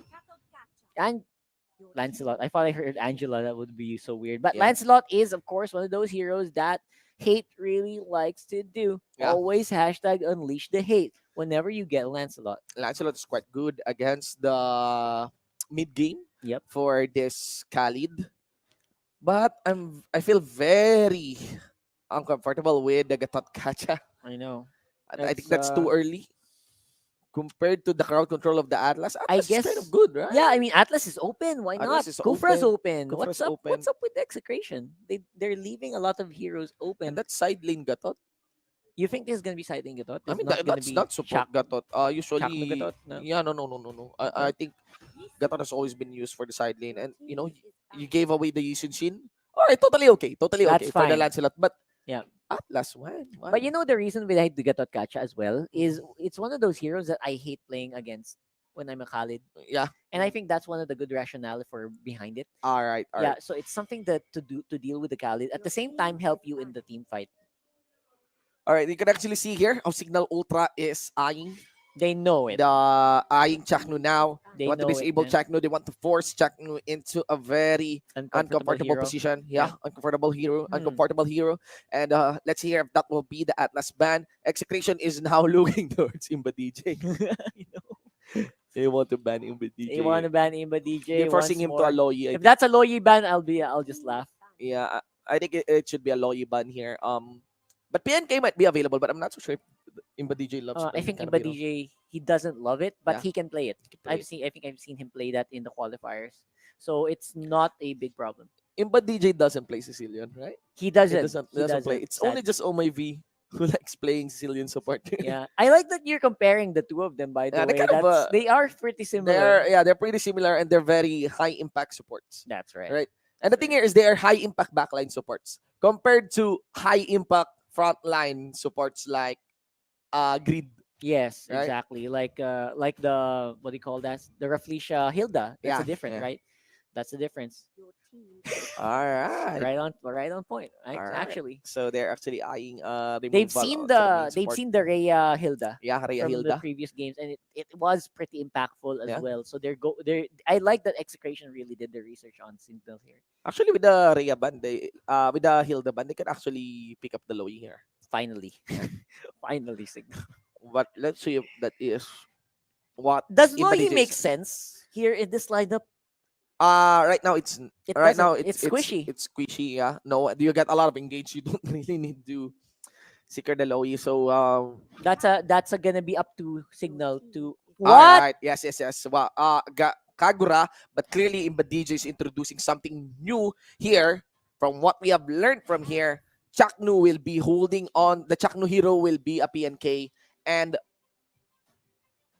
sa gitno Alice? Probably. Or probably Benecutie. Probably Benecutie. Benecutie, Yeah. Alice. I don't know if I agree with the Kagura pick, man. Too Yeah, squishy. yeah. Everything's so squishy here. Yes. What's Cignal Ultra going to be on the front line? We've seen something similar. I think in NXP Game 2, only MB was the front line and Dairoth. So maybe they want to go that similar route, replace Dairoth with something else. But Well, Well, this is expected, having a draft without really heavy interaction from each other. My gosh. I know. I know. And again, the pool of support, it's still really limited for Imba DJ. And probably the next one. I mean, even Greed defaults to Akagura once his That's Natalia true. and Selena is banned. So maybe that's what they're looking. Signal Ultra decides for something more stable on the setup. They want to head it on 5v5 and punish the Katotkacha early. So they went with the X-Borg. I'm really confident we will have an explosive fight here. For sure. This is very fitting for our last series. Signal Ultra's lineup is all about explosion. One of the heroes literally explode. Yeah. So, yes, Signal Insanity. Ultra. There's insanity. It really does. So, Execration feels like I feel this is the more for me. I like stable matchups. I like stable lineups. For some reason, the explosiveness is on Signal Team Order, and Team Chaos has the more stable lineup. So for this time I'm going for Execration though. Indeed. I Before like we head into the game, I would like to send in a quick shout out to the broadcast team of Malaysia. Oh, they're watching. Malaysia, Singapore, and also the Indonesian broadcast team, by the way. So, yeah. Workmates. Yay. I hope you guys are Yeah, watching. I actually saw one who is watching right now. So Thank you. there's Man. that, ladies and gentlemen. That's awesome. And yeah, we got our series number 3, guys. Execration versus Cignal Ultra. Again, this is our final match for the second week of the know. It's gonna be a hot one. MPL-PH Season 6 regular season. I'm just very happy that the Diggy gets banned. We're not seeing it. Although it's still kind of Shibu awkward hates it, man. that Shibu hates Diggy. the ban is getting burned towards Diggy. But I think that's one of the biggest headline of the 10-ban system. Yep. Yeah, you have space to ban Diggy. we didn't arrive to our predictions, Rockhart. What are your calls? Execration win with the stable matchup, with the stable lineup rather. You're going and with the Execration. Forza. And Yeah. Forza. All right. I'll vote for Signal Ultra with Right. this one. Let's see on Imba DJ. If Imba DJ doesn't pop up on this Kagura, it might be 2-0 for Execration. That's right. Yeah, because That's they could continue starving Imba DJ with these supports. And I think the Signal Ultra lineup is suffering from its lack of tank here, with Ben Sanity as the support tank mid lane show that a lot of our teams are starting to adapt. With the help of course, Popol and Koopa Chaknu, that's the early game pressure for Execration is very, very high. Now it's going to be Sujin versus Sagitnu. For some reason, he's not lining up with the Khalid, and he's suffering for it. And Imba DJ on that support Kagura, it really, really hurts. But still, no first blood for this running game. Maybe that's it. There's the flicker. Rhea completes the kill. And now it's his time to shine. We haven't mentioned Rhea really for the side of Signal Ultra. Nice Not pick really. up there on the Khalid. Yep, and the Khalid is going to do well as long as it keeps getting what it wants, as long as it's not being countered by a Gatot. That's a big mistake here. I Yeah. think. Actually, Khalid just left the lane with the Gatot. Yeah, I So, know. maybe that's the technique. The buff secured here by Heat. Then Sanity will pray away against the Lancelot. Yep, and the Lancelot is obviously the prime target here for Execration. Full funnel Lancelot with Chaknu on the side, making sure that he doesn't get into any big accidents. Yeah. Right now, Popol and Koopa is just.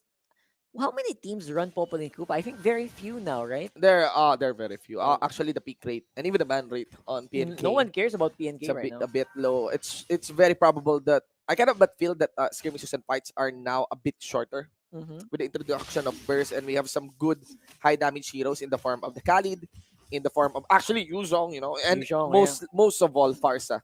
Yep, and the Forza obviously is one of the biggest headlines here in this matchup for Execration, and they are gonna deal with the Signal Ultra lineup very well. You know why as well? Because if you're in this Signal Ultra lineup, you will want to compress. You will want to dive onto people, and Farsa, if you compress, you're gonna absorb a lot of damage. Yeah, that's why I think Execration has better control in the early to mid game. Late game, you could expect a more split from Hades and Rhea, but I still expect them to converge from every now and then. Moving steady here for a running game. Right now, lanes are just pretty standard, but I like it. Yeah, I think Execration needs to start adjusting and maybe accounting for Rhea here because Rhea is having the time of his life on a lane with the Alice. That's right. So that's what just Signal Ultra did. They just had the Khalid not lane with the Gatot Kacha. Yep. Maybe they could force out the Khalid out of his own lane. Hate will be forced to burn his puncture down for the turtle. He only has one initiate, and that will be the Phantom Execution. We are angry. Coming in from Cignal. Ultimate is down here for the PNK. Yep, and the PNK is going to be a big non-factor here in this turtle fight unless he goes back, and he is doing that right now. Benny Cutie will be absorbing that mid lane once more, and this is the power of the Alice pick. Yeah. It's like whenever you go and just this ultimate is just so expendable. Yeah, You can yes. just keep using it to clear the waves, and it's not a problem. Yes, the natural itemization on Alice as well provides a lot of cooldown. Cooldown. So Yep. that's the thing. I Spell would agree damp, on yeah. what you mentioned, that it is totally expendable. It makes a lot of sense on sustaining your life, especially with the spell vamp that you mentioned earlier. Oh, Cignal! Oh, being charged in by Chujin. Yeah. Was the channel cancel? Was that cancel? I'm not so What's sure. happening? But Cignal goes in, went for Chujin. Oh, Curse of Crow misses from Etomax. Etomax still holding on. No, yeah, there we go. Thunder there strike. Bam. All right. What happened to Tsujin? He kind of choked a little bit there. I'm actually He curious. ended it. I didn't see it, but I think the last Insanity did it explode or what? It exploded It early, exploded way early. too early, Way like too early. instantly exploded. I Like see. no sustained damage. I see. Maybe a little bit too overestimating the damage output of that skill. Mm-hmm. And because of that, Cignal Ultra will lose one member and loses the turtle as well to Execration. Look at that. That is very quick. When we are in, when the Popple sends in, when the Cupa sends in Popple, and that's gonna be a very quick zone from the Feather Airstrike of Etomax. Like I mentioned, again, these two teams, I don't expect them to really escalate, capitalize on leads. We will have a very back and forth fight. We might have an average of 11-minute games here. That's talking conservative. Yeah, I think conservatively. 11 minutes is a minimum. Yeah. I expect 20 for these guys. Oh. I'm telling you, they're gonna compensate for our short games earlier. Interesting use of skill there by Hate. He went for the Phantom Execution back so that he can last hit the Wonder. It got stolen there by Ben Sanity. Nonetheless, it still got stolen. And they allowed Ben Sanity to walk away. So just look at that. Just Speaking of walking away, Sagitnu with a simple casual avatar of the Guardian out. You know, this match will be characterized by quick in and out. No one will die. Yep. Look at that. Look, Ben Sanity, he wants to get something done, but of course, it's scary to go in. Rhea in the middle of the fight right now. Khalid, no hits on the Desert Tornado. Oh, but I'm observing something here, Rockheart. Side lanes are pushing all in favor of Cignal Ultra. They are now steadily establishing pressure I liked it. against Execration. They are keeping in with the theme of order. Like, they are slowly, methodically controlling lanes here. While Execration, they want to go for fights. They want to go for the fights. Cignal receives some turret hit after the crack control landed onto him for the backline. Hades gets greeted by Hate, not going to be committing to go for the fight. Yep, and Cignal Ultra trying to disengage each and every time they can. Yeah. I like that. Yeah. And they only take fights if it's if to them it's a sure kill. Like I think that's what happened on the top lane when they keep trying to kill Sagitnu over and over again, but somehow they just fail because of the shield generation and the unexpected tankiness coming in from the Gatot Kacha. Yeah. But I really hope that Hate would start participating in fights. I mean, there we go. We got one. Wow, you one got kill your on wish Rhea. right away. Yeah, but he was able to bag in. He was able to bag in the Khalid. Ladies and gentlemen, 2-4-0, maybe took 4-1. And now a push is done by the members of Cignal once again in the mid. That's a great use of Mountain Shocker. Again, they know where everyone is now. They can go for the push. And Ben Sadi with a... What happened? No Wave of Dragon. Yeah. It's on cooldown. Yeah, he's It was on dancing around. cooldown. Ankle breaker, ladies and gentlemen. No escape actually here. Oh my Good anticipation from Imba DJ on landing that semi umbrella open. And I think that's it. I was waiting for the Wave of the Dragon, but hey, he's walking. What's happening? What's happening? Eventually, it's on cooldown. He was going to rely on Imba DJ for Yes. the follow-up and the close-up. Yes. And that was a good catch. It was good Very catch. rewarding. I can Very say. good catch. Yeah. Jeet Kundo enough to help you out. And of course, Cignal is in the lead here by 2,000. Mid lane still going to be in pretty much control here by Execration because of the Farsa still. But the problem here, Rockheart, is that it's not so easy to push against the inhibitors and maybe even the inner turrets of Execration. That is the Feathered Airstrike. Can be easily used by Etomax here. Benny. Good, still done by Benny Cutie. Execration now is capable of answering maybe the initiates and the plays and the setups of Cignal Ultra. They will pull back TP coming in for Benny Cutie. Imba DJ, ladies and gentlemen, will be dropping from the way of the dragon, from the crowd control combined with the advance of hate. I have to say that's so smart for Benny QT. Push everything to get that turtle and then deny it from Hades. Yeah. It does not need to go to hate. Yeah. You don't need the turtle on hate as long as you deny it from On Hades. Yeah, yes. And hate is actually playing a bit kind of underperforming on this one. I know, He just I got know. his first kill in a few seconds ago. He went with 0-1-1, and he's using a Lancelot, kind of playing a bit too conservatively on this. Mhm. Or maybe they are not just converting this to kills. And Yeah. maybe because no one is setting up very aggressive plays for them, because right now Chakno is using a PNK. Yeah, it's a big difference from what we've seen from Chakno in Chakno, the yeah. previous seasons. Mhm. A lot of times he is on PNK, and it's a setup hero. It's not Yeah. a full tank like Yeah, we're. like Atlas. Yeah, right? exactly. The big explosive Kufra, plays. You yeah. can't do that anymore because of the banning phases. Yeah, Immortality is popping out on Kufra on the show here, Chase. along with the X-Borg. Will be able to get a tag onto Rhea. Crowd control. Of course, Sustain will be casted, but up to what extent? Not gonna be enough, and that is gonna be an execution done in by Execration. Yep, the execution by Execration. I like it. Even though it's a very tanky Khalid with the quicksand, he's still able to really just sustain. He's not able to sustain rather. Yeah. And Execration, they are also being attacked in the mid lane Yeah, here. look at Chakno here. There goes another knock up. Where did that came from? Actually, very curious, but it doesn't matter. We are angry. And also, again! Pupa, look at Popple here. His fangs are deadly. And another from Betty Curie tries to get a chase down. Immobilized to Imba DJ. Went for the same umbrella. Swap with the Rosho umbrella. No catch coming in from the Rage Drugs down by Betty Curie. Still the mid is pressured by Execration. This is how it explodes. Yep. Look at the control of Cignal Ultra on the side lanes, only to be pushed back by Execration. Yep, and Cignal Ultra cannot actually deal with the chaos coming in from Execration Yeah, right now. yeah. The order is failing slowly but surely on the red side. I told you it will be back and forth. That's true. Yeah, It that- is. It's gonna be swinging back and forth. It doesn't necessarily mean that Execration will be winning. Even with a 3K gold lead, I I'd be know. expecting Cignal Ultra to make a big play from that. So it's going to be the Lord here coming in from Execration. It's a pretty good tool. To be honest, they don't really have a strong amount of closing. So they have burst, they have crowd, they have wave clear, but the closing is problem. And speaking of burst, they cleaned it up. They used that to get a double, and this mid lane is now in danger, ladies and gentlemen. Indeed, ladies and gents. Right now the minion waves are closing in.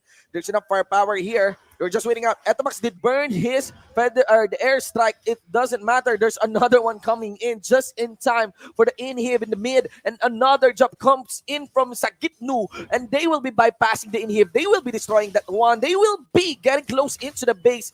Phantom execution done by Hate, and not even the sustain here of the Khalid will be enough to survive from the advance here of Execration. Round 2 goes in. There is going to be the Lord going for the inhibitor top lane. And now Etomax onto the side.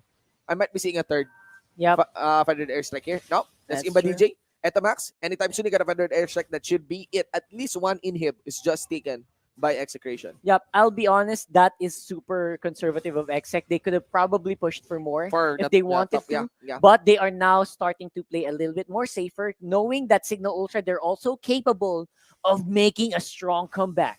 And that's growth. For me, that's growth for Execration. Always. Not pushing the Fred, even Yeah. though they are like 2 man ahead. Yeah. And respecting the enemy. Huh. And, Interesting.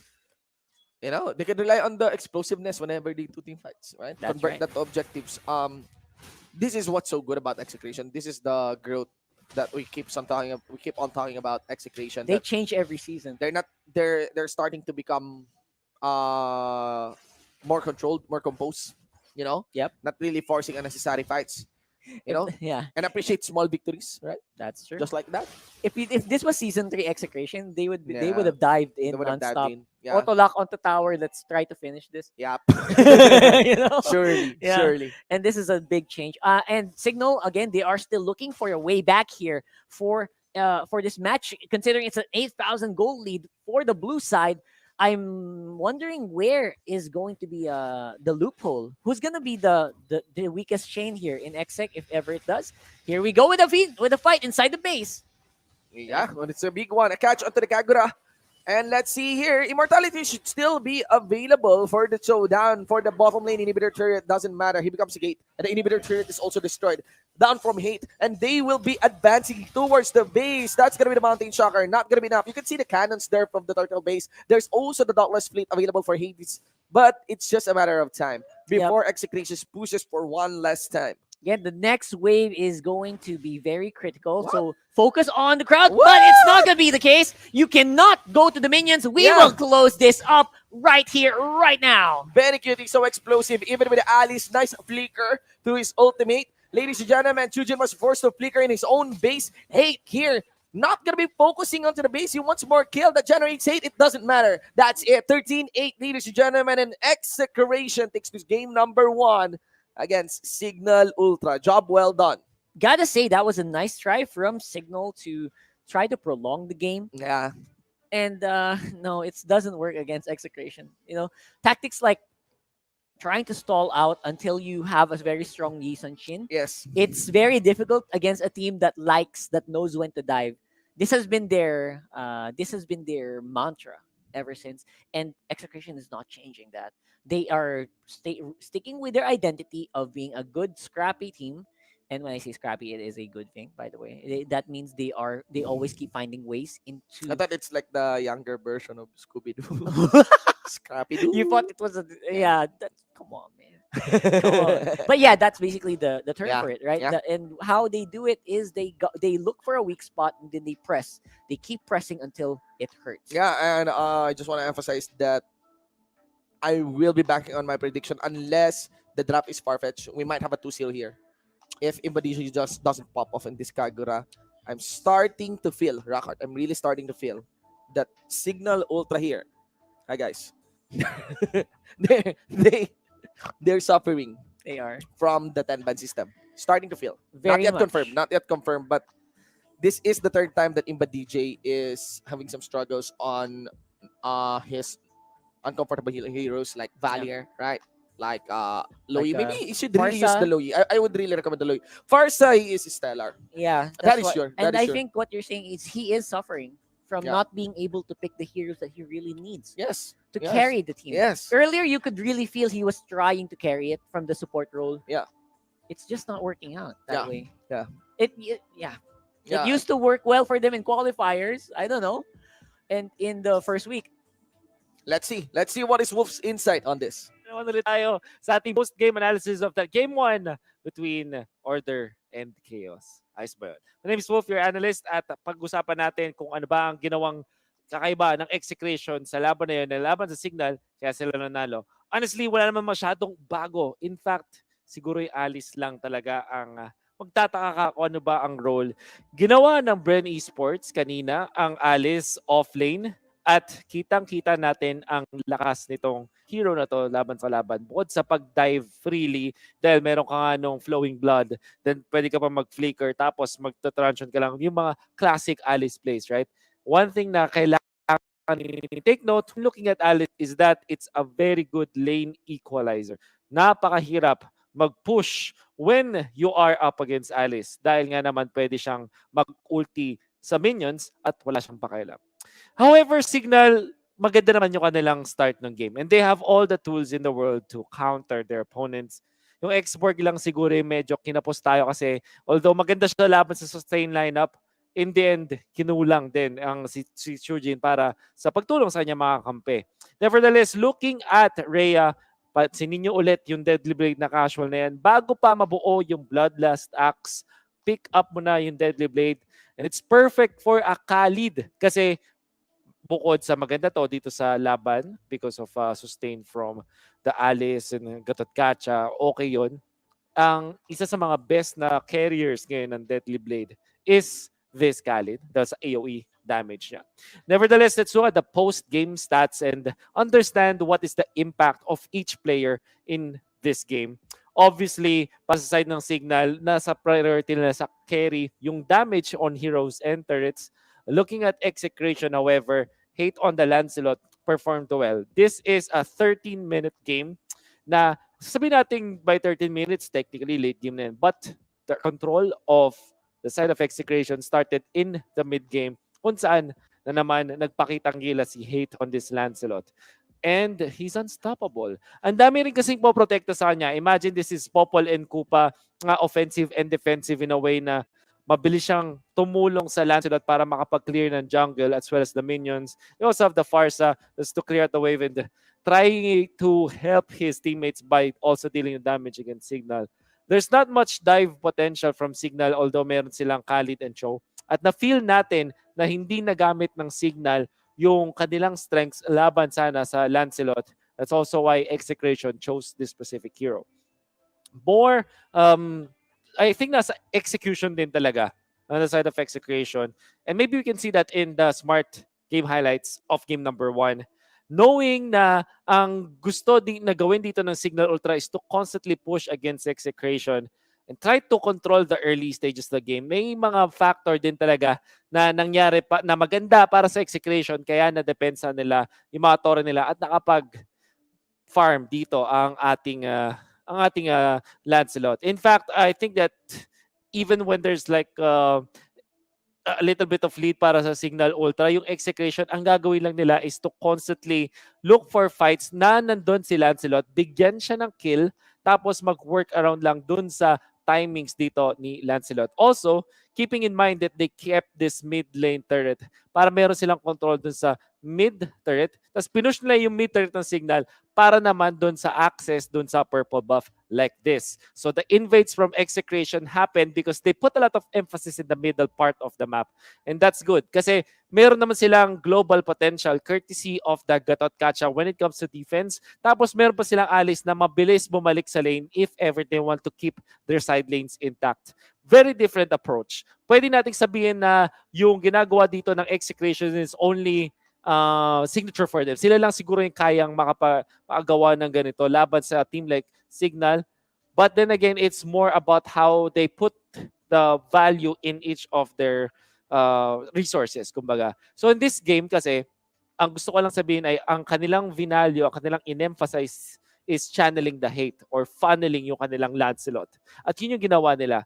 I can honestly say that if Cignal Ultra made it to the late game pa with the Yisan Shin, baka siguro nanalo pa sila. But Execution did not let that happen. Ito Max on this Farsa, MVP of the game probably because of the stat line, but also because of the vision he provides for his team. If you remember, the lesson of sa Bren Esports fight kanina laban sa Aura, vision wins games. Farsa, a specific hero that provides extra utilities by using the feathered airstrike. Both sa damage nun, meron kang added vision. It really helped a lot the side of Execration in winning this game. And I'm sure that you want to see more from this team. However, napaka-chaotic napaka-volatile, I'd say, nitong matchup natin ng Order and Chaos na baka kung sino manalo ng Game 1, siya na yung manalo ng series. We might see the first Execration. Nevertheless, tingnan muna natin yung ibang mga pulso na masa sa ating usapang MPL. Balita ko mula kay Henrik Buesa, ang pinakakaibang diskarte na ginawa ko ay yung magpapahabol sa kalaban para masira ang kanilang rotation. It's valid. Ginagawa rin yan ng ibang teams. Next is Ezekiel Velostubo. Ang pinakakaibang diskarte na ginawa ko ay push lang ng push ng Tore. Always segue dahil mas mahalaga ang Tore kaysa kill ng hero. Always remember guys, heroes nagre-respawn, yung Tore hindi. Now, from Ino, Brian, Emba, ang pinakakaibang ginawa ko ay ubusin lahat ng farm sa kalaban at makuha lang ang kanilang buff. Kahit mamatay ako, ang mahalaga, mag-gold at level gap sila. That's a very good role-playing approach sa mga games. And that's one thing that we always see with Cignal, right? Yung kanilang priorities is yung meron kang task na ginawa sa Imba DJ, siya yung nag-a-assign ng mga gagawin per role. Ito yung kailangan mong gawin Chujin, ito yung kailangan mong gawin Hades. And that's how you create the order, di ba, for Cignal Ultra. And that's a valid approach to the game. Maybe the agents of chaos mula sa Execration, baka sila pa yung makakontra dito sa Cignal Ultra at makakuha ng 2-0. We don't know. Although we are hoping for a 3-game series that performance from Execration is indeed marvelous. But then again, game 1 pa lang yun. Let's see kung ano mga changes as far as the game number 2 when it comes to draft and when it comes to the approach as we head back to our casters. Sa inyo na muna. Ladies and gentlemen, welcome back. This is game number 2. Thank you so much, Wolf, for your insights. And yeah, I was thinking that I'm actually banking. I'm putting on a bet that we might have a 2-0 if Imba DJ doesn't pop off. Because if Execration repeats their approach of gimping or like limiting the pull here of Imba DJ, then same result might happen for that from that game number 1. That's right. And my thing about that is if Execration does it and it works, that's a bad sign for Cignal because other teams are gonna start doing it as well. Yeah. That is not good for your team, Yeah, especially for your future matches here. So Yeah. they need to 'Cause prove them wrong. Your weakness has been shown, you know? Exactly. There is color now on your team, and teams will try to capitalize on it. For that is how pro play works. That's right. It's not about the heroes, it's not about the meta. It's always about the teams. It's always The about players studying them. themselves. Yeah, the players will always try to start. I mean, it's always a given that they will study the game, but they will. In pro play, they will study each other. Yeah, That's and well, let us see because still it will fall into the draft. It will fall into the draft. I know. There That's is a right. possibility of a draft that might favor Imba DJ here. Honestly, Rockhart, if blue side falls on Cignal Ultra, they could just first pick an Imba DJ hero. I know this is what needs to Right? happen. Yeah. This is what actually. And because of this, I am expecting a Farsa ban for Execration on first rotation. That's automatic. Automatically. Yeah. I'm not sure about Loyi anymore Mhm. because I feel like Execration is starting to doubt themselves with the Loyi. And if we're talking about doubt and Execration, what is happening with with Cignal? What is happening with Cignal right now that they look like they're looking at Imba DJ all the time to carry? That's at least that's what it feels like. That's what it feels like. Yeah. Right? It doesn't obviously it's not gonna be you can't carry from support, but No. it's the team is banking on a good performance from Kuya Imba Imba DJ. DJ, right? And I also want to emphasize that on that game number 1, the Khalid pick has been impactful as well. So impactful. Right? I know, So man. maybe they would want to consider having that pass out on the running draft. Especially that there is only just if again I think Cignal is on blue. They only just have 1 pick advantage. First pick, Yes. but 1 pick advantage, whereas the enemy has 2 pick advantage. So that one pick, they will need to milk all of it. Yeah. They will need to get a super duper value first pick.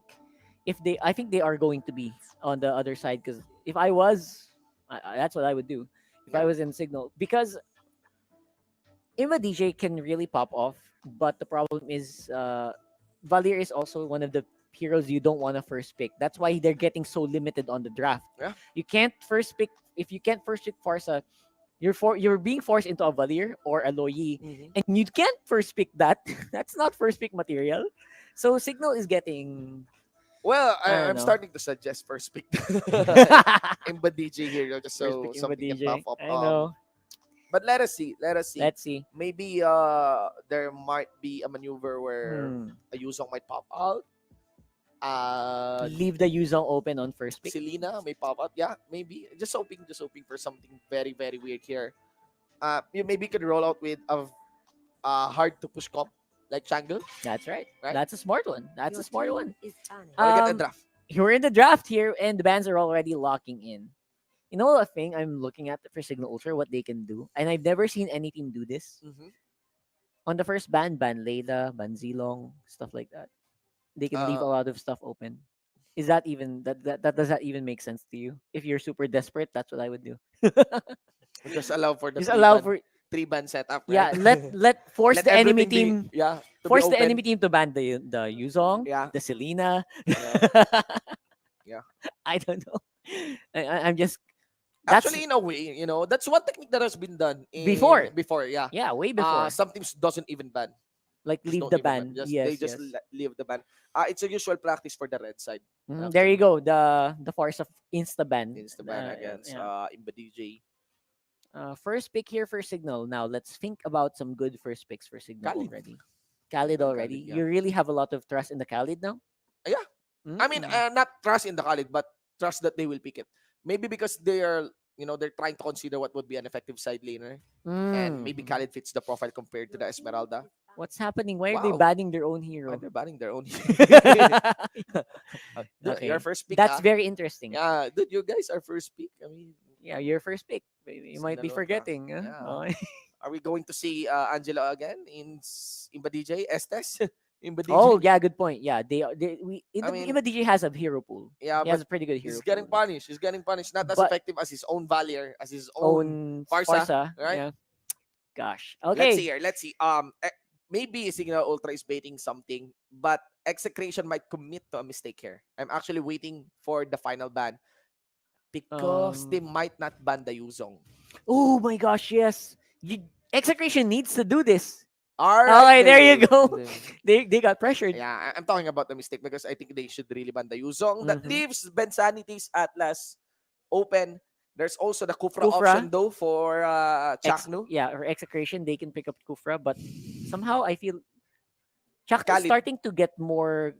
Yeah, that's right, the Khalid. Khalid. So DJ many. Khalid. So so I many think good they picks would just open. prioritize Khalid here. Oh, We forgot about that. We forgot about that. well, guy. Uranus is He's an Execration hero, right? he's dropping on the Most of the first time. pick priority. He's still getting some good bans, but you can answer it textbook with Esme. Esmeralda, Yeah. right? And Execration likes Esmeralda. Yes, and the Signal Ultra may learn from BSB here. You can actually answer an Esmeralda lineup with Terizla, something like Mm. that. Remember the But BSB very lineup? few teams Very pick few it up. teams does it. Yeah, Yeah. they're gonna go for the Thams. They're gonna give away the Khalid. We might be seeing the Atlas now on Ben Sanity and YSS maybe. That's a for super tanky lineup, bro. yeah YSS for Hades. But you got a nice pressure. You It got is. nice It is pressure. very, You very got a good nice pressure. 4-1 comp if you have the Atlas or even a Kufra on your lineup here. But it will be countered heavily by the Esme. Yep.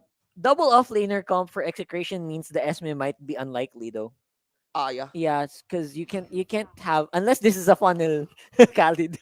Well, they decided to go for the Kufra Yep. for Ben Sanity here. For some reason, I want to go Esmeralda even more for XNO because there's also Yeah, another million we have Esmeralda. I am thinking about an Angela already. Is Esmeralda pick? No, no. My gosh, what's happening here? Yeah.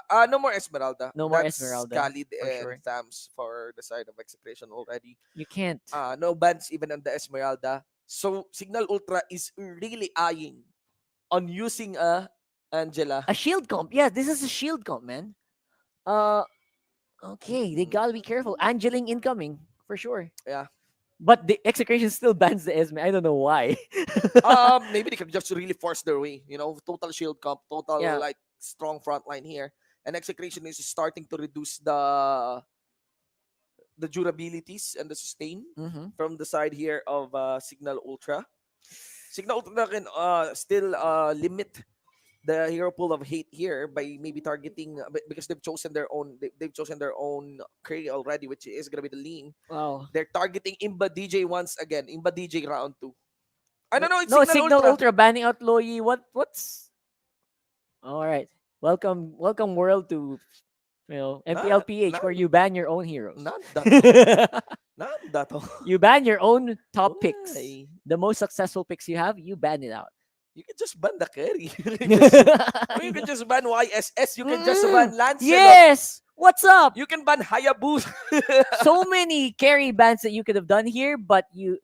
Okay, so I don't know. I feel bad questioning Signal Ultra's decision right now, but it's Look, Execration is even banning Imba DJ. all the Imba DJ heroes are gone.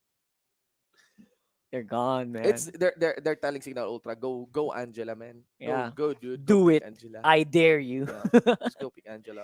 I dare you to pick that Angela. And I would say it's actually it's Signal Ultra has like their mind gaming themselves here. And Signal Execration. Ultra, they're trying to guess the Max Hero. Yeah. I mean, if Signal Ultra chooses the Angela, what will be the utility hero from Hate? And Hate is designed to actually Etomax. Sorry. What will be the utility hero For from Etomax, there you and go. Etomax is designed to be the player with the last pick here. The career might be revealed here already. All right, eto Max Sicilian. Not bad, not bad, not bad at all. I like it. Yep, natural holder of the NOD. And this is gonna be an Angela Angela that's a plus no doubt about another Angela, side right? lane, right? One good side lane. Um, Fams is out. Not even Gato. Gatot Gatot. possibly, probably, maybe something to Yeah. deal with the DJ Khaled. That's too tank. Yeah. Yeah, and it's also too tanky. No Yeah, damage it's too output. tanky. Someone with X-Borg. Maybe X-Borg. Xborg, I think Yeah, Xborg. All right. X-Borg is going to be it, probably. Mm-hmm. Bypass through They're having a damage. hard time deciding as well. Angela and You can Gatot. tell. Yeah, because again, the one with the last A is Execration. So, all right. All right. Okay. All right. Now things are looking good. Looking better, That's I would looking say. better. I mean, yes, it's not an Imba DJ hero, but Changu is easier to pull off. Anyone can pull this Yeah, off, man. easier to pull off. That's why I like Changu. Yeah, the Chango is so easy that you just point and hit. Yeah. Point and Just point count and your ult. cooldowns. Just count your cooldowns. Just get 2 mana necklace. Yes, and you're unli mana already. Plus, it's an Imba DJ hero, and as a hero that relies a lot on your decision making on when to use your ultimate, it fits for Imba DJ. Things are looking swell for Execration. For Signal Yeah. Ultra here. I think this is a better lineup. We haven't seen Imba DJ in a while on that Changu, but I really believe this will pop off for Imba DJ. That removes my 2-0 here for Execration. I've been putting my vote now on Signal Ultra. Yeah, this is man, Signal Ultra is going to demolish with this lineup. I feel like They have a good lineup. we had an expectation that they're probably gonna run this comp, but they went a different way, and it really does That's good. make that's good, sense. That's It good. makes yeah. better sense. It's more well balanced. Yeah. It's We're starting to forget not just about the Khalid. We're starting to forget the Balmond, which yeah. is usually a 4th and 50. It's almost always getting picked at Yeah. the same time. Yeah, for the Like, side lane, right? I know. I don't know why we keep forgetting it. But again, we are on the 2-0 prediction for Signal Ultra. If you think differently, leave that in the comments. And again, don't forget to share the stream and let your friends know. We got last week of MPL, last day for week 2 of the MPL here in the studio. We are going to go in for the possible last matchup as well. Match point for Execration. Let's see. It's all about Etamax. Can he really step up? Is he? I mean, we came to a point that we did compare the likes of Imba DJ towards Oh My Venus, and we did mention that Oh My Venus is just like the only support here rolling with the Sicilian, and now we got it here at the hands of Etamax. And of course, we have seen a pretty good win rate as well for this Chang'e so far. I think he's at at least 70 to 60% win rate. So I expect this to be a staple. One of the newer heroes for Imba DJ, something that's not usually a set. He's not a set. That's why it's so weird for us. Is Imba DJ is always on a setter support, right? It's very rare that we see him on the damage type, pure damage output support. I like it. I gotta say. Indeed, ladies and gentlemen, we got Hades here. He's jumping around. He's no, still not level 4, right? Nope. Yeah, we're just accounting for orange buff count, and actually each of them, again, similar game 1 pacing. Kind of a bit slow trying to find info on what would be the tendencies and maybe attempted early rotations by these two teams. Now, what I'm thinking here is who gets a better late game with a Ling versus a Roger in this matchup with a Khalid. Yeah. And the fans. If it comes down to the late game, I would lean on Execration. It's right? not because of the Roger. It's actually on Khalid. Etamax. Yeah.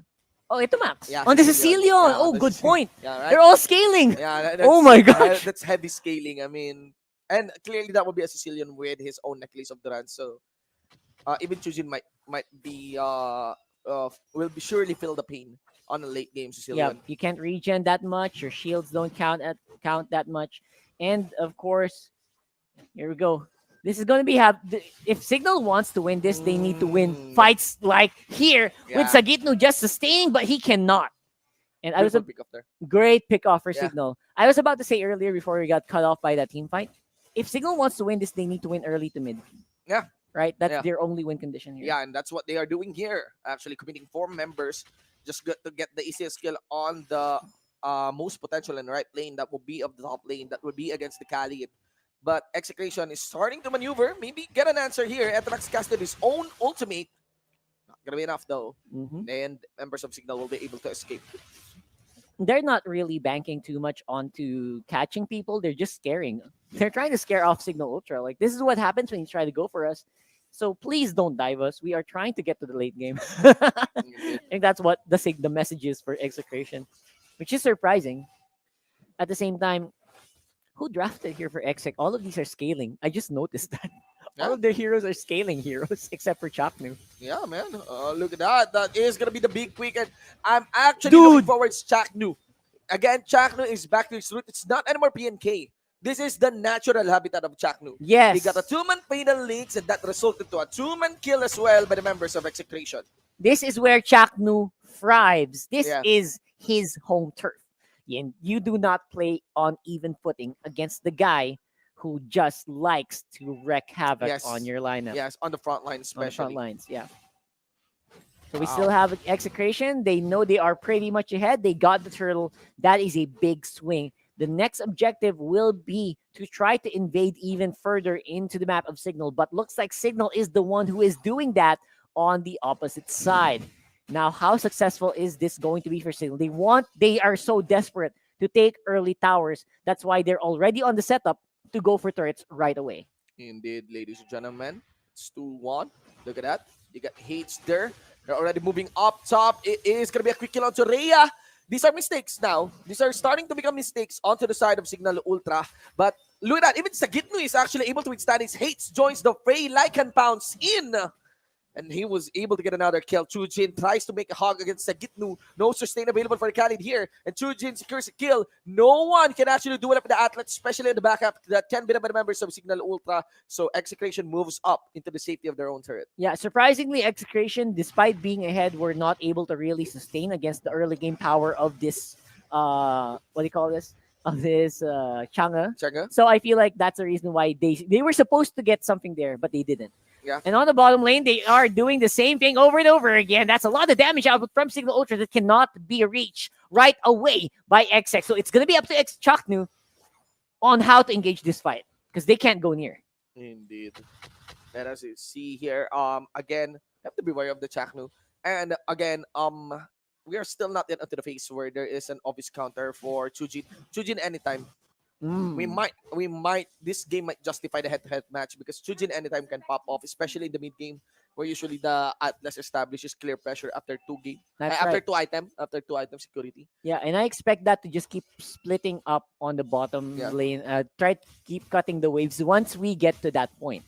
So, Execration, Turtle Control is going to be also very big because you also don't want to give Hades or Imba DJ the turtle here at this point. And wow, Imba DJ's accuracy here is a little questionable, but it's doing the job. Yeah, there's right? a nice that's from Sagitno as well. He Yes. uses Raging Sandstorm just to reposition himself. Make sure that every dive and juggle is awkward. But good thing Chujin has enough durabilities for it. Imba DJ round 2. Oh man, that's a free V1. Sagitno, are you sure you want to show yourself? Oh no. Apparently, here comes the save from Chaknu. Way too late here. And because of that, Cignal Ultra picks up another one. And the problem there is not in the bot, not in the mid, but actually up top with Balmon just dancing around. He's waiting for his own buff, maybe trying to scout who is going to be responding there. So members here of Cignal Ultra shoves the mid, and we get the Thams moving up. Let's see what can Etamax do. There is going to be the Ling trying to spot and get the kill onto the main carry of the enemy. There's the pressure on Imba DJ. Again, one of the easiest hero to use. Oh! They re-engage. Flicker. Whoa! And that is Chaknu. Ladies and gentlemen, turret is destroyed. Chaknu knows how to answer and Hate knows how to follow up. It's a double kill secured here by the carry of Execration. Man, that was a very beautiful play. Can we have a replay of that? That is the most explosive play I've seen in Oh today's my matches. God. Wow. I want to replay because I feel like Chaknu, he pulled someone who flickered away. It got pulled back. I want to see that again. And we just went crazy here, but overall, here we let's go. see Please, please, please. There you go. So, look at Imba DJ. He flickered away. He did flicker away. He got tagged. He got tagged. That's Chaknu.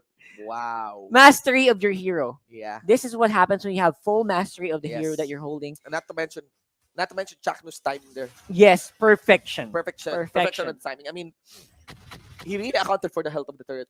He Mhm. knows that at this point, and had it been delayed it a little bit, the enemy might be able to escape, That's right. That's right. and still complete the third take.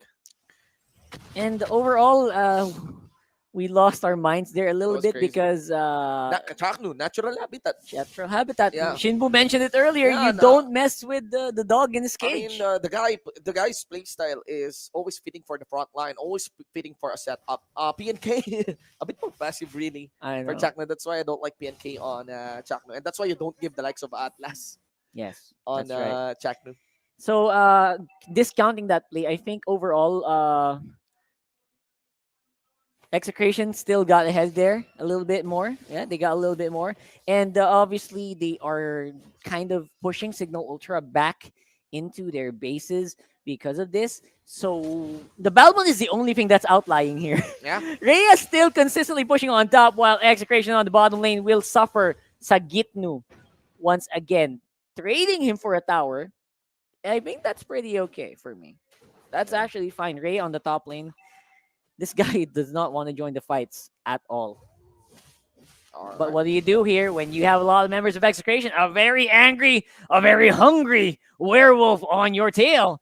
Apparently. I know you'd be expecting it actually. Yeah, Well, just walk run. away. The winner is actually the flicker. There's no need for The flicker? Yeah. Yeah. On Rhea, the flicker burn on Rhea. Yeah. So there's no need for the. He could just Roger. walk. He could have just walk. Yeah. There's no need for the Roger to actually chase him down. Yeah. Right now, 6-7 for a running game, guys. 2K on the goal lead here.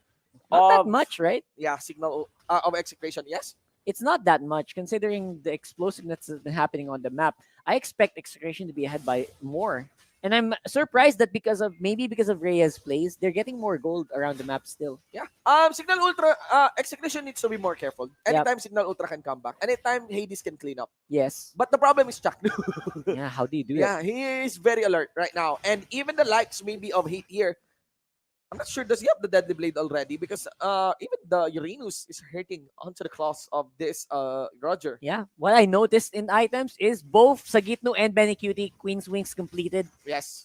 Team fight is gonna be in Timan favor is of gonna break out Exe. here, and this might be very dangerous. Here comes Hades. He Boom. went down. Half health delivered onto him. And look at the burst being delivered by Etomax. Etomax. That is scaling right there. 10 minutes in, ladies and gentlemen. And that's the boom that you get with a Sicilian scale. And as this game is going longer and longer, it's starting to look more and more like Execration Yeah, that's is the going to pull problem back. there for the Cignal Ultra squad. Ben Sanity is not getting the setup compared to Chaknu. Yep. That's one. Pressure of Chujin is getting checked steadily. And Hades is not given that much freedom to really get his kills. Yep, I feel like Hades is always just trying to pick off where he pick up the scraps on the floor. And now they will at least get Benecutie. I'm not sure what they can get from this though.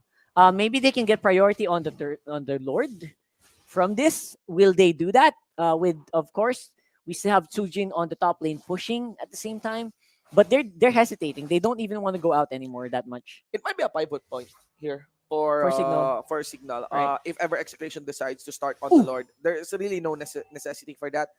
5v5 full-blown 5v5 full-blown fight will be in favor of Execration anyway. All the time. So at this point. at this point. So they should just, Chill. Chill out, pressure out Signal Ultra, maybe bait them into taking a fight, really. Right? And even if DJ once again, I did mention how easy it is to use a Chango, and still even DJ is getting caught. That's true. And it's working really well for Execration. The good thing about Cignal is they have two split pushing heroes, Sujin and Ray on the bottom. So Execration can't completely dominate, unlike right now though. Oh my god, Chaknu. Chaknu in the middle. Where is the follow-up? There is going to be the Wolves. How Lycan bounce for the clean up. Lots of damage being delivered here from the members of Signal Ultra. Rhea Etomax. on. He will be receiving the crowd control from Etomax. And that's it. Maximum damage. Maximum win and setup. All in for Execration. They are starting to really hit that super scary spike where Etomax can destroy you to Yes. half HP with one skill. Yes.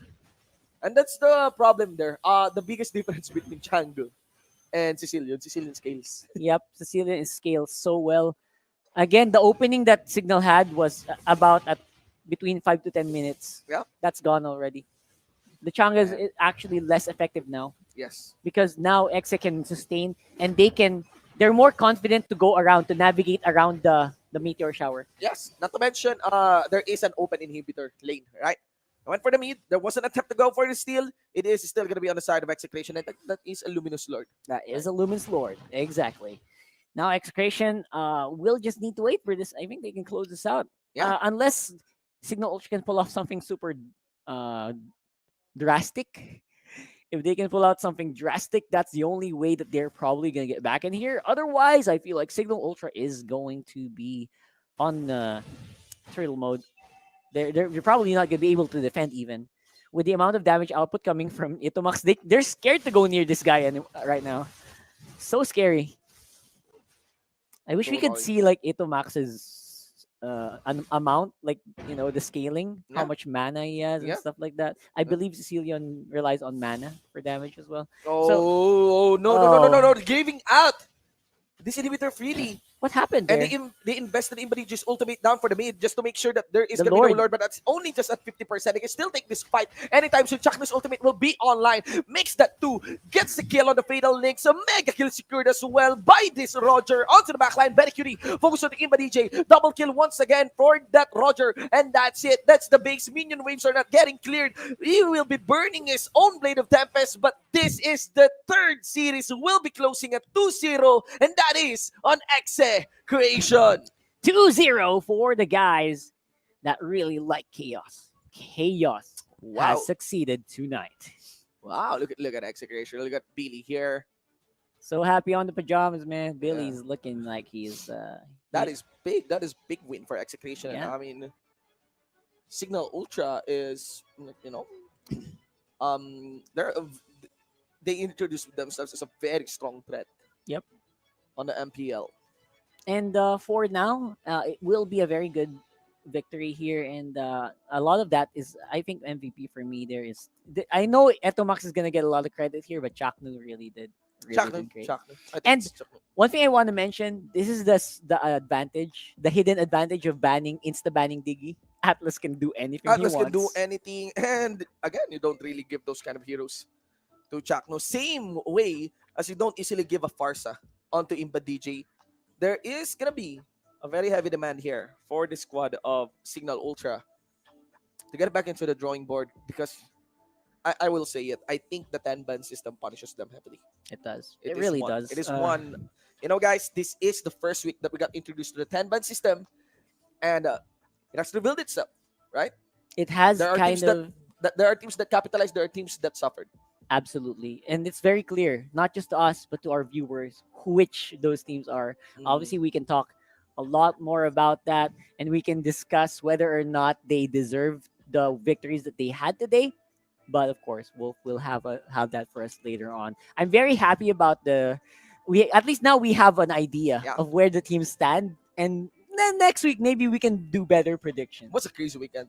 Was a crazy It was a weekend. crazy weekend that we have right now. It's really fun to actually break down and observe the impacts of this 10-ban system. The best part is the story is even the introduction, I think, is not yet over. Not I think yet. we'll learn a lot. We'll learn something new here for our third week, right? I'm just happy that new picks are totally rising up as we expected from the 10-ban system, and it all resulted to very enjoyable MPL matches we've witnessed for today and for this weekend. Yep, very happy, and I hope to see more of this next weekend. Obviously, we are still going to be on the 10 bands.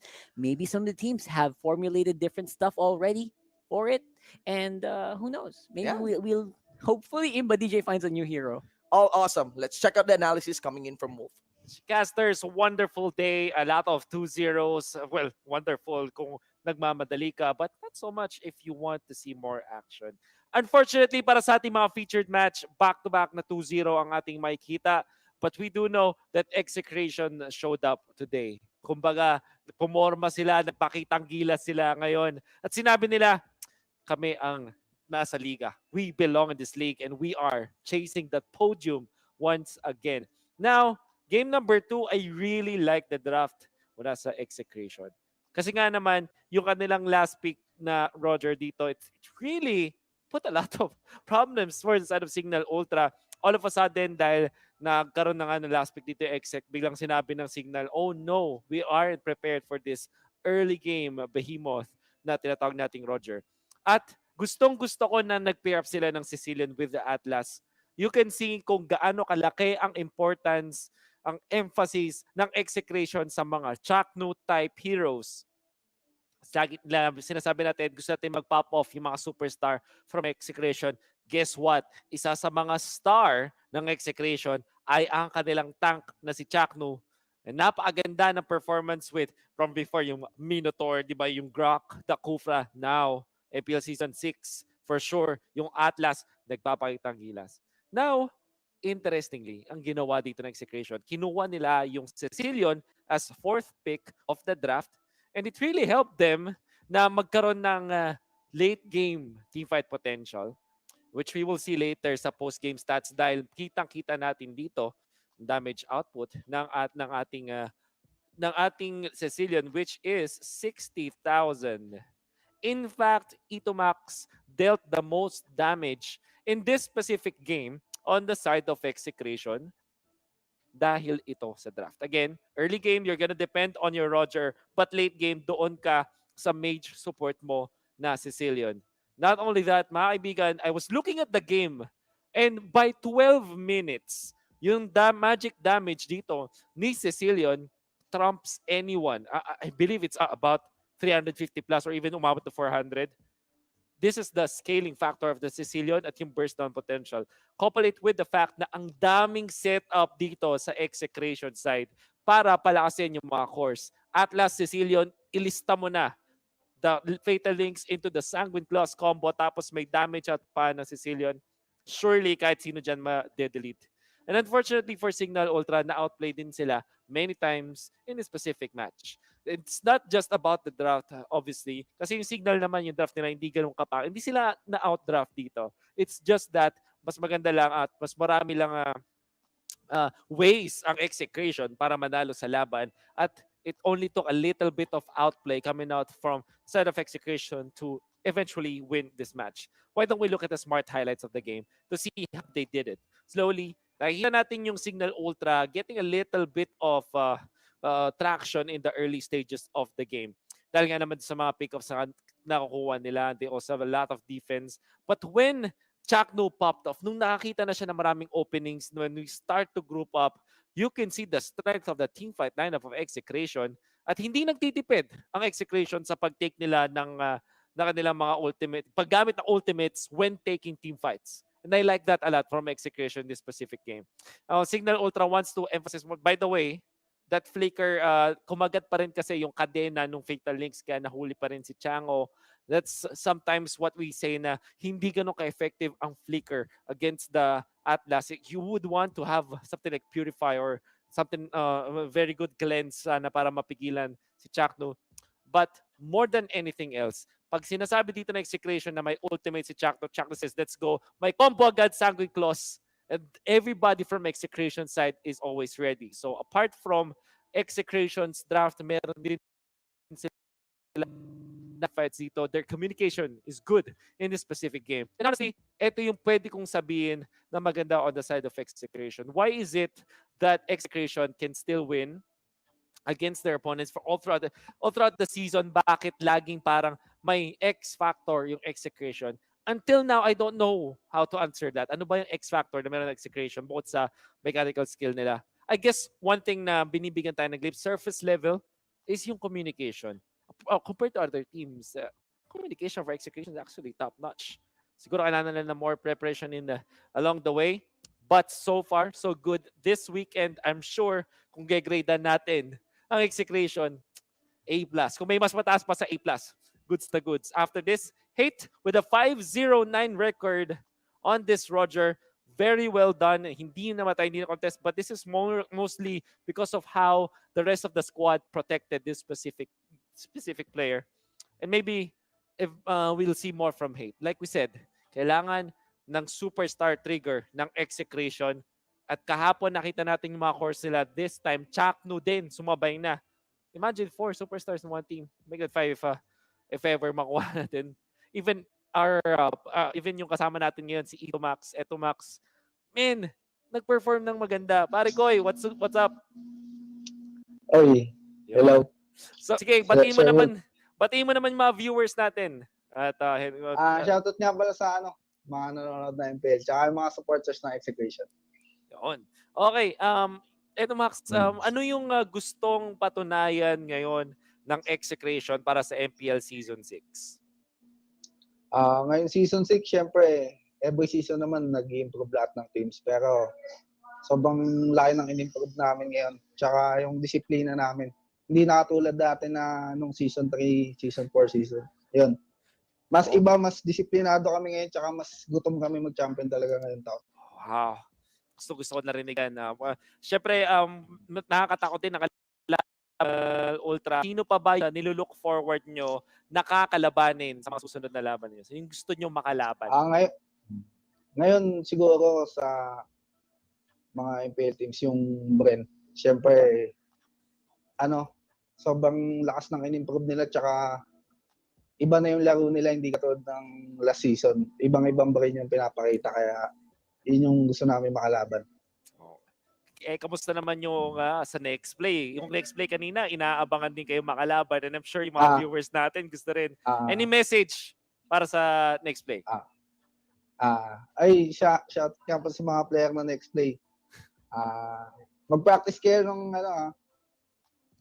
sobra-sobra para pakita natin yung mga nanonood ng magandang laban. Perfect. Siyempre, paghahandaan din namin kayo. Class act. Eto Max, siguro huling shoutout, huling message sa mga fans ninyo at invite mo lahat ng mga viewers natin na manood pa ng mga laban ng Execration. Shoutout nga pala unang-una syempre kay God sa binigay na panalo sa amin. Tsaka sa Execration family, kala Boss Arvin, kala Kimo, kay Billy yon sa tulong niya sa lahat. Sa teammate ko, tsaka sa family ko, tsaka sa girlfriend ko. Shoutout. Okay. Sa fans ng Execration. Perfect. Maraming salamat ito Max. Congratulations sa inyong pagkapanalo. Mukhang masayang weekend sa Execration after those back-to-back victories and dominant performances from the squad. Again, class act. Galing pakita nila na magdang laro with their next matchup, and I'm sure that everybody's excited about that. Before we close the night, why don't we look at the usapang MPL entries natin? Back with my Realme phone.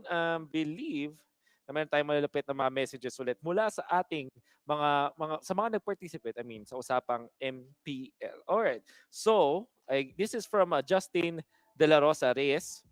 Ang pinakakakaibang diskarte na ginawa ko ay nagtago lang sa bush. Atlas ang gamit ko at nagtago lang ako sa bush malapit sa blue buff. Binabantayan ko ang aming core nang biglang dumating ang 5 kalaban.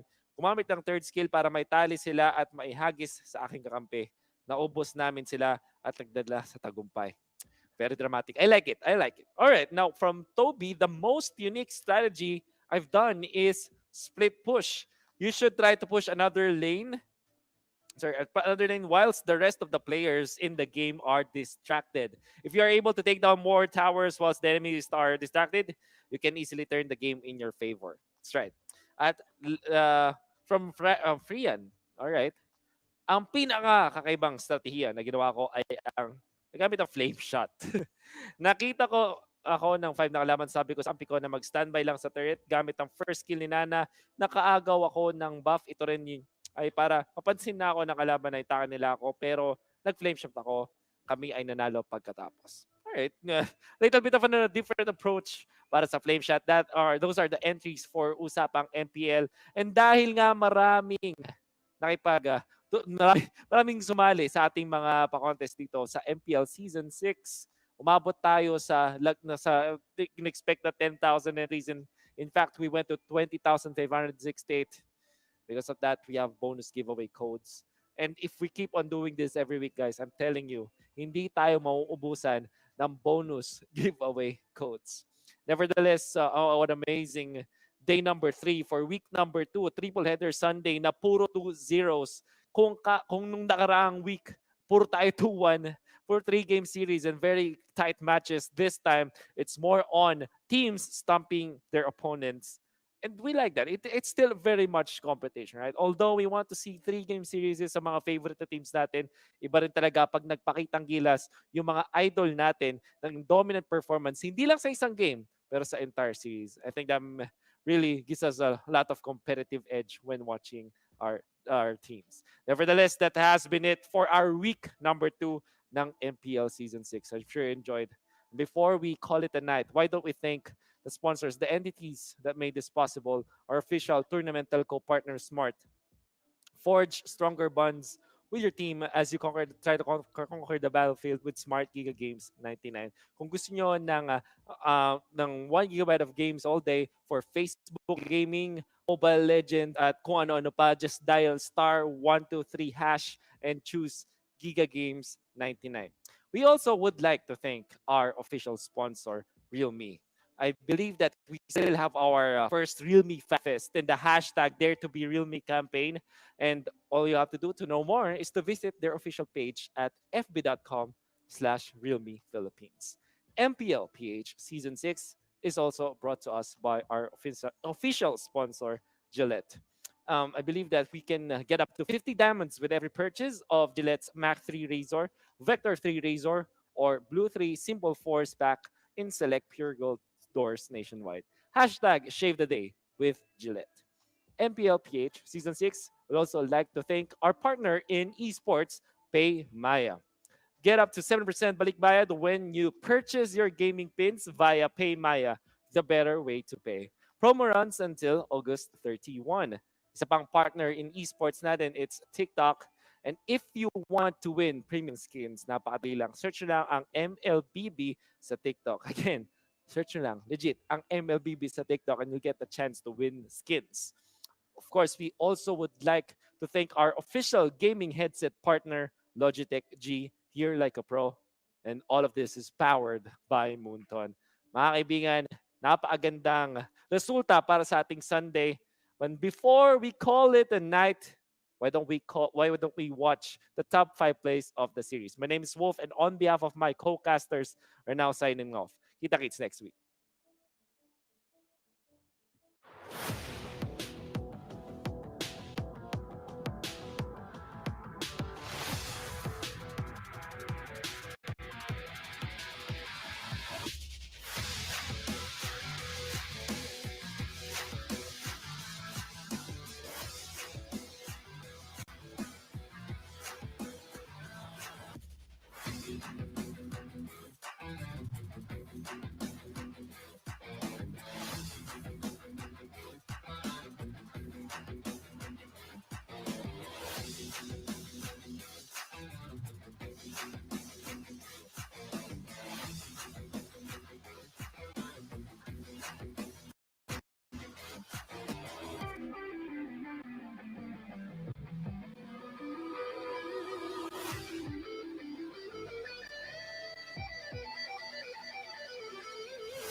Are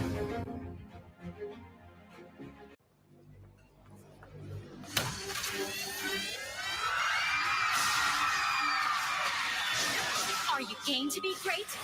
Now you can with the new Smart Giga Games 99. Get 1 gig data all day, every day for Mobile Legends and more. Game to be great with Smart Giga Games 99.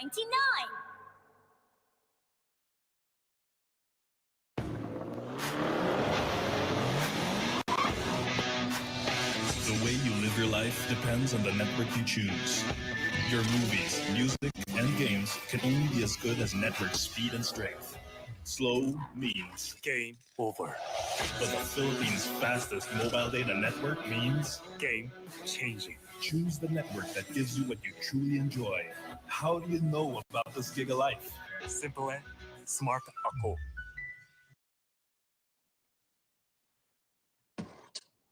When uncertainty is our reality, we rise above with the things that matter. Gigify happiness. Gigify love. Gigify friendship. Gigify dreams. Gigify hope.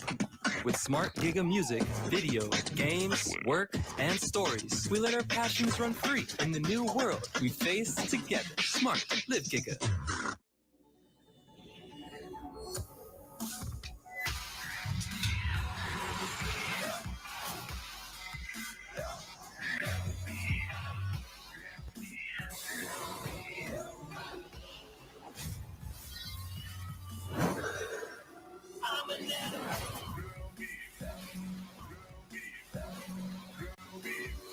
Realme smartphone. Dare to leap.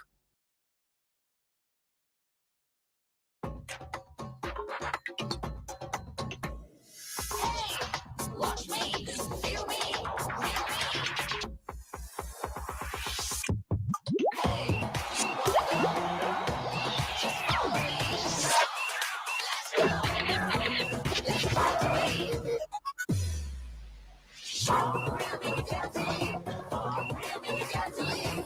Realme Watch. Time to be smarter. Realme, dare to leap.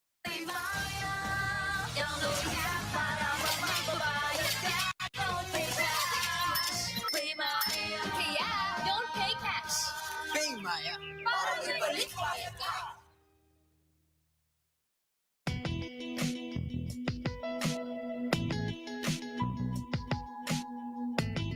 You've got me on the edge.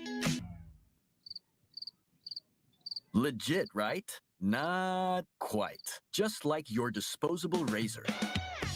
It's time you switch your disposable razor for your legit first shave so you can be every bit legit. Gillette Mac 3. For a closer shave, less irritation, switch to Gillette Mac 3.